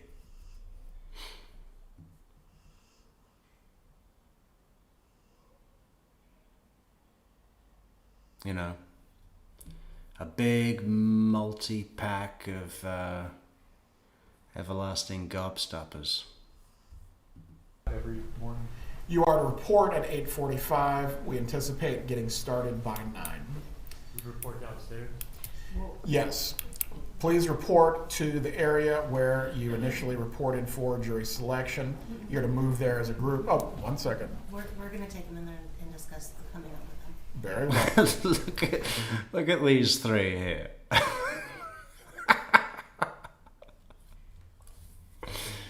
You got this Mr. Toad on the left, and then these soul sisters. I wonder, is Jackie Fulford as old as Donna? I guess not. But within 8 or 10 years. The bailiffs will explain to you where you will meet, but again, do not come up to the courtroom by yourself. You're to move as a group. Does everyone understand this? Any other questions before we part ways for the evening? 31. I know it sounds silly, but it's still business casual for this code? I'm not going to tell you what to wear. Wear something that you'll be comfortable in the courtroom with.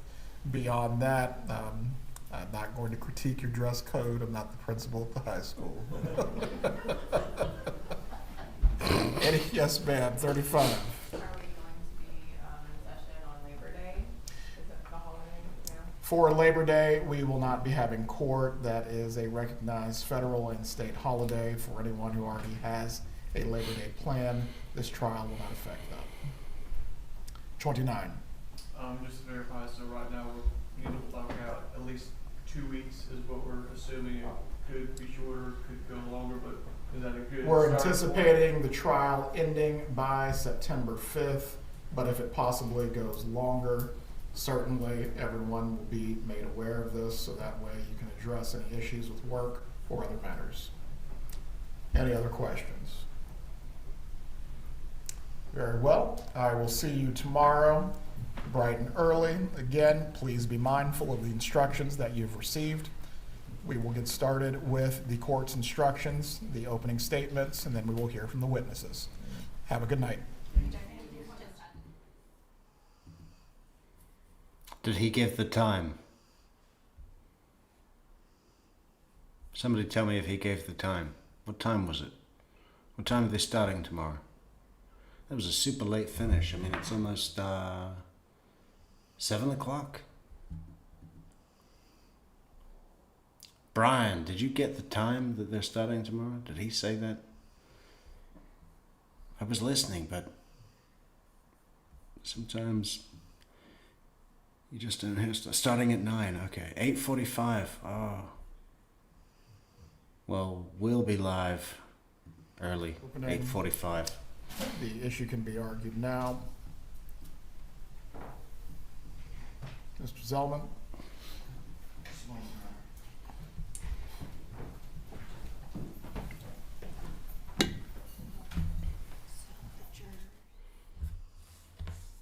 Look at Georgia with her futuristic glasses. Wow. If you full screen that right now, just look at that. Wow. Screenshot that. Such class.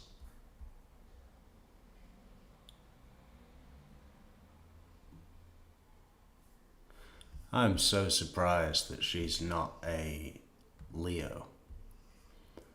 She's got total majesty.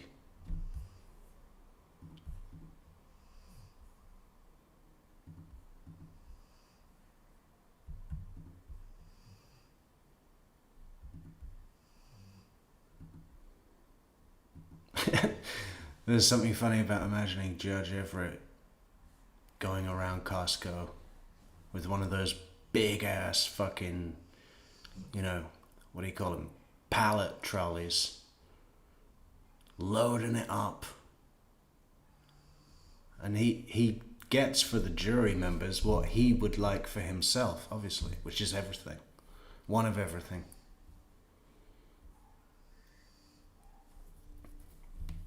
There's no audio on this. We'll withdraw Here we an go. objection at this time for purposes of the opening. Very well. Do the parties have anything further to raise that we have not already addressed through the process today for jury selection or other matters? All right, please report also by 8:30 tomorrow. We will wait for the jurors to arrive. You'll have the opportunity to defense if you need to speak to your client before we have the jurors there. Everyone can there he prepare is. for their opening. Look at him. Doesn't look very happy, does he? Oh. How's your daughter?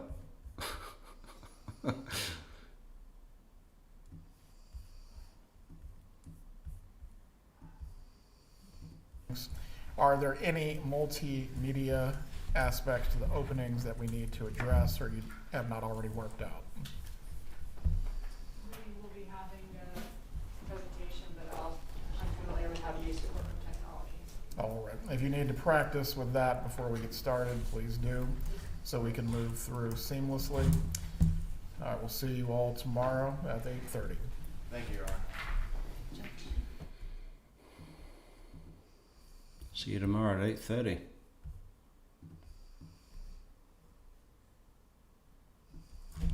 Yeah.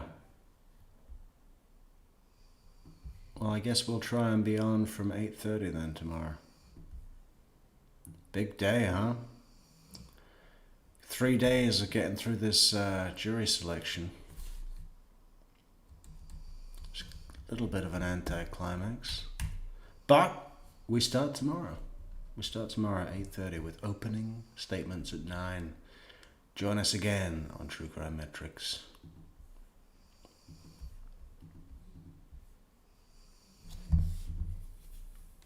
Harvey looks better than Donna, you think so?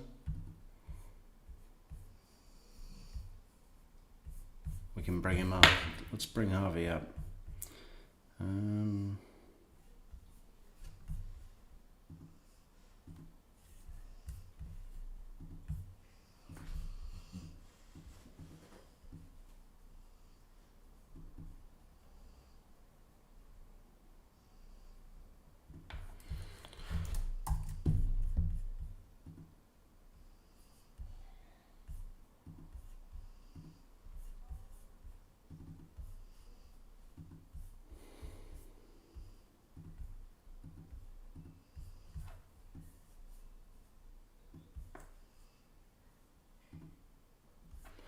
I mean, he just doesn't look very happy. Well, what's his problem?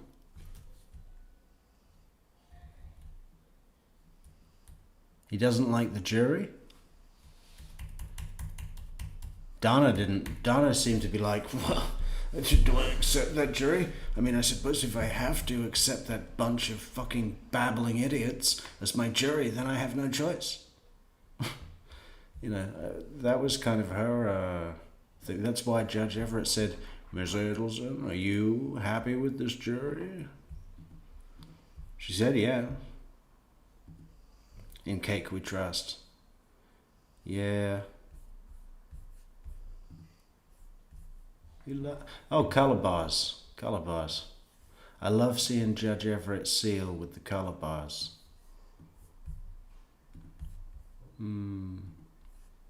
That's just such a cool screenshot right there. A little bit up.